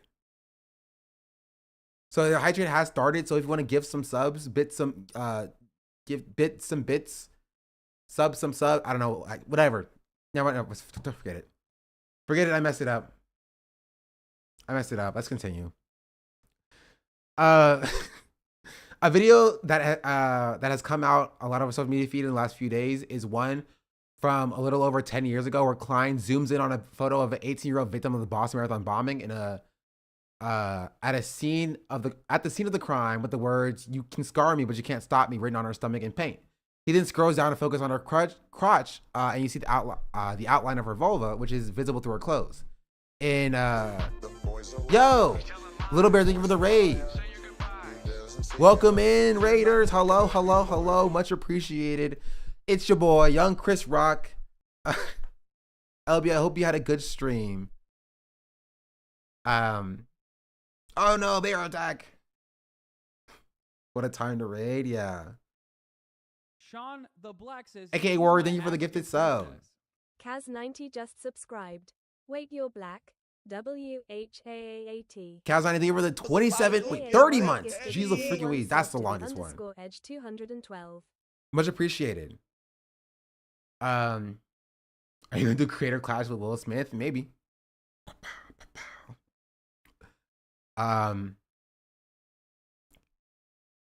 Well, yeah, let's get back to it. Late bear attack. It's rewind time. Chill. In some of the crudest language possible, he scrolls down to her visible scar from the attack and says, "Nothing that a heavy night of effing won't incur." He then issues a string of sexually explicit phrasings in the N-word. At the time Klein recorded this video and disseminated it on the internet, he was about a year older than I am now. One of his fans defended the video in a recent post on the H3 subreddit with the context that Klein was using it to mock other people's behavior. Here's the thing. It doesn't make its language any less misogynistic or racist. It doesn't change the way I feel as a woman seeing it now. Klein and many of his online peers, especially men, have made content like this in the past. Many of them are still making it. They like to excuse it, calling themselves reformed, or just delight in getting away with it. Since this is the internet, it doesn't matter, right? Wrong. This behavior has consequences. It's harmful to the individual women targeted and the women at large. It is a thread in the fabric of systemic sexism. Queen Bee Heart just subscribed. Queen Bee Heart, thank you for the thank you for the subscription. I can't read. Jeez Louise. I was first aware of Klein in 2020 when he and YouTuber Keemstar engaged in a viral back and forth feud. Klein positioned himself as taking the moral high ground in his arguments against Keemstar's behavior. A few months later, he started a podcast called Frenemies with the YouTuber Trisha Paytas. It propelled both of them, Paytas in particular, to mainstream fame. On this show, Klein cemented the idea that he is no longer the type of person who made the content like the video in the Boston bombing video. The most viewed live stream on the H3 podcast channel actually features Klein and Paytas bringing attention to reporting about a woman who came forward with a rape allegation against a prominent YouTuber. It was my reporting. I was in my first full-time job as the journalist at Business Insider. I became aware of these allegations and sought to bring them to light and inform as many people as possible. Paytas was with the alleged victim the same night the allegations took place. She corroborated my story. She and Klein debuted on Frenemies to an audience of millions. They actually started to speak about it minutes before the article was published. With the help of their platform, it became a viral phenomenon with far-reaching consequences. Klein and Paytas defended the anonymous woman who came forward. They also defended me from other... Jeez Louise, give me 1 second, chatter. Let me finish. They also defended me from other YouTubers' attacks in what I was grateful. I believe Klein cared about gender-based violence. Fast forward 4 years, I was watching Casey Tron break down in tears on a live stream while recounting how her disabled father answered the door and was served with Ethan Klein's lawsuit against her. She used her income from Twitch to support her family. Maggie Pie, thank you for the gifted. Okay, geez Louise. Maggie Pie, thank you for the gifted sub. The Great Snowman, thank you for the 14-month resubscription. Known Anomaly, thank you for the 20 gifted subs. Walter White, thank you for the 5 gifted subs. Known Anomaly, thank you for the 5 gifted subs. Anonymous, good thing for the 5 gifted subs. Jeez Louise. New hype train record. Level 16. Thank you so much, chatters. MP Shark, thank you for the 5 gifted subs. So many non-racists in the chat. True. So you know I'm black apparently? Thank you so much. No, Anomaly, thank you for the 100 bits. Oh wait, we hit 2K subs as well. Thank you, much appreciated. Wait, your name is Sean, the racially ambiguous. Wait, you're black? I guess so. I did everything right and they indicted me. I've been hiding it from the world. Okay. Romans, let's finish this off. Maybe thank you for the 40 bits. Congrats on not getting sued. Thank you. I appreciate that.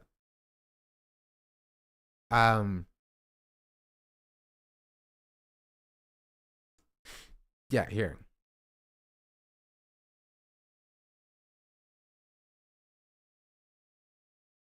I want to show this to you so you know that like this is the Ethan Klein we're dealing with here.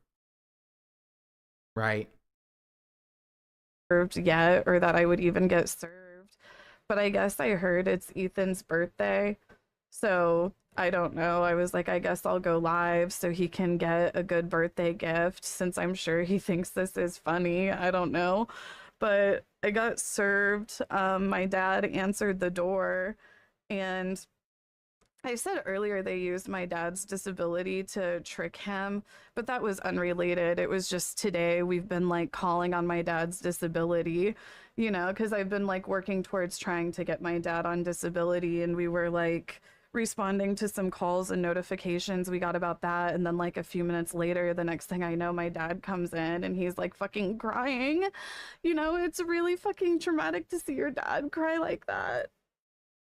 You know, like that's what really like has me like so freaked out, is seeing like how emotional my dad got about it. You know, like, And I know people are gonna be fucking making fun of me for this, and like they're gonna be posting like videos of me like crying and laughing at it and whatnot, you know, like I don't know. Like I'm sure like what you guys are watching right now, like every fucking incel community that's been attacking me relentlessly for like the past 10 years is going to use it for YouTube clips because they literally make careers out of bullying women like me. And I'm just so fucking tired. I'm just so fucking tired of constantly being harassed by this shit, you know? Like, for the past 3 or 4 months, I've really just been like, I just want to focus on myself and I want to focus on my community. I want to focus on being funny. I want to be one of those people who's just a breath of fresh air, you know? Somebody who people can watch to escape and get away from it all. I just want to be focused on being funny and being giving, and focus on, you know, the gays and the girls and the people who uplift me so much. Served yet, or that I would. Yeah. And Ethan Klein is still to this day currently posting about, you know, dunking on Casey Tron or whatever. But no, he's a good moral person, right? The most moral person, as some would say.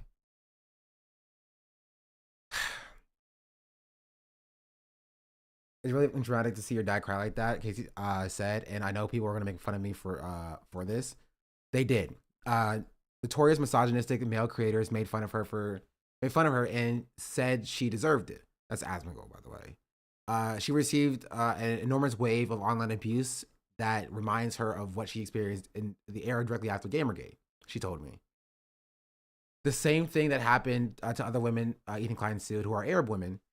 One of them, Denims, told me that on any given social media post she has made since Ethan Klein sued her, at least 20% of the comments are straight up misogyny at the simplest whore. There's been a noticeable trend of radicalization of online content creators towards right-wing ideology, particularly in the past year, she continued. Unfortunately, the influx of people often most consistent in right-wing sexist trolls mostly consists of right-wing sexist trolls that only see that creator as a vector for their attack on women and minorities that they already dislike. I can't read, geez Louise. Casey Tron's sister posted her own statement about their family history, and what Klein is doing now is worth a read. People like Ethan Klein have no idea what it means to live in poverty and true economic despair. They don't understand the violence it breeds. Not just physically, but also the emotional violence of being constantly dehumanized and ignored. True. She wrote, I will never understand why the wealthy seem to despise the poor and want to see us suffer. This feels like one of the most blatant examples of class warfare I've ever witnessed. Since my last post went live, I've watched Klein fans react to it on their subreddit and elsewhere. He frequently reposted their commentary. They are calling me unprofessional, they undermine me. This is how the Kleins and their fan base have treated me for years, despite how much my journalistic work had impressed and enriched the Kleins in the past. And now I'm supposed to apologize for saying that Klein has given a misogynist another reason to abuse women online, even as his fans are abusing me. I received a threatening email shortly after my article was posted on the H3 subreddit. I have read their demeaning comments about my appearance. The middle part with a cheap 2-strand bleach highlight is giving. It's 2004, and I lost my audition for American Idol. Jeez Louise, what a burn, man. They're really. I gotta just say, this is not. It's just mean girl shit, you know. And you can tell that they're trying to do mean girl shit, right? That's it. And it's just gross. It doesn't matter if like the burn actually hits or not. It's just like, how much harassment can I throw out, right, to make this person feel worthless, right? It's like I get a torrent of hate comments, and it's not about like each hate comment being unique. You feel me? One hate comment will say this thing, and it'll be repeated like 20 different times or whatever. The point is to like make it feel like this is surrounding you, to make it feel like this is all you know, that there is no positive avenue for you, right? When you open up the comment section, it's all negative. Their goal is to drown out any positivity you may receive, to make it look like and feel like your life is completely filled with negativity and that everybody is against you, to push you to the point of taking your own life. That's what this low cal shit does. And this is what Ethan is doing. He's breeding. Right? My voice, vocal fry though, it's always the mean girls. And my writing, what's happening? Discourse closed. Never mind the content. What is this sentence structure? I'm about to go get the Henny. Jeez Louise. Open present. Thank you for the 100 gifted again. Oh my goodness, we are firmly in the 2K subscriber range. I really appreciate it. Rich Socialist W. Thank you so much for the 100 gifted. I am out of words. When pay mods, never.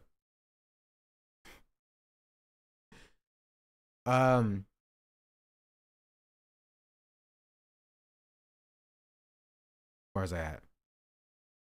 Oh, I have seen them spread conspiracies about me and my loved ones. I've seen them accuse me of being attracted to Piker, like Klein has repeatedly done with the women who criticize him. Piker is nice looking, but I am a lesbian. These people and Klein claim that I am a snarker posting snark. Snark is internet gossip. Snark subreddits run the gamut from content seeking to hold public figures accountable to vicious harassment against specific influencers, everyone around them, and anyone who defends them.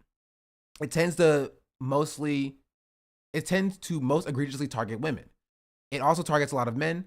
It certainly targeted the Kleins, but also almost everyone they hate. The people in the H3 subreddit in Ethan consider themselves anti-snark, but they are snarkers too. The audience for my journalism, including my public opinions, is much broader than the H3 audience. I do not know if my average reader would care about any of this. A lot of my Blue Sky followers are hearing about Ethan Klein for the first time. But contrary to what the H3 fans are saying about my journalism, I've gotten positive reception from older people, people in traditional media, and people outside of this bubble. And maybe that shouldn't surprise me. I was recently honored at the with a national recognition from the Society of Professional Journalists. My fellow honorees include former executive editor of New York Times. As someone who just got laid off this year, I feel small in comparison to the journalistic titans who share the title. But when I was interviewed by a older female journalist for an upcoming feature about the award, she remarked that anyone who can understand Trisha Paytas is deserving. And since H3 fans are convinced that I am just a vengeful fan of Paytas, I let them know that she has me blocked on social media since I covered her critically in 2021. Tales old as time. This has been a big week for Spitfire News. Thank you for the attention my piece has garnered, and not all of it positive. It's scary to have someone as litigious and powerful as Ethan Klein pressure you into apologizing for what you said about him. As an independent journalist, I'm scared of these kind of things a lot. But as cliche as it sounds, I am also free. Once upon a time, the scariest part of all of this would be the fear of getting in trouble at work. Now I'm my own boss. I don't have to apologize to anyone. True.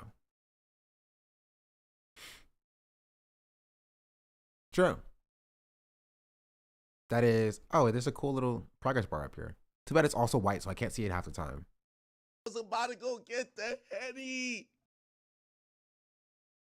It's all the same people too. Take a look at the username of this one harassing Casey. Floyd Clay, thank you for the 5 gifted subs.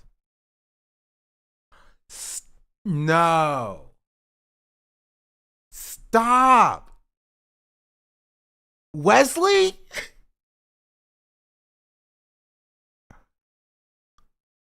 Wesley.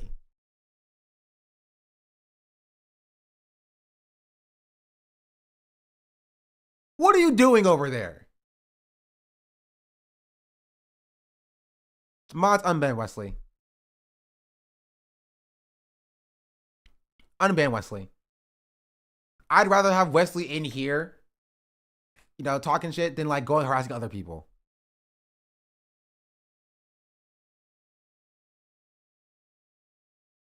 He needs your guidance more than ever. Is that the Wesley? Yes, this is the Wesley. This is Wesley.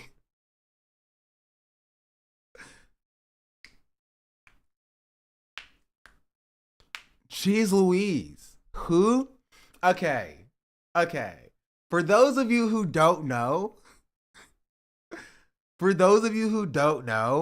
Wesley is a common face of an Ethan Klein defender in this community. Right? This goes back to, like, he has like 600 messages in here.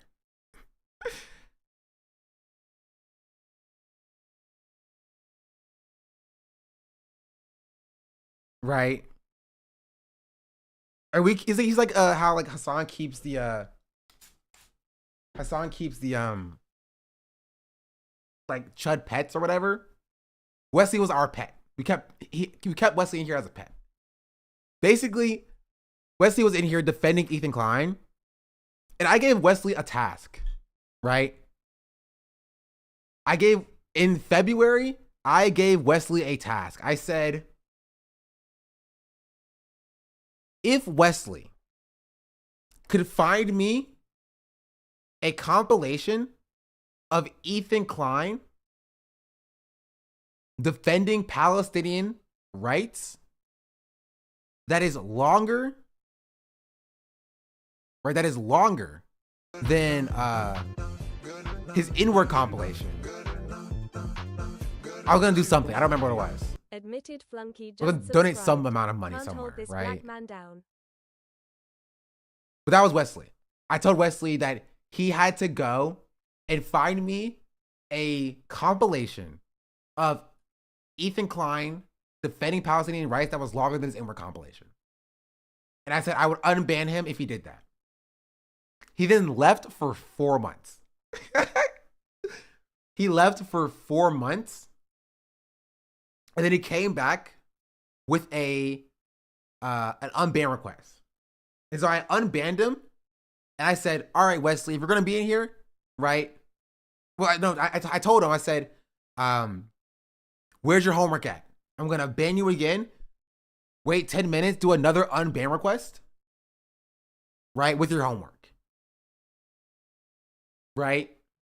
And then he came back. He didn't have his homework. He didn't do it. I said, okay, if you concede, right, that it doesn't exist, if you concede that it doesn't exist, I'll let you back in. And he was like, yes, I concede. I concede. And so I was like, okay, cool. And so I unbanned him and I let him participate in the community. Where is it at?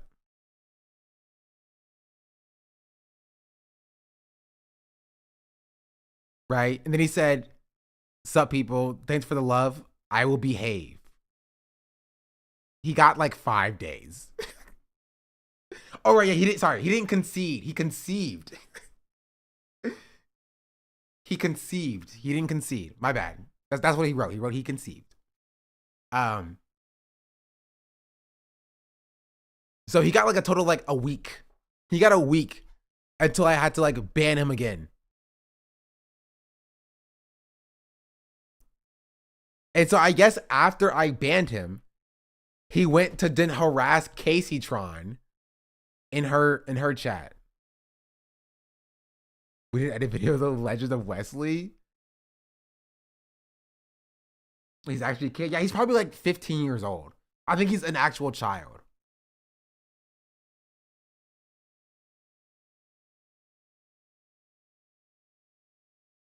Lawsuit might not have been a troll. Someone saw a story that named you and got deleted. His lawyer probably told him to retract.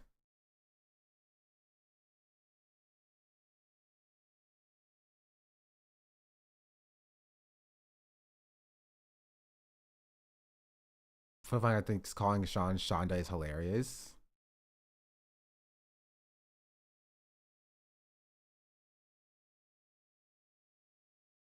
What does it say I was named in the lawsuit?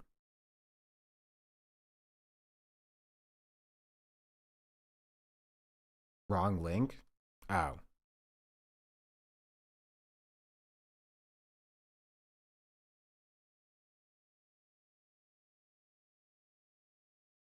call you Shonda sometimes when I talk about you out loud. That's kind of crazy.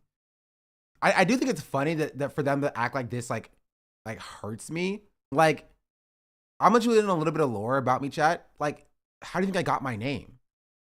You know? Gifted a tier 1 sub to Doodle I was Bell. named after my They have given mother. 7 gift subs in the channel. My mother's nickname was Shonda. That's how I got my name. My brother was named after my father, right? I was named after my mother. And my sister was named after a combination of both.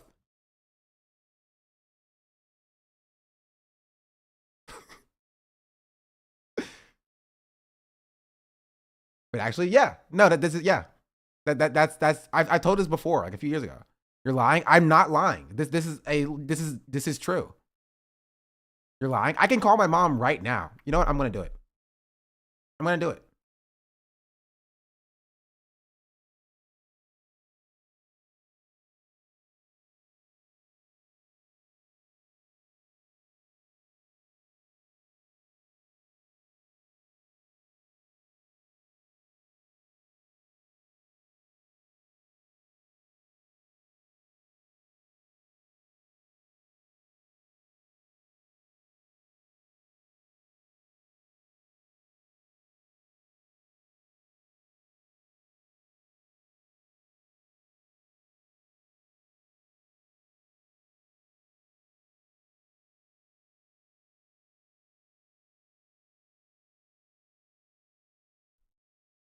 She ain't even answer me.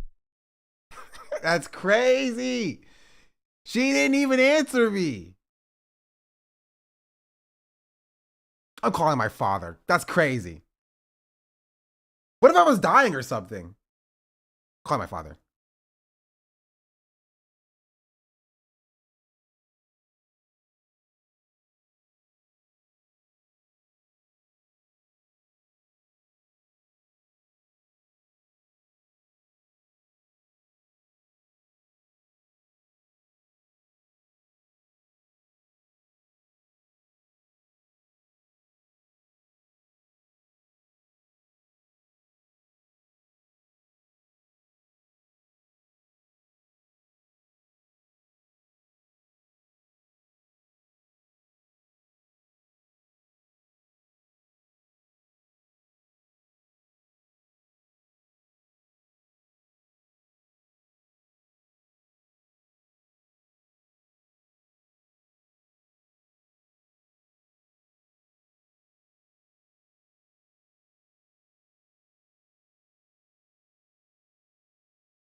Okay, you're currently on the stream.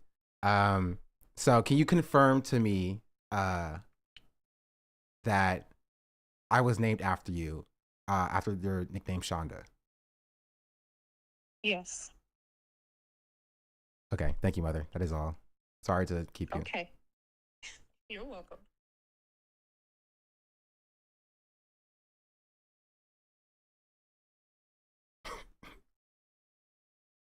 Rigged? What do you mean rigged?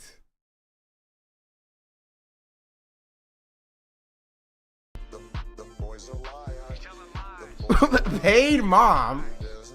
Leading question if I've ever seen it. You don't have to believe AI. Yeah, that was AI. I have an AI mom bot. How do we know she's not a paid actor? I don't know. I was reading. I can 100% confirm that I was rigged. I wanted to make sure my mom was okay with being on the stream before I actually put her on the stream. You know? He just called his girlfriend. Would that not be weird, chat? If I called my girlfriend to be like, pretend to be my mom for this point? That would be weird.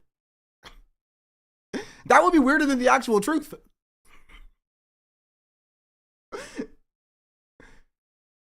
I don't know, you were on mute for like 5 minutes. Yeah, because I called my mom. She didn't answer. I called my dad. He answered, and I was like, where's mother? And he was like, oh, she's by her phone in her room. Amanda just subscribed. So I was like, now I'm confused about why she didn't answer my call in the first place. I could have been dying.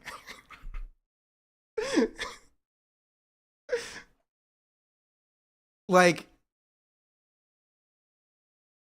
she's watching TikToks? No, she's watching Facebook, freaking vertical Facebook Reels. She's watching TikToks that existed 3 months ago on Facebook.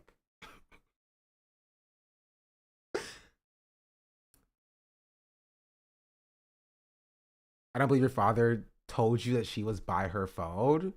Well, that's what was said, chat. I don't know. What do you want me to tell you? What do you think I'm lying about this? Okay, whatever. Whatever.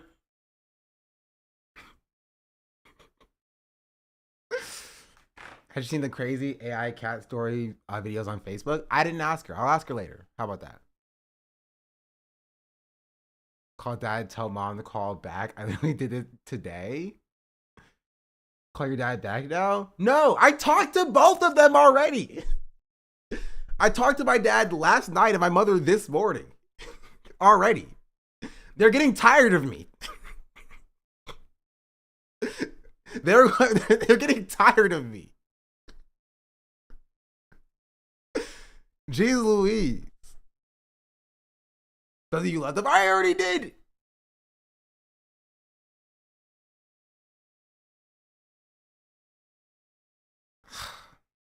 I don't even remember what point I was making. Oh, Chatter, where's that link at? Chatter was going to send me a link. That wasn't this.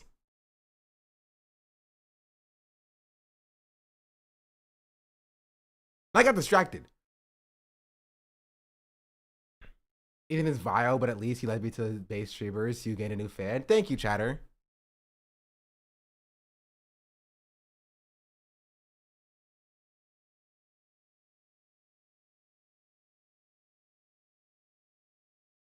I didn't screenshot it, but Ethan posted to his story a clip of Shauna Black reacting to lawsuit threats against other creators and say something like "Sue me, who gives a f," and then cut to a screenshot of legal paperwork against Sean with the Curb Your Enthusiasm song. This isn't true. This lawsuit did not have my name on it. I'm pretty sure, and we can check because I watched it yesterday. Right, but I'm pretty sure it didn't have my name on it. I'm pretty sure it was like, I'm pretty sure it was like the Denims lawsuit.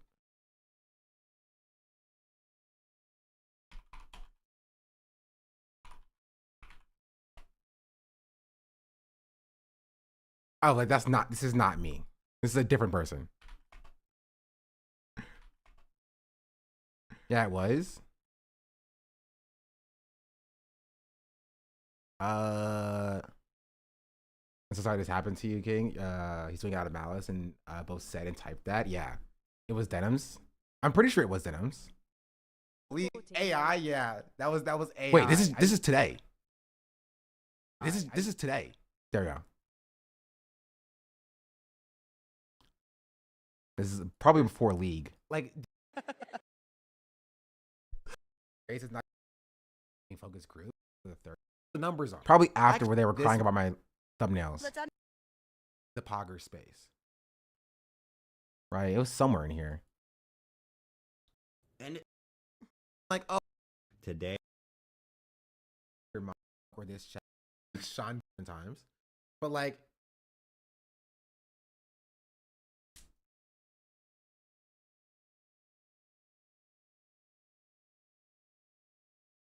To Warlord, but the how times. I know I watched it. It's like worth somewhere.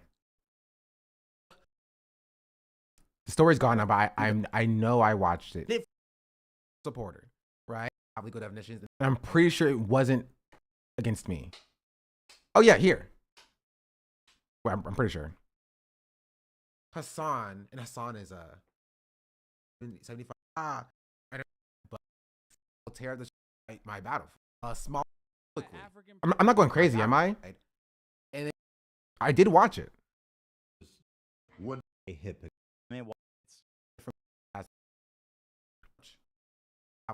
Feels gross. Wait, I have a better idea.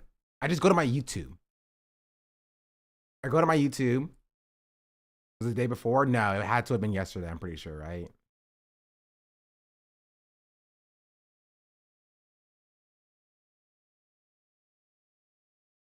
Or actually, it might have been the day before, now that I think about it. Happy Friday, I'm new. Like, she was trying to be a market. Released it. Your own. This is why we need more left. Didn't subscribe. Where's it at? I'm pretty sure I said the words sue me. So we're going to search that.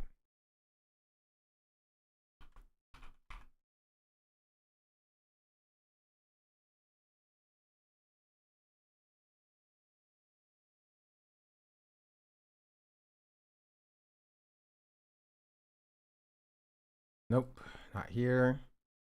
Not here. Not here. Not here.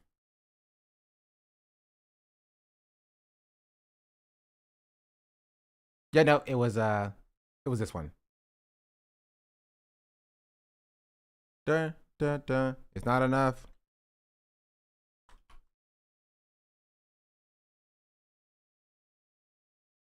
Full pose. Not this one. From Just to be on. Not this one. Okay, listen. I just like not this one. In the process of amending his original complaint to add defamation. They're so stupid. You know what I'm talking about? I know I reacted to it. I know I reacted to his story. What the Dean Withers video? You promise? We'll do the Dean Withers video. I have to pee. I have to pee. Here, watch this. Also, defamation where? Fuck you, sue me for defamation for putting him in blackface that he already was in. And then putting a word that he uses frequently, consistently, in a speech bubble of him saying it. Of him saying he was suing me. Fuck you, suck my dick. Cry, cope, seethe. And this is the point, chat. This is the point. They're mad because they ain't got shit on me. That's why they're crying about, no sympathy for Ethan. You don't have any sympathy for Ethan. You have no sympathy for Ethan. Just leave Ethan alone. Ethan's gonna sue you now. He's gonna sue you for defamation because they ain't got shit on me. Right? They're crying. And they can continue to cry. Cry, cope, seethe. Cry, cope, seethe. I don't know what you want me to tell you. I am quoting Ethan Klein. Every single word he said here, he has said before. Every picture in here is a real picture, except the one with me, with Ace Attorney. But the rest of it are real. They're real. These are real things that he has done. What do you want me to do? What do you want me to say? Hey. Right? If you want to get mad at one, get mad at like this one. I like this one. This one's my favorite. I like.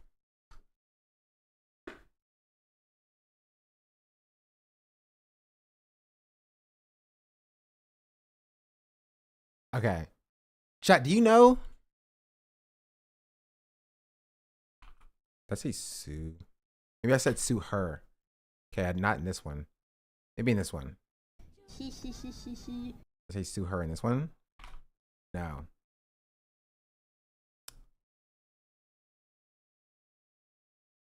I don't remember. Every pic. I know I watched.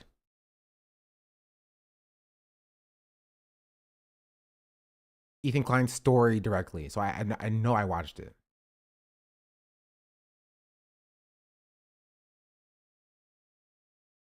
I'm pretty sure that I was not in the complaint, or was not a complaint against me. It did not have my name, because I did check that.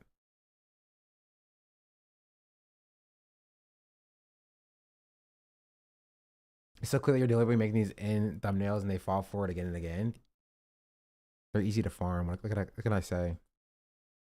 What can I say? Anyway, it's not that important. I'm pretty sure it didn't include me.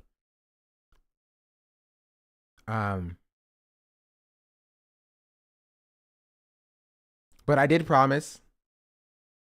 Let's look at the Dean Withers video. Dean debates Destiny on the usage of slurs. Oh my goodness.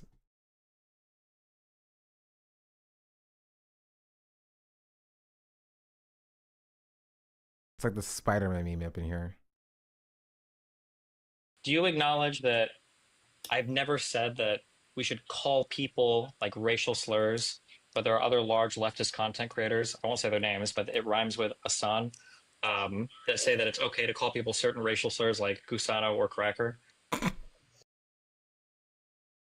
I mean, maybe we could have a conversation about what a slur is. I don't know if like as it relates like against like white people in general, like Cracker is gonna be a slur. Isn't like that specifically a slur against like Irish immigrants? No. I mean, even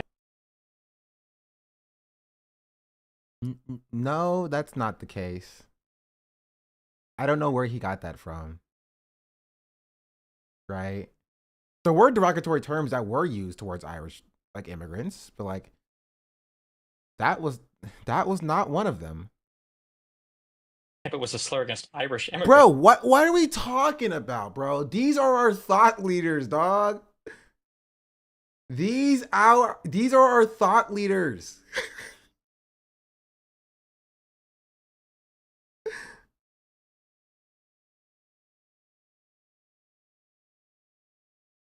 Not mine. Hey, you gotta hold that. He's an up and comer on the left, chat. Remember when they screamed at me for doing a little bit of critique? Is that still not a slur? Are Irish people not human? Well, I mean, I'm like based upon like the historical connotation of this. And like Destiny is sitting here like completely not misunderstanding, misrepresenting like, the concept of whiteness, because obviously, like, which is why I thought it was funny that people even considered him on the left in the first place.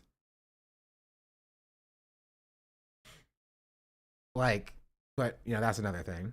Of the term, like I do think it was actually used as like a very derogatory term against Irish immigrants, but I mean, so like maybe like there's an arguable case there, but as it relates to like the usage in like broader society, I don't know if it like meet my criteria for what I consider to be a slur. There are no slurs against white people at all. That's not possible. I think that like the broader takeaway from you know, like what your question was as it relates to Hassan, I mean, I don't think that like Hassan's like a good dude either by any means. You know, I think that maybe that's misinterpreted about me a lot, is because like I'm not a fan of Destiny. This must mean that I'm a fan of Hassan. Now, like I think I've had like some civil discourse with him, but there's definitely also like some facts about him that I disagree with as well. I mean, I made that pretty public, like reacting to his content and whatnot. And as it relates to your questions, and so what you say for the 5-month resubscription? It's like not possible to slur white people. Well, I mean, I'd say that like the term cracker probably doesn't meet my criteria for what a slur is, but I'm my favorite thing is to see like the degradation of like the humanity of marginalized people be put in the hands of 4 separate white people, and one of them looks like a troll. You know what I mean? This is my favorite thing. This is why I love debate culture. It's the best. It's so productive. I'm gonna go. What about like pasty white boy or redneck or white trash or? I mean, definitely. Are there like, any slurs against white people or? Racial slur. I mean, sure. We could probably consider there to be like like some slurs under like a particular usage of the term. But like, I guess the reason why I'd be maybe against that idea is because when I think of like slur, I think it's something that's like and like enormously wrong, like invoking some like greater sense of oppression against an individual or a group of individuals. And I mean, like you could probably assume that I would like hold to a different depiction of like what racism is compared to what you do. And maybe like a reason why I'd be like less willing to use like the term slur in relation to like derogatory terms against white individuals is because I don't think that they'd like fit like a particular depiction. This is the problem. This is the problem with debate broism, because like Dean is not the guy to have this convo, man. Exactly, right? It's like Dean is not necessarily incorrect in his like, you know, we need to define what a slur means to define what can be classified as a slur.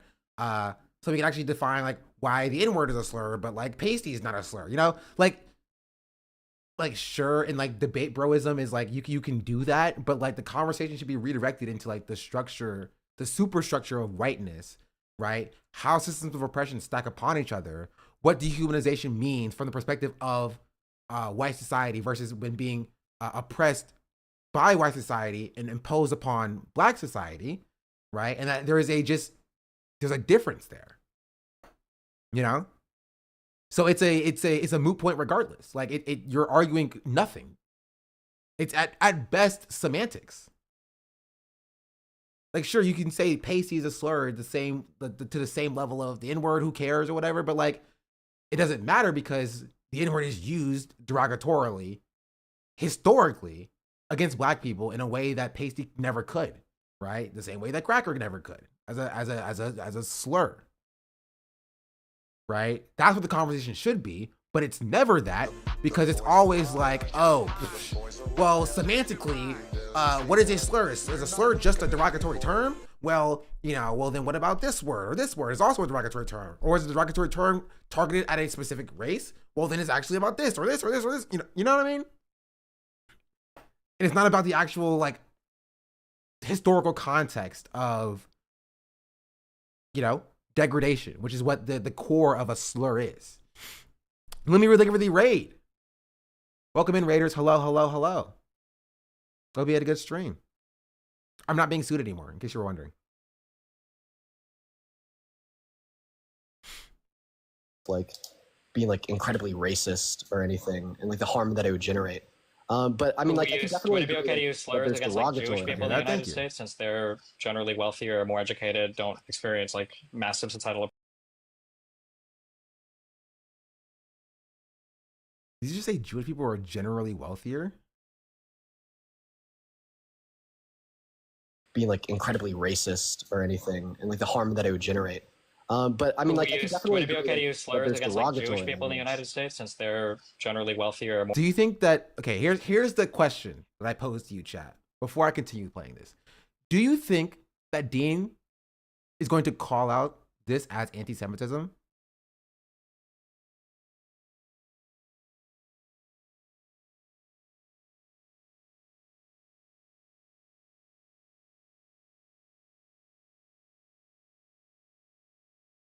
We'll see.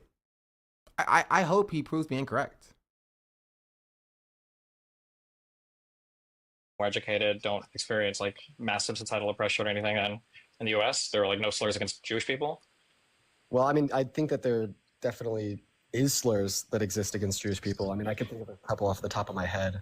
Why would they be slurs if they have like majority power status in the US? They're not currently being oppressed by any systems or laws or people. Sure, I'll answer the. There's a very, very, very simple out here for Dean, by the way. There's a very simple out here for Dean, and that is anti-Semitism does exist, right? And you are perpetuating it by your notion that like Jewish people by and large are wealthier or hold a higher status than other groups of people in this country, right? But this is your brain on debate purgatory. Dean is so locked in on debating slur usage that he loses, like he essentially misses the forest for the trees, right? The entire forest around him. He's like, I gotta focus on this specific tree. Right? And then he gets caught in like a hypothetical or whatever that like catches him off guard. But it's built on completely incorrect foundation. But because you don't call out the fact that that foundation is shaky, you end up falling over. I found the curve thing. It wasn't an Ethan story. It was a post on H3. Stuff about the lawsuit. Denim's lawsuit, not yours. Maybe don't play it because her name is uncensored here. Yeah.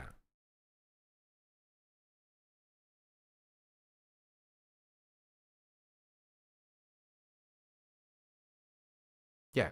I knew it wasn't my name there. Is forgetting the very large event of oppression. I remember back in high school, men in class would throw around Jews all the way, all the time. I don't know, it's just rubbing the wrong way. What do you mean, Destiny? Yeah, because Destiny's anti-Semitic. Like, yeah. Destiny is anti-Semitic. Destiny is anti-people, if we're being entirely serious here.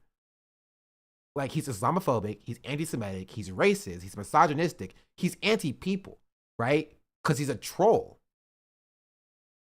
right? Not talking about how he looks specifically, even though, but because like his behavior is to make people upset, to make people mad, right? And so he'll be anti-everything whenever it suits him, because his goal is to like make people mad.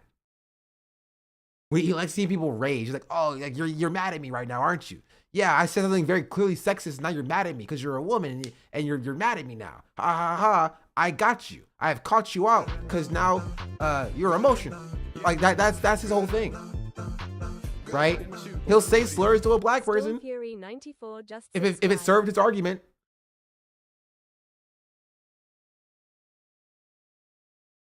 Start for your day of the prime.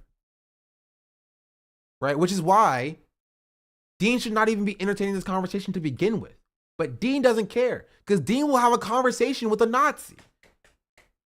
Like a very direct, out and about, like fascist, like a self-described, like Holocaust denying fascist Nazi. And he'll debate him.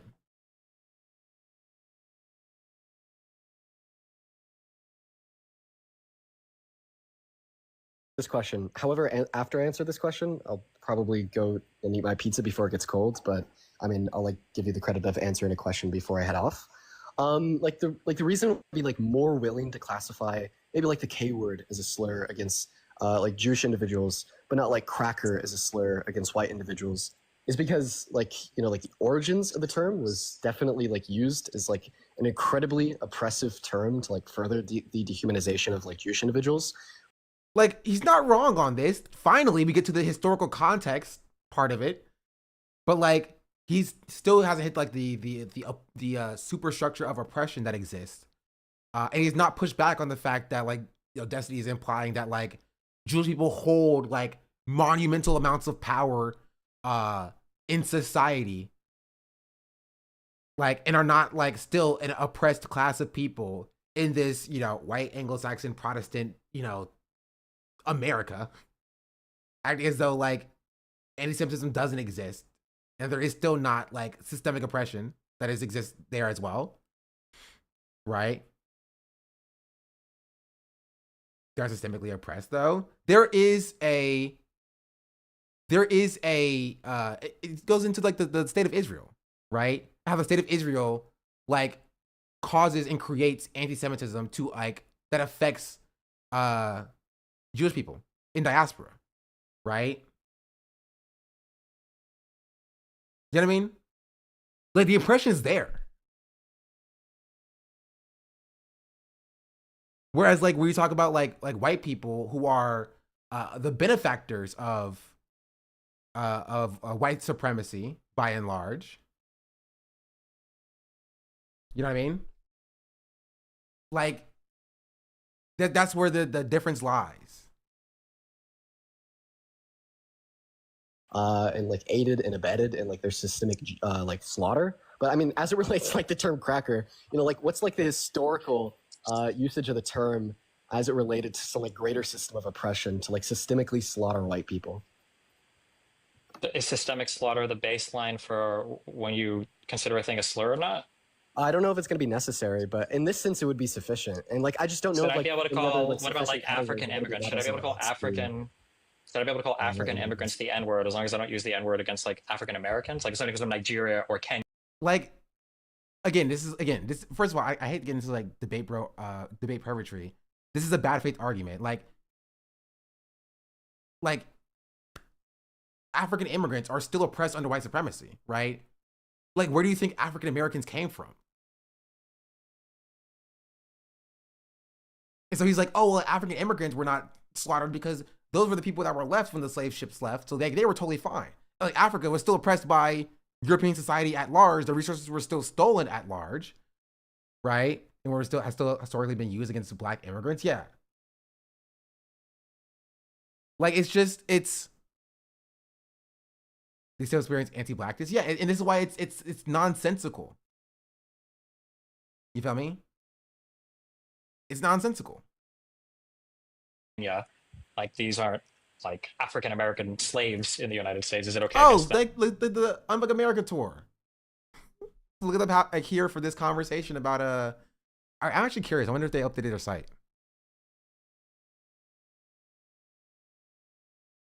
Creators.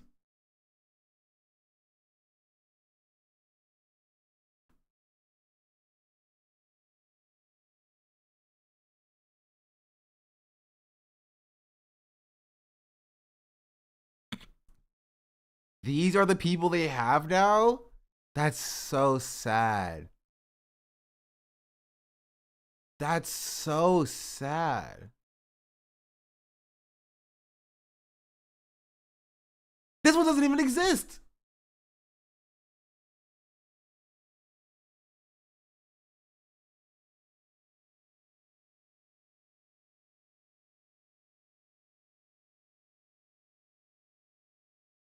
Starbucks in Israel fixing the narrative?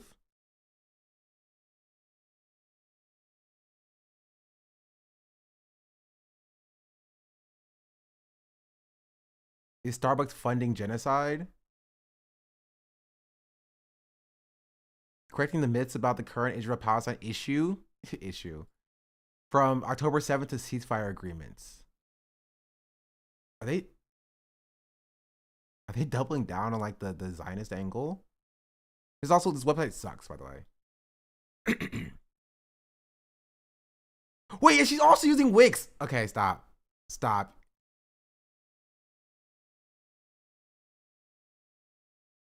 Sean the Black says she's my African princess. Seattle Green just They have centrist Clarkson Lawson. What? That is an insane name, bro. Clarkson Lawson is a centrist political commentator. They have centrist here, bro.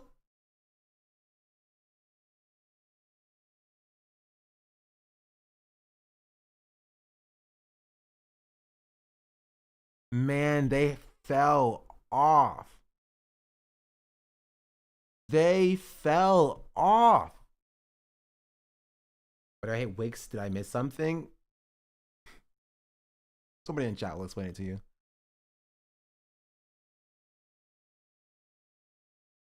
Let's finish. Since they have a different background and that word wasn't used to like systematically oppress or slave those specific nationalities, or? I did tell you that I was going to head off after the last question that you asked me. All right, that's fair. Okay. However, I don't mind like answering one more.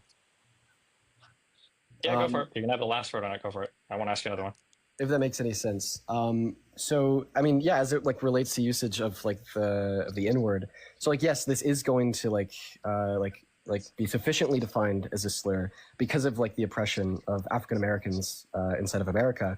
However, like I'm sure that there's like various other reasons why we'd say that is still considered a slur to use that against like African individuals that didn't experience the oppression of like an African American in American history.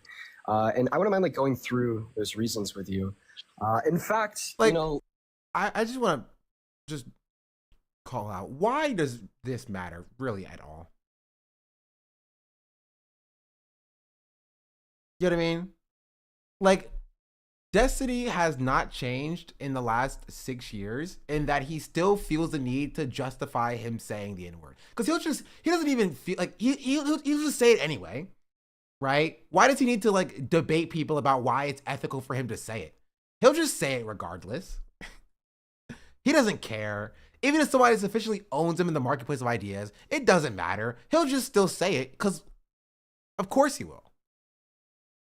So like, what is there to be gained? Except for attention to be like, oh, look at how many black people I make mad for debating the N-word or whatever. Like what I will say is it might even be useful to like have more critical dialogue on like why words are slurs or derogatory in general, like why it's wrong to use these words. It started with like Hassan is bad because he called a chatter the C word one time, I guess. Because he's like, oh well, like you think slurs are bad, but Hassan uses slurs, so checkmate, liberal. And why like large groups of people shouldn't use these words regardless of the context or intent.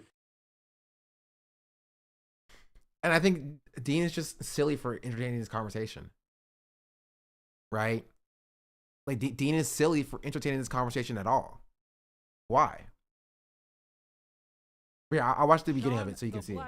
Do you acknowledge that I've never said that we should call people like racial slurs, but there are other large leftist content creators, I won't say their names, but it rhymes with Asan, that say that it's okay to call people certain racial slurs like Gusano or Cracker?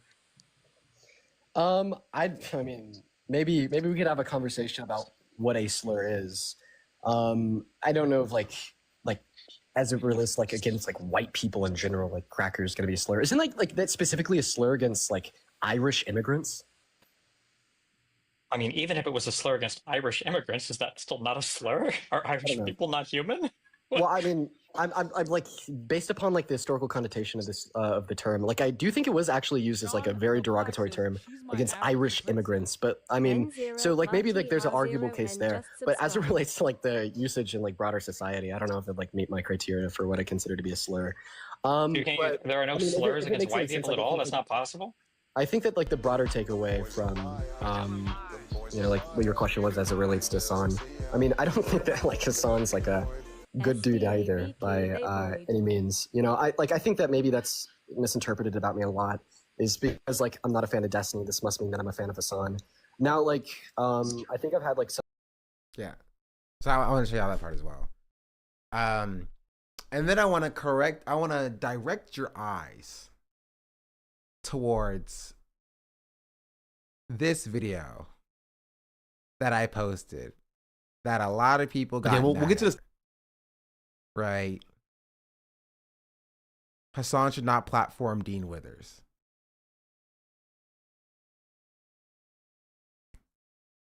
It sounds like sour grapes over Hassan. Sean was right. I mean, I'm always correct. Y'all got at Sean for being right. A tale as old as time. Son has so much good faith to Dean. He's just like this. I think genuinely, it's also kind of weird because like Dean has come into my my TikTok chat when I was live. He said he was a fan of mine, right? And I still understand. I had a conversation with Hassan about this as well. I understand what Hassan tries to do, right? When like he's trying to stop Dean from going down this path of like ending up like Destiny and doing slur discourse. This is how Destiny like makes his successor. You know what I mean? He's like Demon King Piccolo vomiting up an egg that turns into like Piccolo Jr. You know? This is how he crafts the next him. He gets them into these conversations and they debate about the ethics of slurs and like ethics of CP, because that's what Destiny always debates, right? And stuff like that.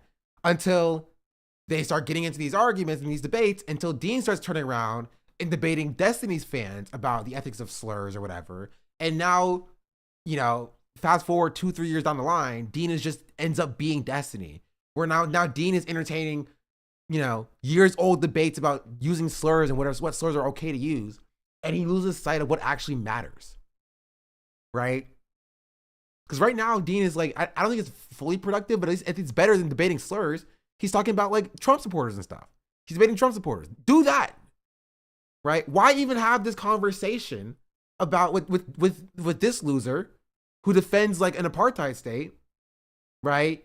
Who frankly doesn't care much about what Trump is doing, when you could be debating Trump supporters and changing their minds. Go back to doing that. Right? But what Destiny is doing is, like, as Cheddar is saying, he's grooming Dean to be into debate purgatory. Start debating like innocuous, stupid shit, essentially.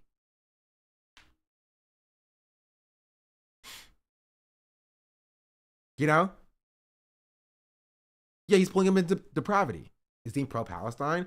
I don't think Dean is pro-Israel, I'll say.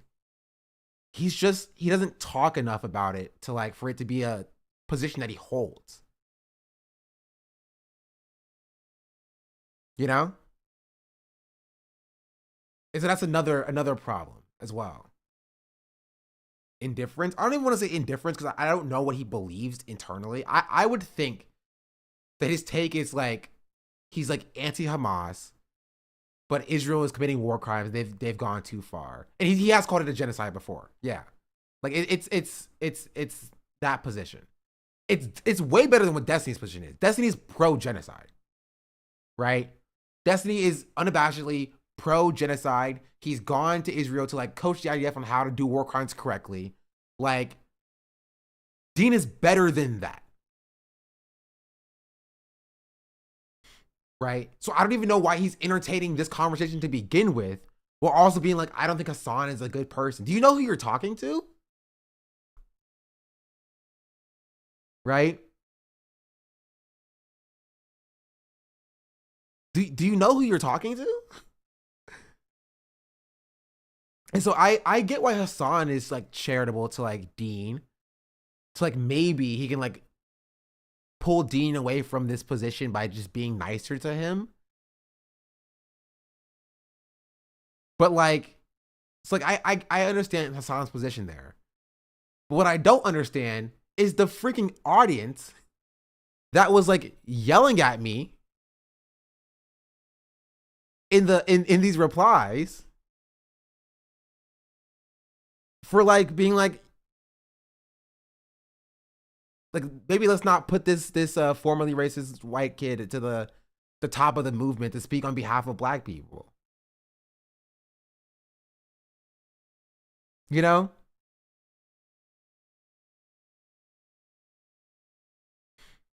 I've seen Dean's content of him calling out Hassan's more spicier statements. Dean is a PR mouthpiece for the Dems. Dean's a liberal. Does Dean claim that? Claim what? That's Dean's position. That's how he's being promoted, as like the anti-racist voice. I think a lot of them see themselves in Dean. Yeah, and that's kind of the problem that I have. Right? They would more likely formerly racist white kid. Oh yeah, no, that is his thing. That is his thing. He'll use and launder his like, I've said slurs in the past as a way to like gain an authority to speak about like racist issues and stuff like that. Saying racist that he's young, time to grow. Yeah, but like again, if this is who you're surrounding yourself with, like he ain't growing in the right direction. I'm gonna tell you that. But he still got beef with Harry. I have not seen them do any content together. So probably, yeah. Like it's kind of crazy to like stop doing all content with Harry because Harry was like, what was Harry?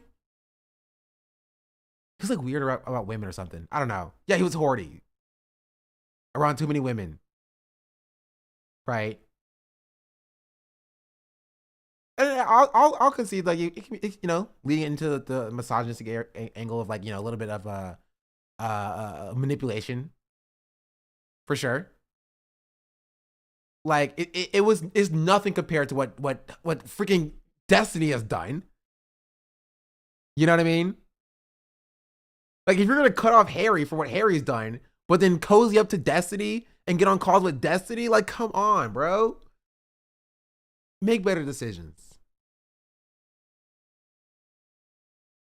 Assad and D both are inevitable endpoints of the political pipeline, and they both are trying to make Dean part of their pipeline. I said they're inevitable like entry points into the pipeline. And if Dean's gonna go into the pipeline somewhere, either it's gonna be like one of those like fake bomb shelter tubes where you like throw it in, throw a grenade in, it comes out the bottom, or you actually throw the grenade in and it actually sticks and does something inside. You know? It's not just a call though. Isn't D doing an event with them? I don't know how Destiny got involved with the Unbook America tour. I don't.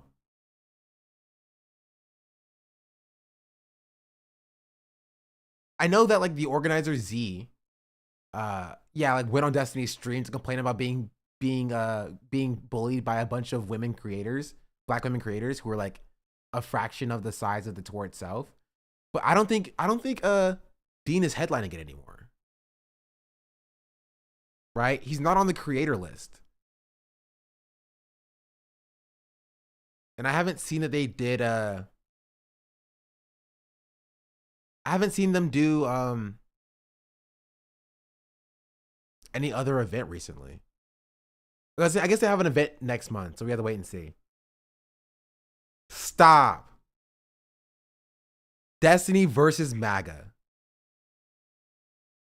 Yes, they cut the Dean and Parker thing altogether, and it's just a Destiny event. Destiny has co-opted this entire event, most likely getting paid for it, by the way. Money that was going to go to like at least to Dean and Parker. Co-opted the event, became the face of the event to like debate MAGA. This proves every single person who was critical of the this event correct, by the way. This proves every single person who was critical of the event completely correct.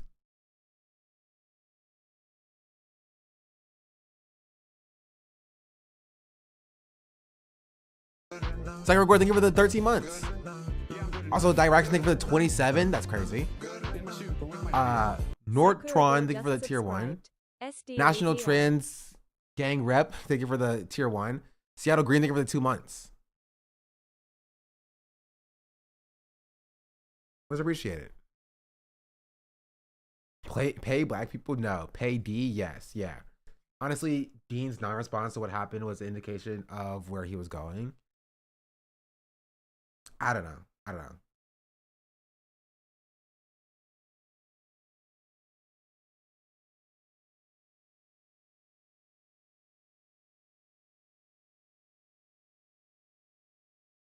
I think if Dean wanted to, he could, right? Not go down the Destiny debate path or whatever. You know? He claims he was a fan of mine. If he's a fan of mine and he wanted to like have a conversation, we could have a conversation. He could have a conversation with Hassan. Right? He doesn't have to associate with that space. But he chooses to.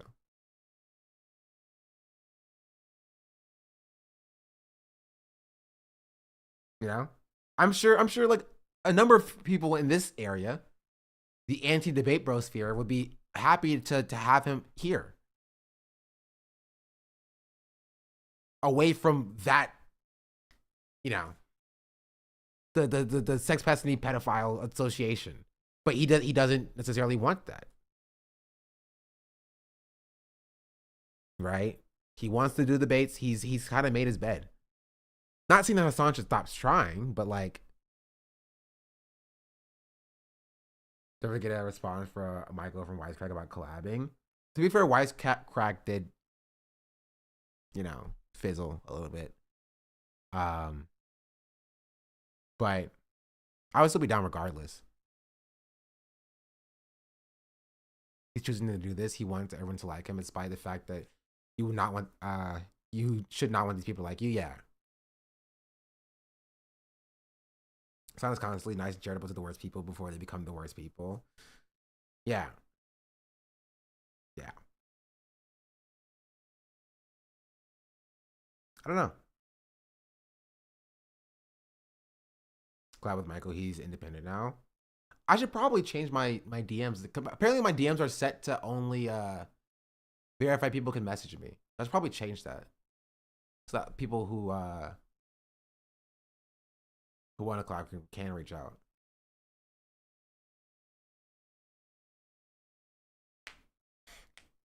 Dean is here for the views and the clicks. I fully expect him to turn on us. You see the Drake post? I did see the Drake post. That was funny. I vote Hassan doesn't interact. It is a prophecy.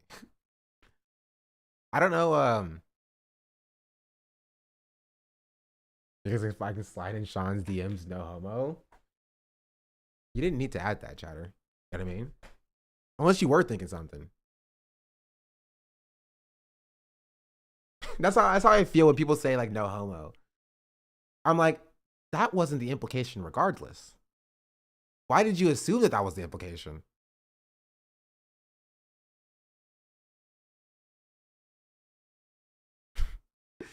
Hassan needs to move on for trying to save these white boys. Tectone's ban is a year? Stop. No. No. No. Send it to me. Send it to me right now. Send it to me right now. Stop. Stop.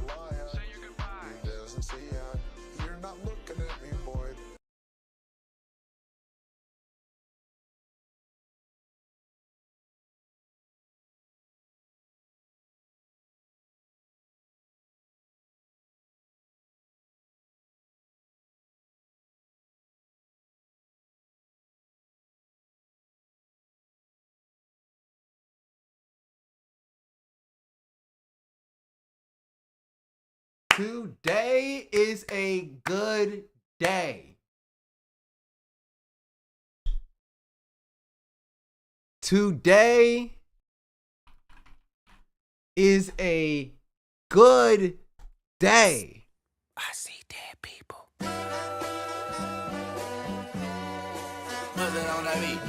Aye, monster on the beat, ho, Debo, any rap nigga, he a freak throw, man down, call like Amber Lambs, tell him breathe, bro, Nella nigga to the cross, he walk around like Tizo. What's up with these jabroni ass niggas trying to see Compton? The industry can hate me, fuck them all and they mama. How many options you really got? I mean, it's too many options. I'm finna pass on this body, I'm John Stockton. And he got no engagement. Don't nobody care. Sometimes you gotta pop out and show niggas. Bro got 500 likes. Down whole time. I know he got some. Nobody cares. Really the flow on him. Say Drake, I hear you like I'm young. You better not ever go to cell block 1. To any bitch that talk to him and they in love, just make sure you hide your little sister from him. Wait, okay.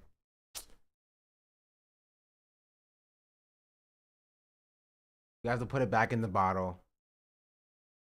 The chatter is correct. The violation doesn't necessarily mean he's banned for a year. I did everything right and they indicted me. He's suspended for 7 days. The violation stays on his account for a year.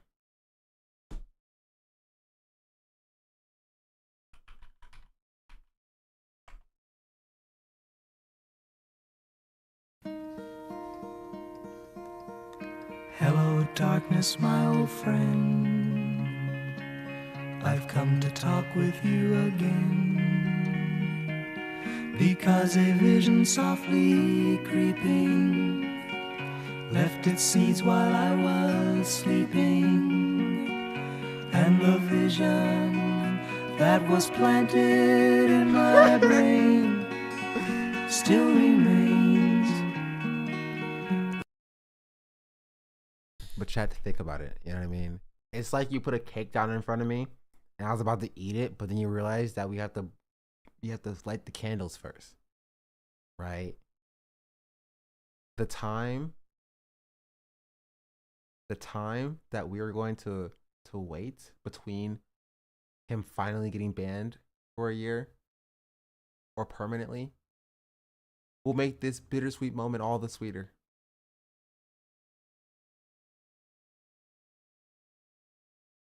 It will make this bittersweet moment all the sweeter. But until then, let me wallow in my sadness that I have to see this man on my feed in come 3 days from now. Within the sound of silence, in restless. I was getting a cake, realized it's red velvet. Like, okay, I'm not bad per se, but I wanted chocolate. Isn't red velvet just chocolate cake?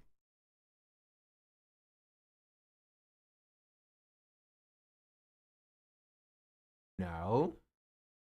With dye, yeah, kind of, yeah, basically. Yes, but with red dye, it's different. Red velvet is chocolate. Chocolate cake is chocolate cake with food coloring. I thought it was vanilla. The frosting is different. Oh, but yeah, the frosting is different. The frosting is better for sure. But you can also put red velvet frosting, like cream cheese frosting, on like a chocolate cake, and it'll be like the same thing. We don't claim red velvet. I like red velvet. Tastes better. I don't have an explanation. That's illegal. Sure. Anyway, yeah, it's 4 days remaining. Don't get my hopes up next time, chat. We'll save the Kendrick. We'll save the Kendrick. Okay, I have to show you the anxiety pin one more time before we move on. Pin. I'm sorry that I have anxiety. Okay, and honestly, yeah, it is kind of the fault of people like you that want to come up here and bully and berate me over something that I don't do. Okay, so cut the shit. It's not a vape. All right, it's an anxiety pin, and God, the amount of times that I've asked you to respect me and respect my anxiety pin is, at this point, getting ridiculous, Cody. So please, justified crash out for the final and for the billionth time, will you please just respect the fact that it's not a vape and that it's an anxiety pin? It's a goddamn anxiety pen. Get it right. What flavor is your vape? Yo, you really got me. Get the fuck. Just for this. Get the fuck out. Get him out. I hate you then. Okay, get out. You get out too. You fucking weirdo. What, dude? What? Do you vape? Parker, do you vape? No, it's a damn fucking anxiety pen. Okay. What the dude? What? I have to believe it's a bit. You know what I mean? I have to believe it's a bit. It's pretty funny. Is it a bit? I think it's a bit. I do think it's a bit. Does he vape though? No, it's an anxiety pin. You don't understand it. Good bit. It is a good bit. You know what? I will respect it. It's such a good bit that I can't even tell if it's serious or not. And that's how bits should be. That is a solid bit. It's just enough rage bait. Right? It's just enough rage bait. It triggered all the chuds on Twitter. Yeah. That's funny. I'll give it to him. He starts to smile at the end. Honestly, what tipped it off to me was what Parker said. Right? No, it's a damn fucking anxiety pen. Okay. What the dude? What? Okay, Joe, you suck. Okay, we're gonna move on to the next guest. But like, what I think is so genius about it is who crafts that bit? And again, I will give credit where credit's due. It's so insane. It's so insane to make as a bit. Cause it's so like, who thinks of that? I want to be in the writer's room so bad. It is a unique bit. It's unique. And he does fully commit to it.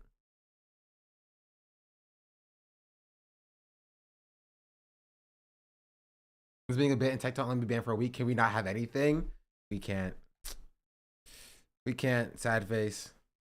I need my anxiety pin.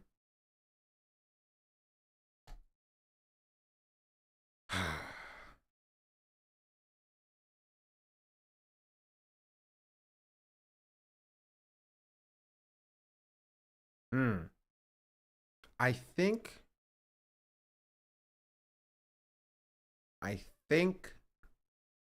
think upon a star.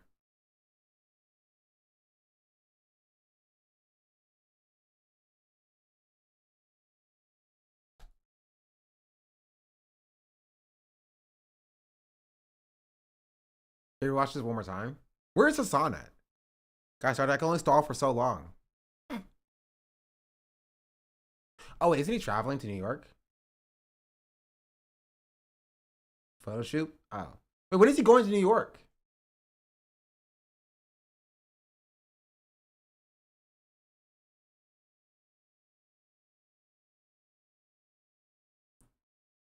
In a week? Oh. Wait, are we going to be gone the same time? I'm also leaving in a week.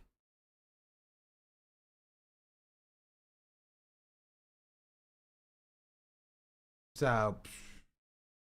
I live like a capitalist every single day, Shank. I live as a capitalist.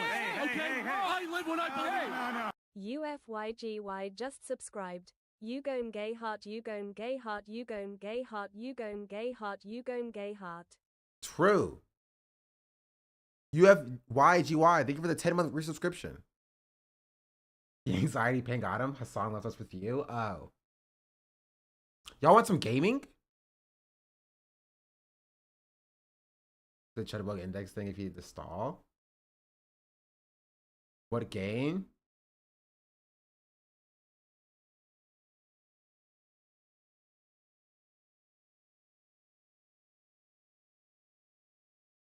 You know what game it is. You know what game it is.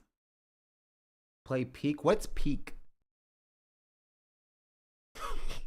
You said like with your dog taking you out to taking you to the park? True. Any friends to play Peak? What's Peak? Will you adopt us? No. Let us play you in chess? I won't play you in chess. I'll play chess though. I played a game of chess yesterday. Weren't you supposed to get go plat or equivalent in various games? Yeah, but then I realized that would be a lot of work, so I didn't do it. Also, I realized I would be putting a lot of work and effort into potentially a video that y'all won't watch because y'all don't watch gaming regardless. So, Peak is so funny. Oh, it's Friend Slop. Peak is a Friend Slop game. You should have just said that.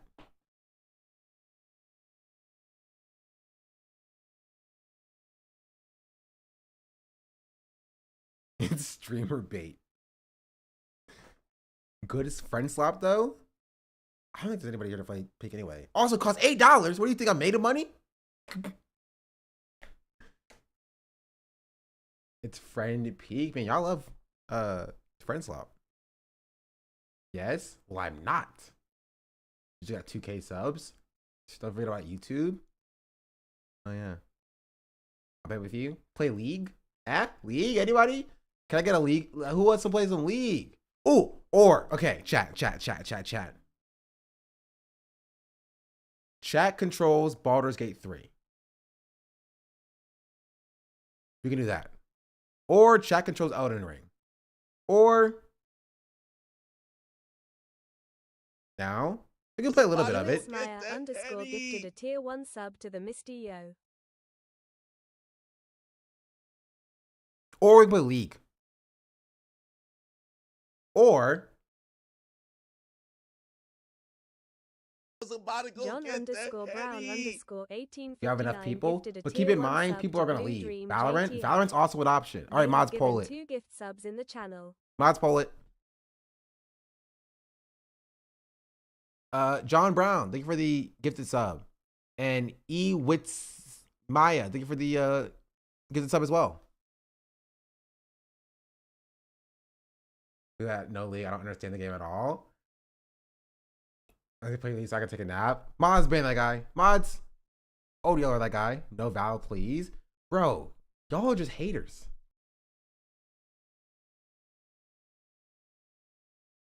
Y'all are just haters. League, Valor, Elden Ring, Baldur's Gate. What else is there?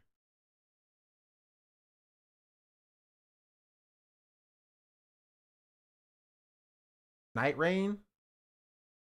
There can only be 5 options though, right? Honestly, Baldur's Gate was really fun. That's what I'm saying. Play rematch? What's rematch?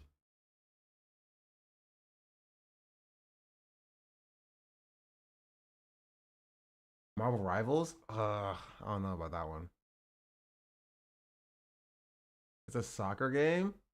I'm gonna be real. I've never watched or played a single match of soccer in my life. Barking Zero? It's uninstalled. So I can't play it if I wanted to.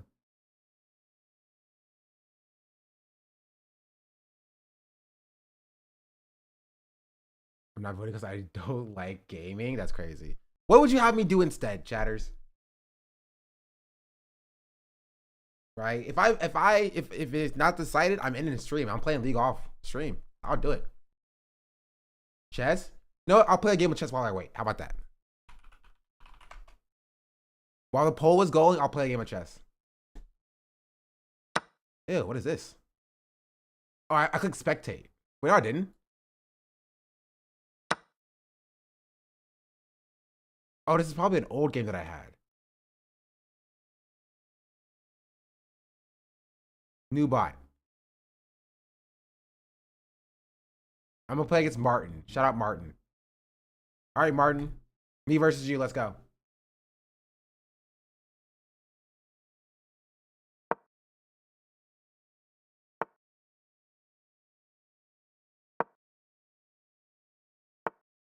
Mm-hmm. It's a small.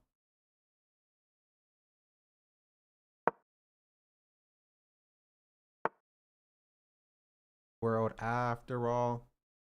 It's a small world after all. It's a small world after all. Bro, what is Martin doing? Martin, you good? Martin, good?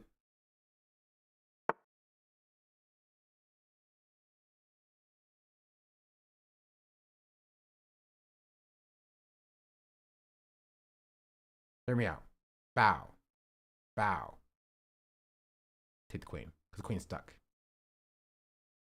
Right? Because if I move here, if he takes this, that's fine. Right? Because then I'll just go here. And then he can't do anything. I guess he could. No, he can't do that because this is here. Yeah, perfect. Come on, Martin. You're stupid. You're stupid, Martin. Wait. Okay, I didn't think about that. Now the queen can move. Huh. Check.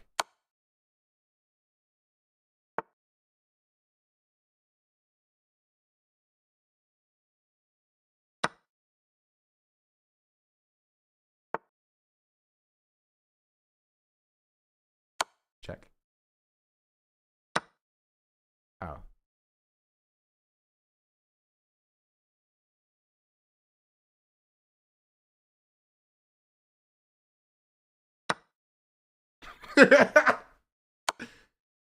Oh. Castle. Oh, okay. You get castle when you're in checked, I guess? Okay.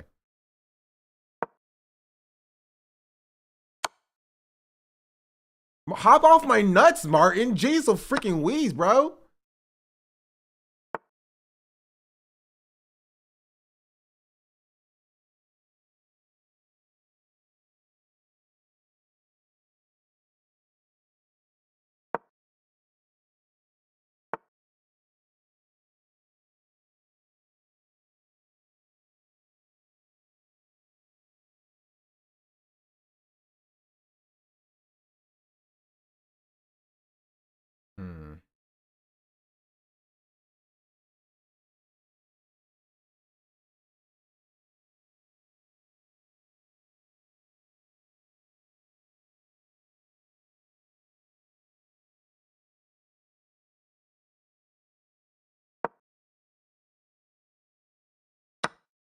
Okay. Okay, listen, I don't need this from you. Martin?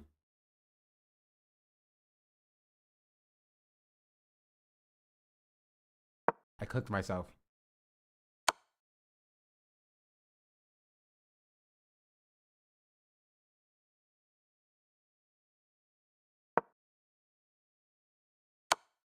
Okay, Martin, hop off my nutsack.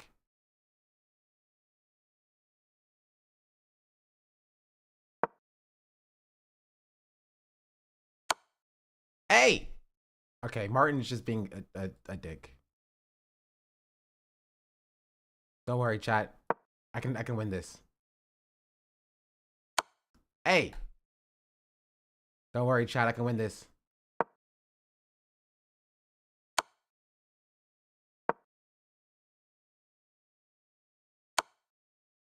Okay. I can win this.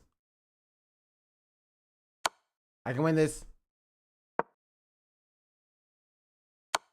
I can win this. No, okay, I can't win this. Running back. Running back. Martin is too OP. I lost my queen and I spiraled. One more time. Let me cook. Let me cook. Let me cook.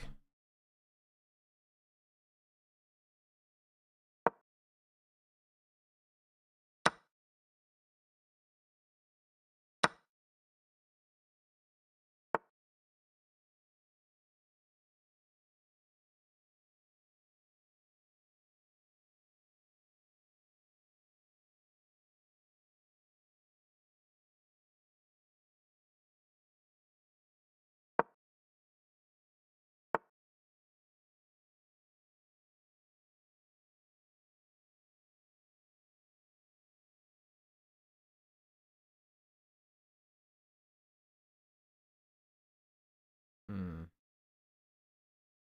Hmm.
Mm-hmm.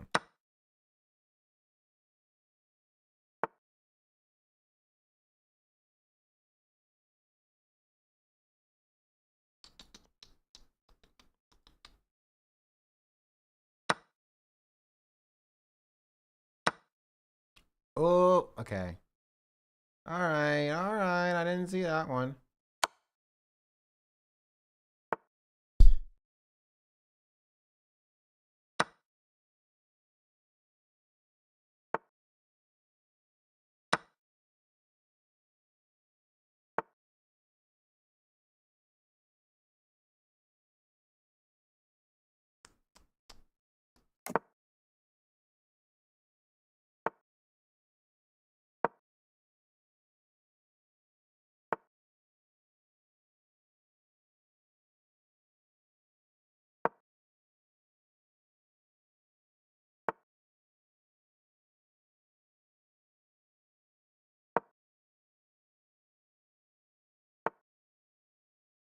Oh, where you going, Martin? Where you going, Martin?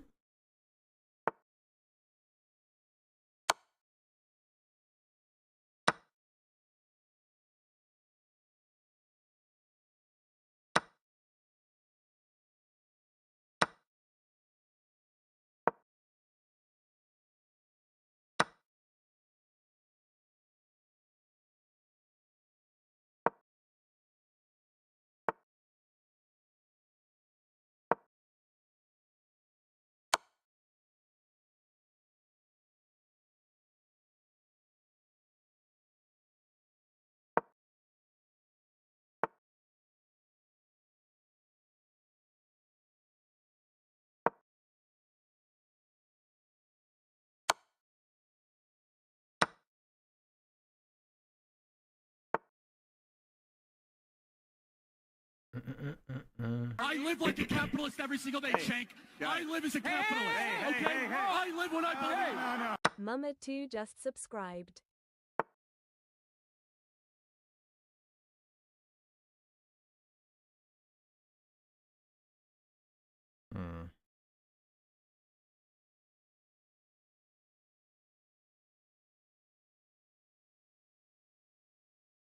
I have an idea.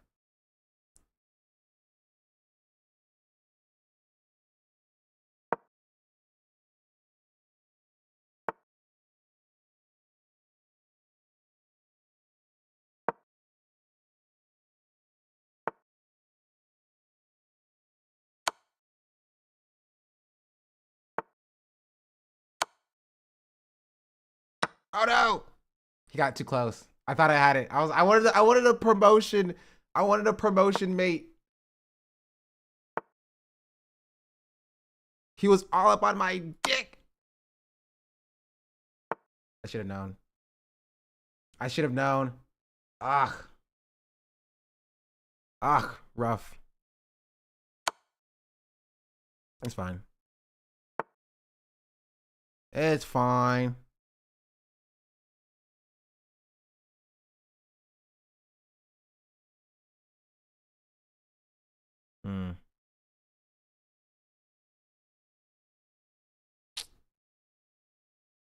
Gosh darn it, Martin. It's fine, whatever. We'll just walk him up. Or we'll... Where is he going? Where is he going? Yo.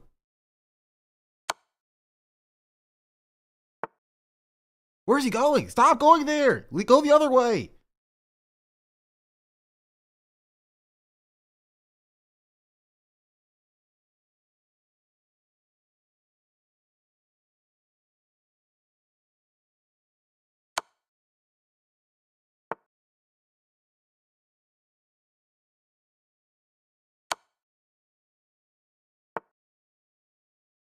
Stop.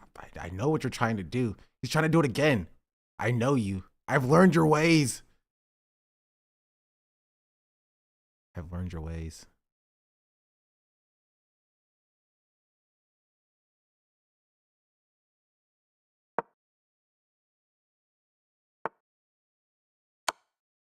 Okay.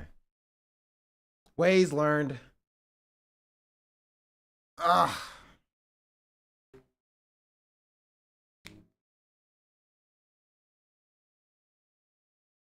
I could have had it if I saw the move right here. That stressed me out. I was never gonna lose. Baldur's Gate won the poll, by the way. Okay. Chat. Mods of another poll. Baldur's Gate or Elden Ring. I almost lost faith in you. Please.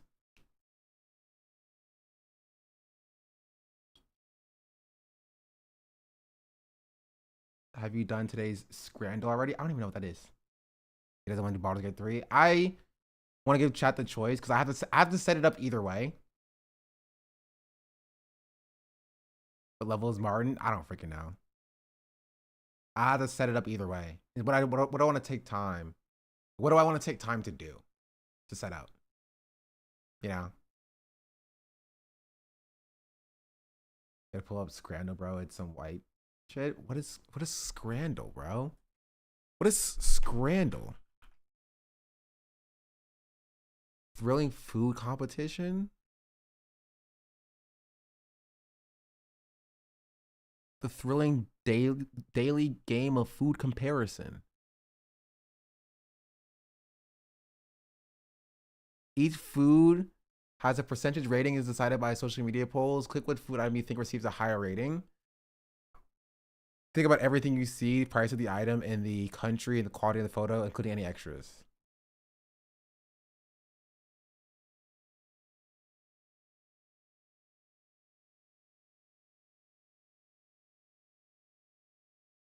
Oh, this is easy, bro. What?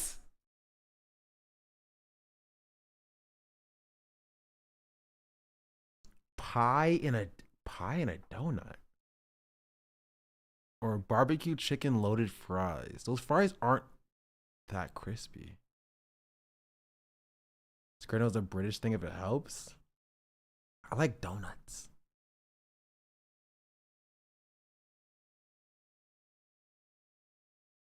But like, what kind of pie is that?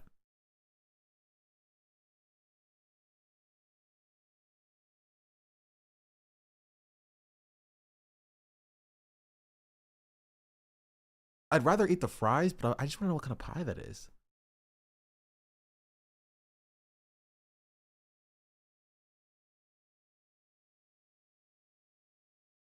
Yeah, this is $10 though. But also this is a $3 pie and a donut.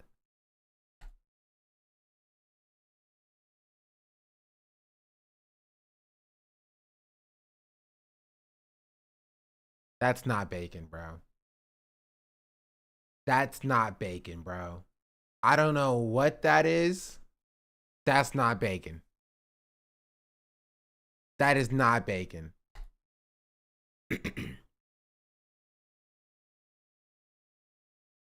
That's okay. Curry goat rice. That's okay. This is too much sauce in this pulled pork. Also, what is up with the British people and putting stuff on fries? Or sorry, chips, if you will. Why do they keep putting stuff on chips? Chips, fries, you know what I mean?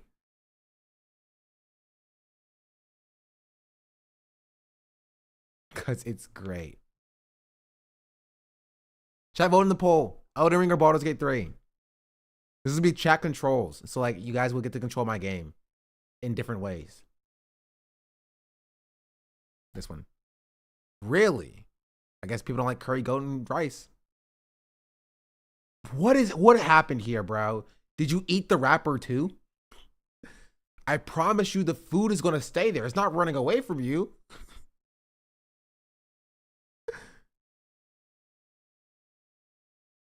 And it's just roast potatoes, which I mean, I guess the roast potatoes look okay, but like, I'm not buying that for $4. You know what I mean? For $3.50. I can roast potatoes at home. And also, I can't tell what's in the sausage rolls. I have to go with the roast potato because I don't know what's in here besides like sausage. Like what does that mean?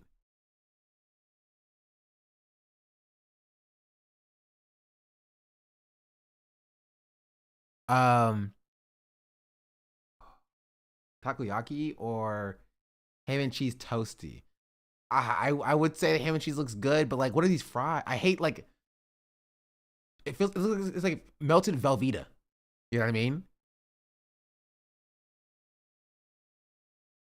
Can those fries breathe? No. Ooh, I'm hungry now, by the way. Should I get Raising Cane's, chat?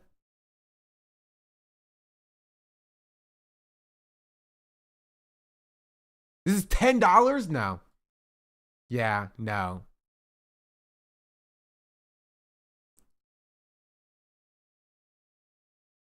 Parmo in a bun? Twenta ham. Twenta ham? Come on, sandwich with original sauce?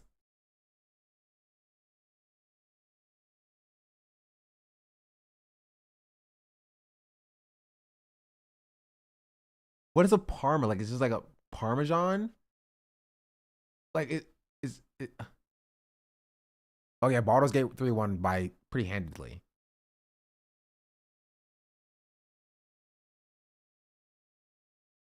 You're not black if you genuinely like Raising Cane's, the blandest chicken on the planet. Raising Cane's is chill. That's alright. Zaxby's clears, but there's no Zaxby's here. And I like Zaxby's. Raising Cane's reminds me of home.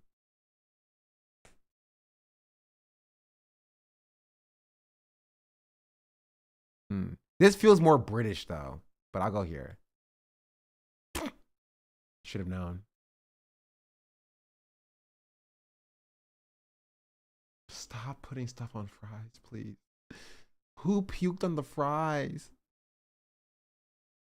Who puked on the fries? Give me this one. Yeah. I'm not clicking on the prime, bro. I'm not clicking on the prime, bro. I'm going.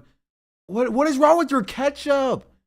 This is like they sprayed the fries with ketchup and let it sit on the counter overnight. Why does the ketchup look dry? It's ketchup.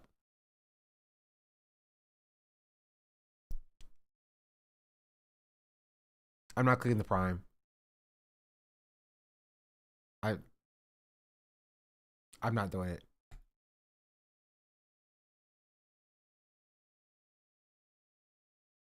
%70%, I'll take it. All right, chat. It's time for Elden Ring. Wait. The other one. Baldur's Gate 3.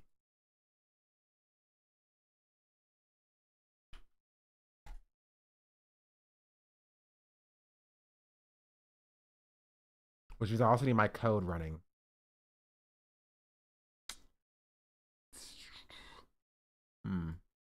Which one is it? Is it mod?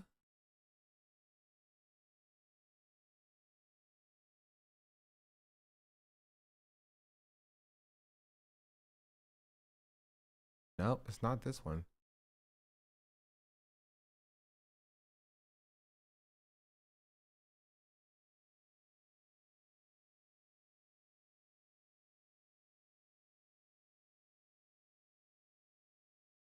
If you don't know, you're like, Sean, what are you doing? What is this about?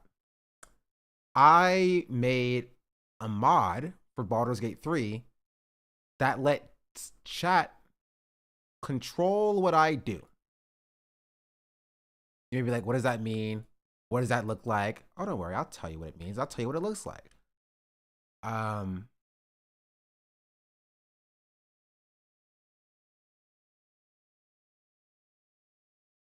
Which means I need to run this. Where's the game at? Hello? What's wrong with the game? It's just a starting.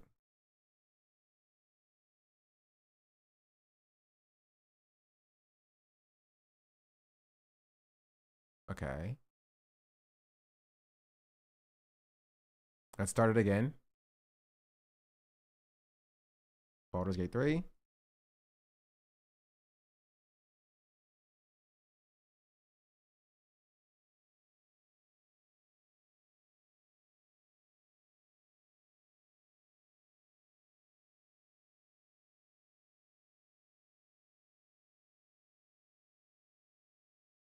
Stop.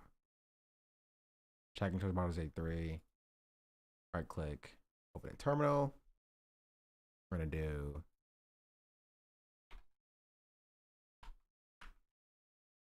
activate Python app.py. Cool. Now we go to, I believe, here.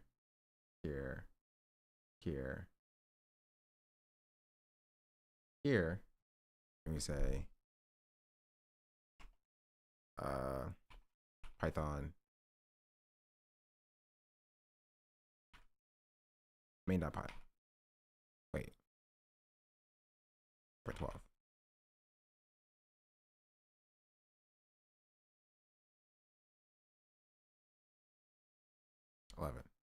Now.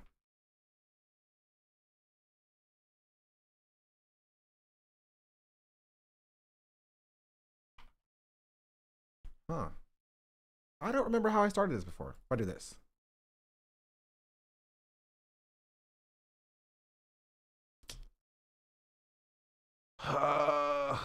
Oh, okay, wait. I know what the problem is.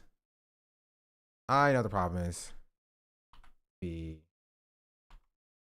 script. There we go. There we go. Python 3. Main.py. 0.12. 3.11. Never mind. Why is this not working? I hate version controlling in Python. I don't like it. I'll go here. Here. I say activate.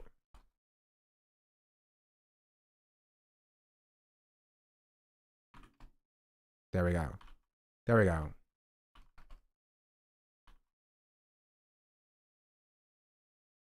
And then we do Python.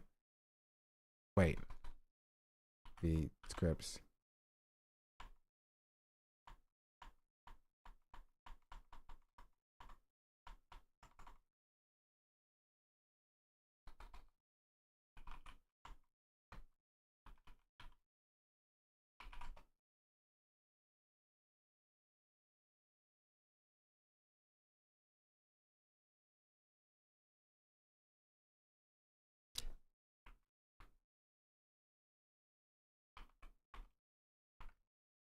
Oh my goodness, bro.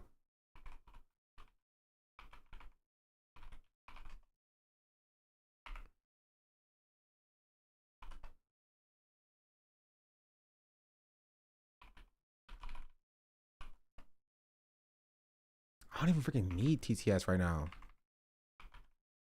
It's just in there because I forgot to take it out. I want to jump off of. Ah! And the game won't even open. Please, game. Please open.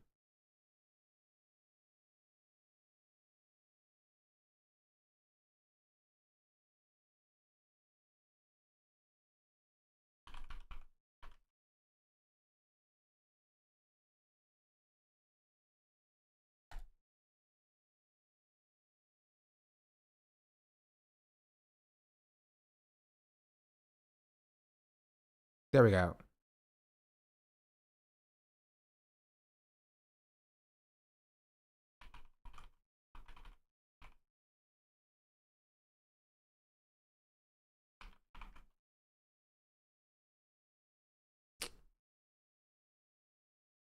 I think I updated my Python, but my thing is dependent on Python 3.11 because I'm stupid. So I need to re-download Python 3.11 or upgrade my entire environment to 3.12. I don't even know why I updated it. Like, there's nothing I needed different in Python 3.12. I could have just stayed on 3.11 and it would have been fine. You have the .env already. You just need to activate it. I did activate it and it still didn't work. Because I uninstalled 3.11 on my system entirely.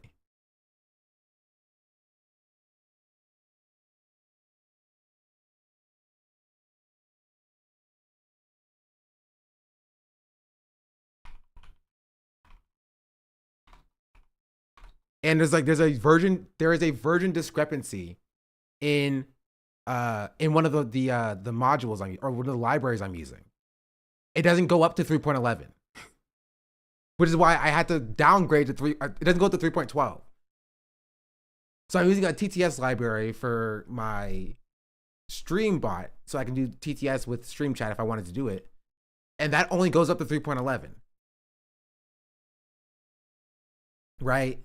And so when I was uninstalling stuff from my computer to clean it up, I was like, oh, I have 2 versions of Python. Well, technically 3.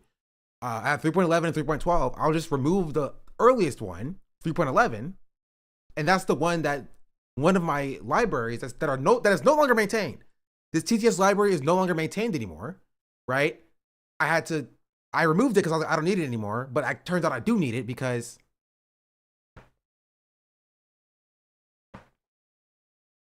so now I'm reinstalling Python. Okay, now it's reinstalled. Okay, now let's see if this works.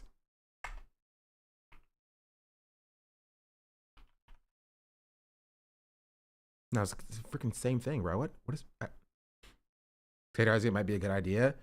Yada yada yada yada yada. I know you're correct, but I don't want to hear it right now.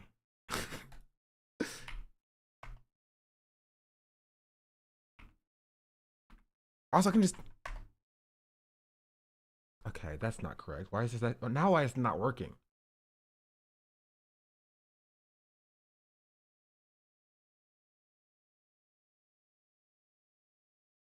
Why is this not working now?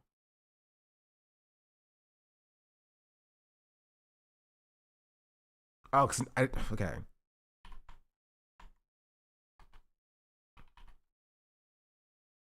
Slash. groups. Okay, now it's not Python. Main.py. Okay, I have a fix. I'm going to just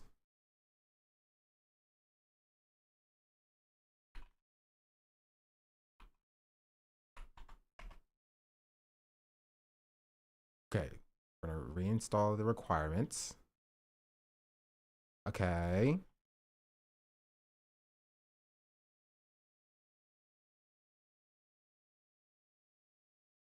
A lot of compatibility issues with Python 3.12. We're using conda as mini conda. I never understood what conda was about. I'm gonna be real.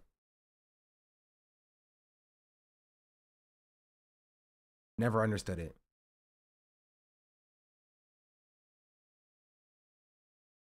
But while we wait, this is not beholden to this. I'm gonna load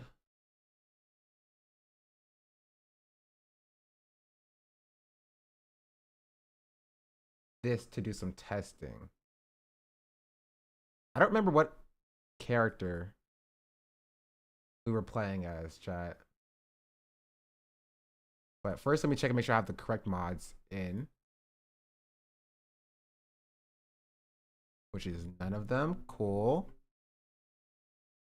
Except I'm supposed to have one mod installed.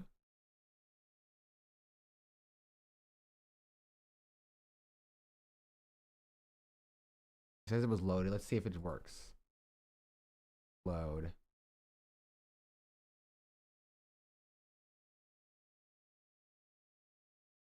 Start.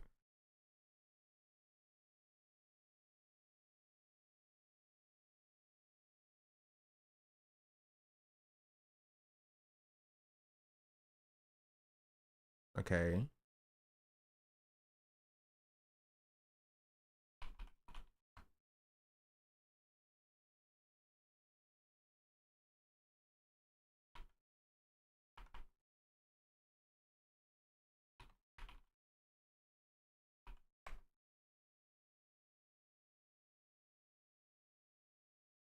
Okay.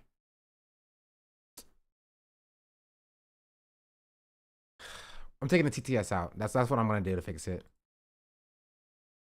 I gave y'all the option. Y'all said y'all wanted to do about it. I told you it's gonna be a hassle to fix.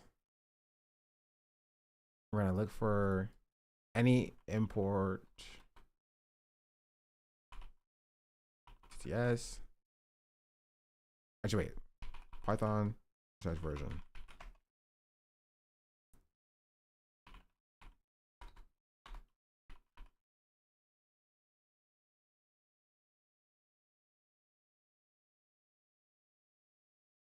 Wait, maybe TTS is just isn't in the requirements.txt. Maybe that's the issue.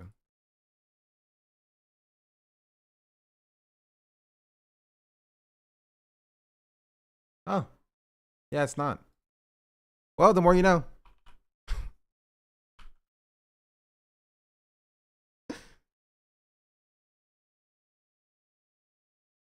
The more you know.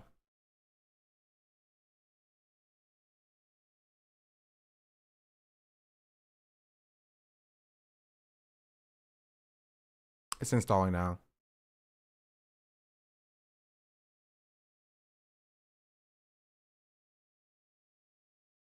Are you able to force use a deprecated library and run it anyway, or is it completely incompatible? I know sometimes jerry-rig around old outdated libraries. No, it won't even let you install it on 3.12 because it's incompatible with other libraries that need to be at 3.12. Python library, management. It's so. If you've ever worked in Python, it's like it's the worst part of Python for sure. The worst part of Python. I live like a capitalist every single day, Shank. I live as a capitalist. Okay? I live when I believe. Sean Drawn just subscribed. 3.12 broke a lot of dependencies. I wish I would have known that before I upgraded it.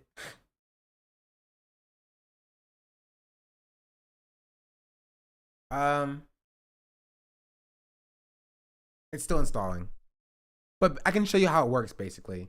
Let me make sure I have my handy dandy web app open, because that's right. I built a web app to test things. Boom. A beauty, isn't she?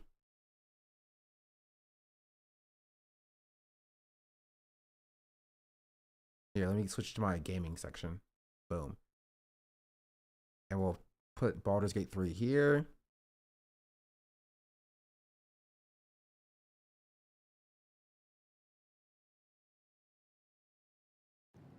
Okay, so it does play a sound. Does that. Boom. So if I test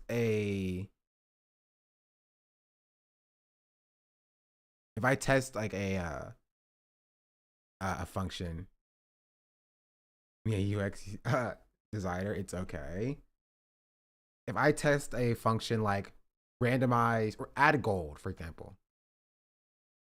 Never mind, I broke it. How did it break?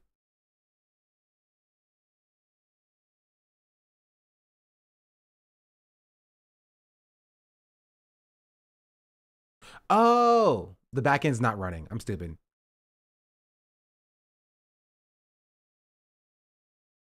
That would make sense.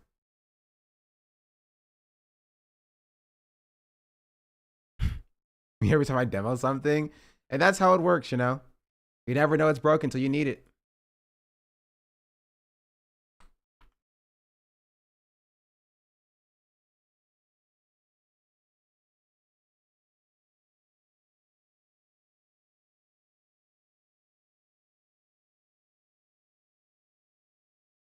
I don't know why it's not.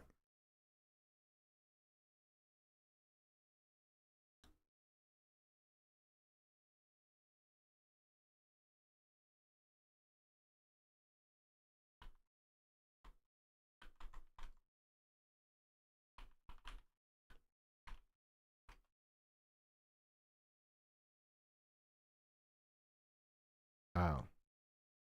Okay. I don't know why I set it up like this.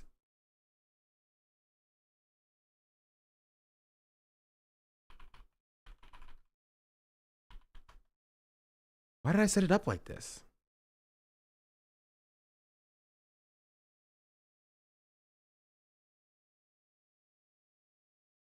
And okay, now half of my modules are not installed and missing. What?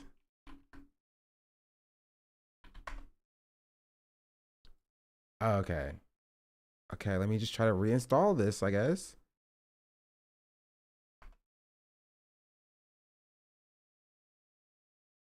Okay. Oops.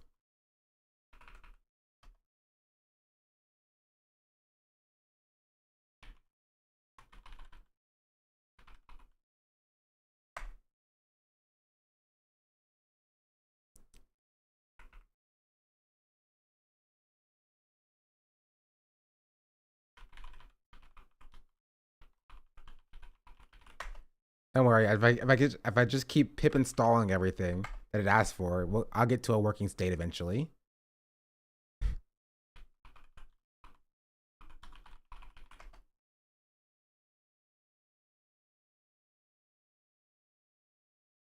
I'll get to a working state eventually. No worries.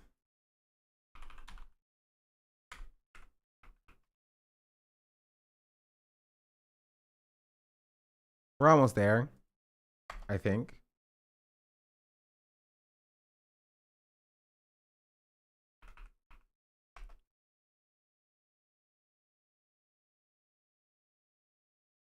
I'm going to jump off a stair, bro.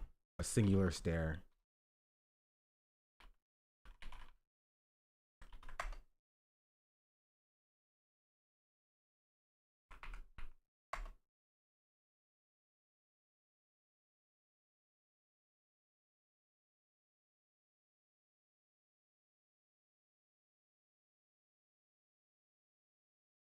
Hold. Wait. Okay. Okay. Okay. That ran. That still doesn't work. Where's my... Okay, it's getting messages. That's good. I'm missing something somewhere. Maybe here. Baldur's Gate 3.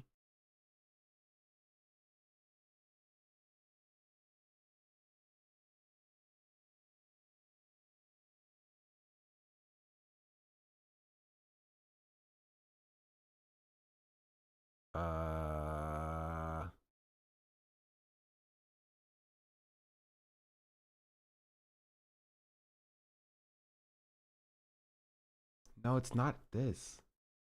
I want to find something and I cannot find it because I lost it.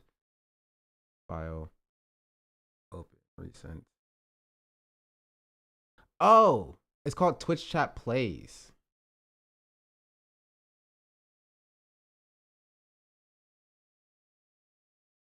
Wait, is that it?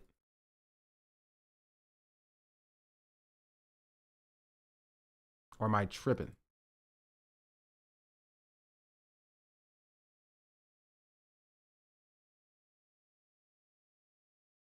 Because this works. This is fine. But when I do this in the app, wait, why is this commented out? Oh, okay. I'm tripping. I'm tripping. I know what I need to do. I need to go here. I have to run a command as the streamer to start the mod. It's start Baldur's. Not Jeff Goldberg just subscribed. Free Sean, love what you do, brother. Not Jeff Goldberg, thank you so much for the 12-month resubscription. Yes, okay. That works. You should see a poll running right now. Right? You should see a poll running right now.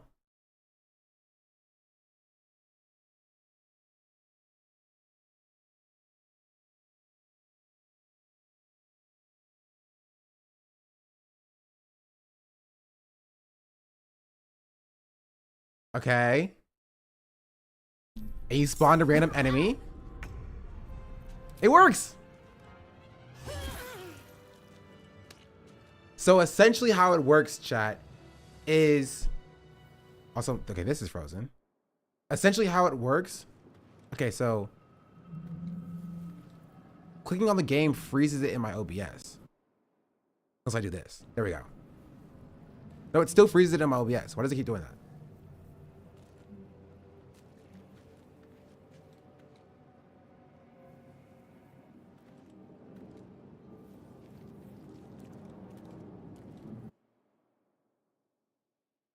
Okay, so that's weird. Maybe the settings are too high. Looks good on stream. Does it work on stream? Is the chat moving? When the guy, okay, chat.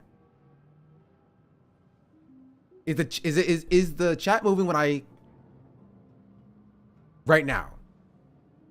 Is the chat on screen moving? Chat stop with the games keeps playing. Why? Why? Maybe if what if I close these? And there's too much stuff open. My computer can't handle it. I need to upgrade my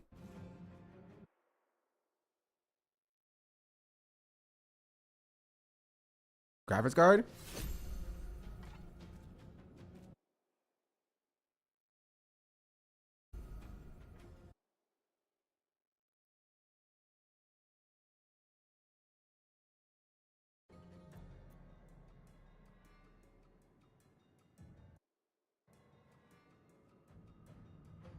Okay.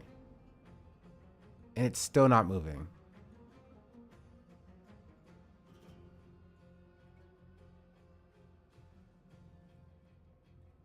Until I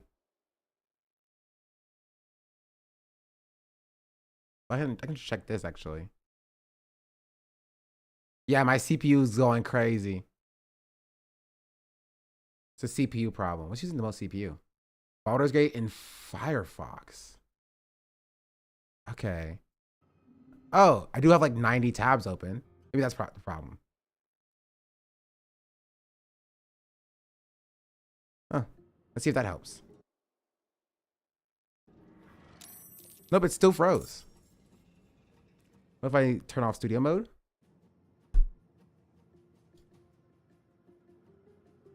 And what if I turn the settings on the game down? What do I do full screen?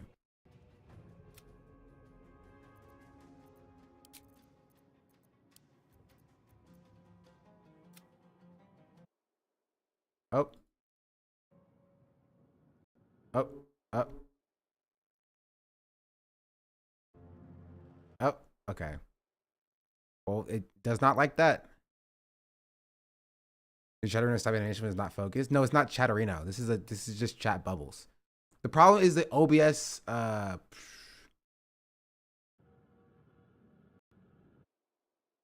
what is going on? Okay.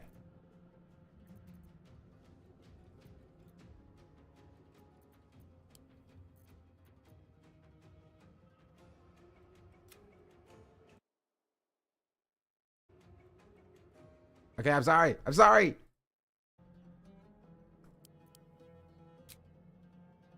I'll stop touching stuff. Please stop doing this.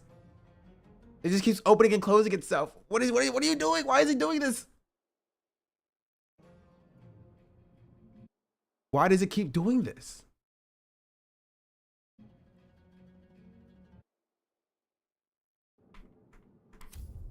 Okay.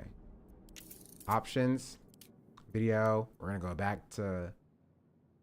We do windowed.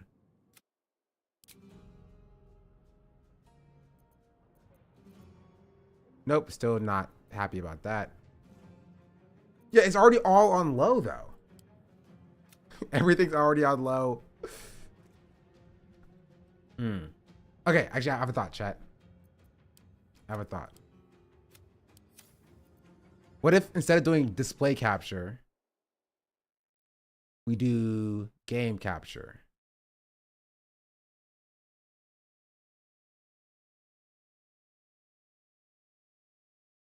That's not game capture.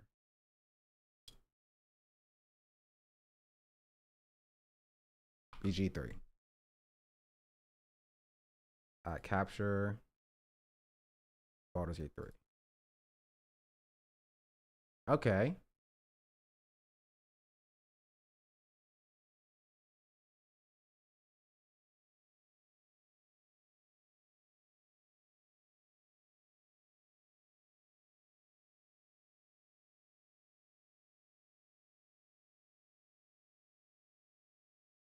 Okay. It still freezes my my browser sources. Why? If I just Google it. OBS browser sources freeze when game is focused. Okay, I'm using game capture. Thanks a lot. Shutdown source when not visible.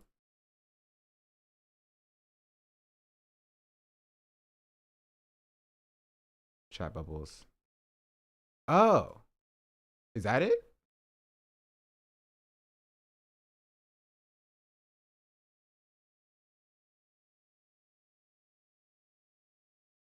Twitch poll overlay. No, that one doesn't have it.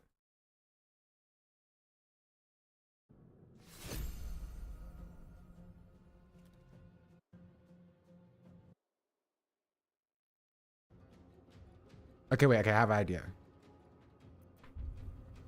Okay, there's a lot of stuff around me right now. Well, I didn't mean to save that, bro. delete save.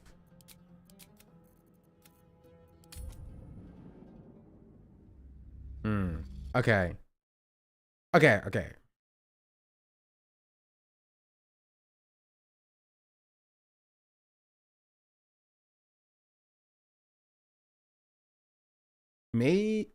I don't know what the problem is, honestly.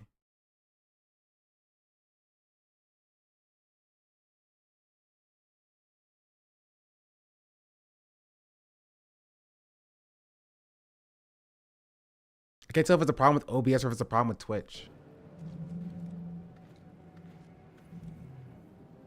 Or not Twitch. Yeah, it's frozen now. I might have to take the chat off the screen. Or take the things off the screen. Like no this and no chat bubbles. Like this. Also, I'll stop YouTube chat.